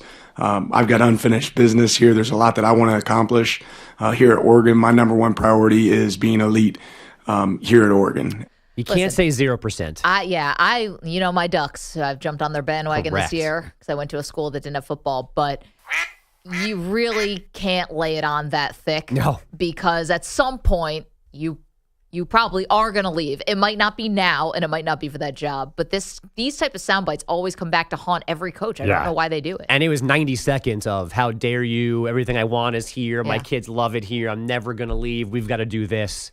It was a lot. Yeah, till Alabama comes calling. I hate to say it, but... You want to know who also said that? Mario Cristobal. Yeah. Who else said that? All the other coaches before. I'm sure Chip Kelly said it. I'm sure they all said it. Well, I think Oregon is. I don't think there are a lot of jobs that are better than Oregon. It's a great job. I don't think A&M is. I think there's only a handful of jobs. But that EJ's are not better. wrong. 3 of their last 4 coaches have voluntarily left for other jobs. But since Chip Kelly, they've been a bit of a mess hiring coaches. You guys would take A&M over Oregon? I feel like Oregon's a way better job. Well, the thing with Dan Lanning was he has no Oregon connection. When he left Georgia, I was like, why are you going to Oregon? So for him to come back east or south, I guess in theory makes some sense. Right, but A&M right now is on a bit of a downer. I don't know why people don't stay at Oregon much longer. It just feels like to me they don't have the expectations that a Texas A&M would, and given the Nike influence and money, I feel you can always win 9 to 10 games there and never get fired. But people look at that job as a stepping stone job,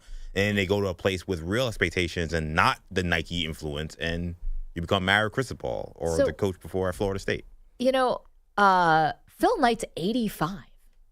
Does anything change? I have no idea. Does anything change with the relationship between the university and Nike when he passes away? Yeah, are there Knight kids? Is there a son or a daughter that's primed to take over or already is kind of running things? I only know Phil Knight. That's it. Oh, there's no, who's the heir apparent? Right. Where's the succession? Like we knew there was Mark Davis. Yeah. We know there's Stephen Jones. Who's after him? Yeah, right. Jonathan Kraft. Right. Which I think is part of the problem with the Blazers is that there was nobody after Paul Allen that wanted to be in. Technically, Phil Knight does not own Oregon football. He doesn't? But who's going to run Nike and give money? Or there's always somebody, right? Michael Jordan. I mean, well, his son Travis Knight is like was a good basketball player. I know, right? He apparently works in the entertainment industry. Like he directed films. Like he's in movies. Oh, that sounds like he just gets in because his dad's Phil Knight. I mean, probably, but he directed Bumblebee. That was pretty good, by the way. But he doesn't sound like a guy that's going to then take on the mantle of protecting Oregon football in the future, I guess. Yeah, right. The point is you're saying he's not in football operations. Right. Or even in Nike operations. Yeah. He's the director. A&M is going. They're going as low key as possible with this hire. Can we all agree after this Jimbo thing, they're going the opposite? I don't think they're capable of that. I'll bet you right now it's the Jeff Traylor or Mike Elko gets that job. Because they're going to get somebody. They're going to get someone no one knows to lower that bar because I think they're embarrassed by Jimbo. I don't think people that rich get embarrassed. I think they just continue to spend and they blame it on other people. If one of those two, let's make a show bet because I'm so confident they're going to go low key. I want names. Who do I get? You Mike can have Elko, Dion. is he? That's one guy. Yeah, I'll give you Dion and Urban Meyer. Urban's got baggage. I also want a Dabo Sweeney. Yeah, you could have Dabo. I'll definitely give you Dabo. And I want Ken DeBoer. And who? Ken DeBoer. I'm not giving you him. You guys, you get 5 names. I got 2 names. He's low key though. I gave you 2 names. He could be in the college football playoff this year. Right. Wait. But I only took 2 names. You only get 2 names. No, you said that. Wait, what do you mean? You said someone low key, but like low key could be any. That's like 100 coaches. No, I'm saying specifically it's going to be Jeff Traylor or Mike Elko is going to get that job. I will take that against your 2 names. We can work on it later. Okay. Bogish? Yes? I can be done if you guys want. Fantastic. Yeah. This has been riveting. 855-212-4CBS. We'll work out that bet. 855-212-4227. So much more to do, including what really has me irked over everything else from the Bills' loss yesterday. The one thing that stands out above the rest. We'll do that next. Don't move. Maggie and Perloff, CBS Sports Radio. You're in a 5-minute break.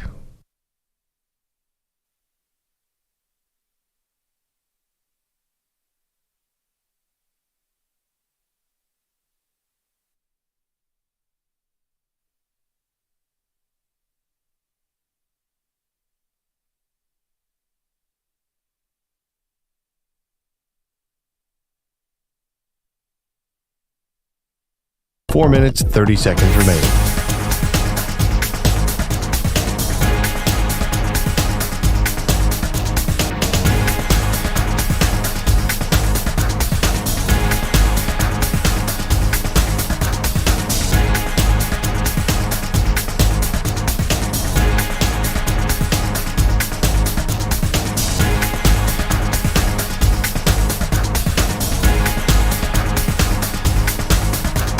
Four minutes remaining.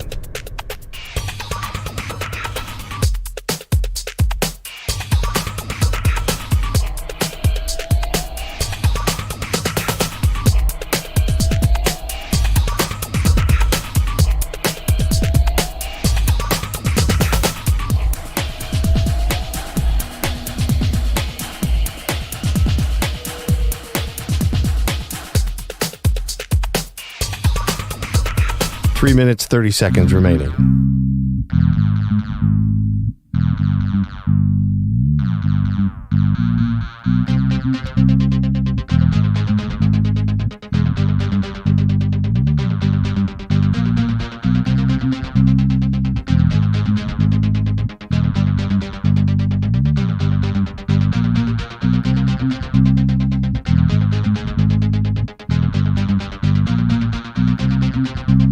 Three minutes remaining.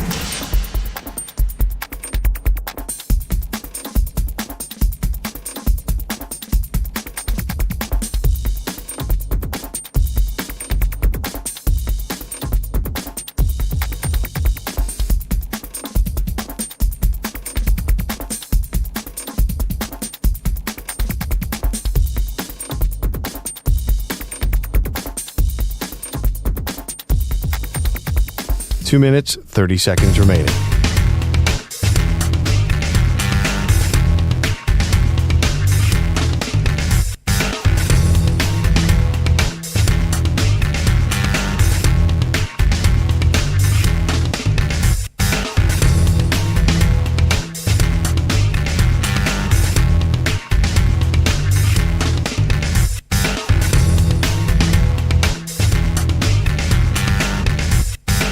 Two minutes remaining.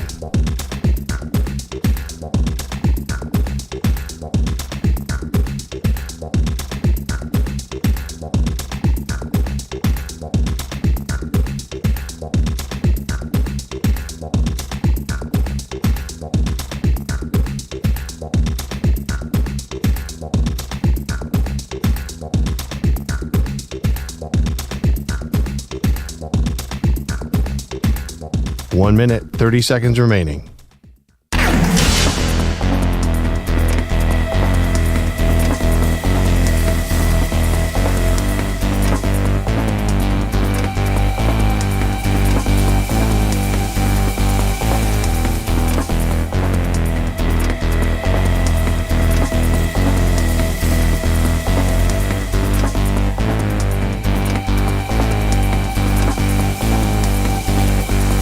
One minute remaining.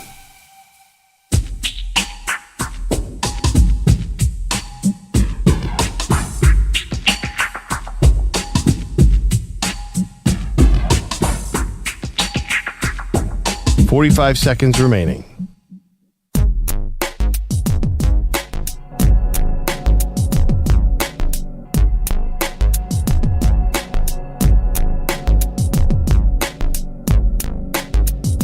30 seconds remaining.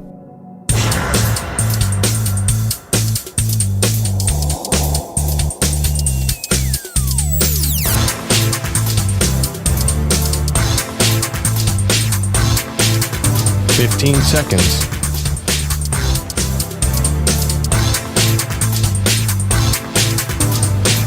Break ends in 5 seconds.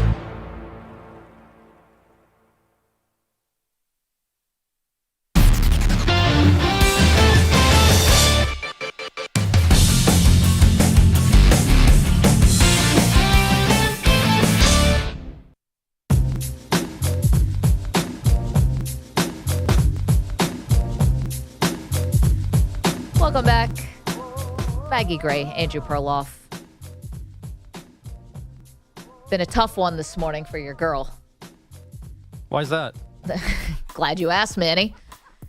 Because the team I've been rooting for since I was a child had 12 men on the field last night as the Denver Broncos, an inferior team, came into Buffalo and won that game. Is that illegal? I can't. Oh, right. There's 11. Yes, that's a violation. Is that a new rule? Is that a post-COVID rule? I wish it was new. This is the part of it that bothers me above all else. We've talked about the turnovers, Perloff. We've talked about coaching, and as this coaching staff hit the ceiling, we've talked about the injuries on defense. We've talked about the Josh Allen turnovers, obviously. We've talked about whether Josh Allen is elite or not. We've covered every aspect of this horrible season. I was about to say sign stealing. That's the one thing they haven't done, I don't think. The one thing that bothers me above all else is the fact that the rest of the world gets to crap on the Bills now. And I loathe that because yes, and it's already happening and it will continue to happen. And it bothers me because I was fine with everyone crapping on the Bills when they were honestly bad. 5-win seasons, 4-win seasons, revolving door of coaches, revolving door of quarterbacks. You deserve to get called out. You just really become irrelevant more than actually in the crosshairs. But now because they've shown that they have talent, they should be more talented and should be better at execution and all that stuff. The expectations are so high. They've let people down, and now they're going to be the laughingstock again or get crapped on again. And that part bothers me. Yeah, I'm not sure that the Bills will be, you know how Dak Prescott and the Cowboys get overanalyzed? If Dak throws an interception, it's the end of the world. I'm not sure the Bills get that kind of attention. I'm curious. I don't think they're going to be a laughingstock. They're not going to be bad. And they are disappointing, but at the end of the year, I don't think they're going to be. I think people find the Chargers more disappointing. I don't know on the litany of, yes, McDermott might get fired, but I don't feel like they're for some reason, and maybe you guys correct me if I'm wrong, like they're not like the biggest disappointment of 2023. What's really the difference between the Bills and the Chargers? The Creative ways to lose, never winning. More playoff success. More playoff success. Okay. They've won some games, they've been deep. Yeah. In the 90s. I do think also... AFC Championship game 2018. They've had a lot of excuses, too, where the Chargers have brought this on themselves. The Bills had tragedy after tragedy last year. They ran into Patrick Mahomes at the wrong time. I think you can squint and see some excuses. Let's get to our shot of the day. He shoots!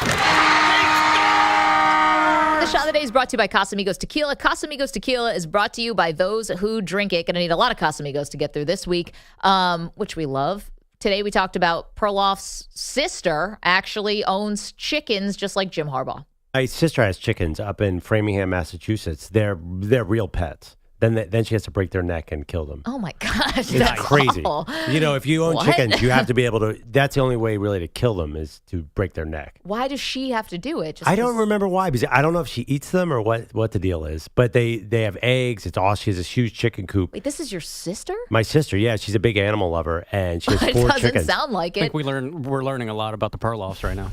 Also, if she's such a big animal lover, why is she killing it? Why don't she just keep them as pets forever? That's not what you do with chicken. Also, because chickens get sick. You have to be really careful. The second a chicken coughs, you got to break its neck. Yeah, there's no room for pity with chickens. Otherwise, all the chickens will be dead 3 days later. Still doesn't sound right. A chicken coughs, you break its neck. It just feels a little extreme. Yeah, it sounds like things I'd hear from, Bane from Batman. Right. You guys ever heard of Magneto? You guys ever heard of somebody who grew up with a cow? I know Buster Olney, the baseball writer, famously grew up with a cow, and then they had to slaughter the cow, and it ruined his childhood. I can see why. See, my sister she has no illusions that this is not a pet. This is an animal that creates eggs, then I kill it. And that's what we learned today. Thank you, DJ Stewart. Thank you to Manny Rodriguez. Thank you to Andrew Kaplan, Andrew Bogish, the Weedos and the Coffee Drinkers. Thank you for your support today. We'll see you tomorrow.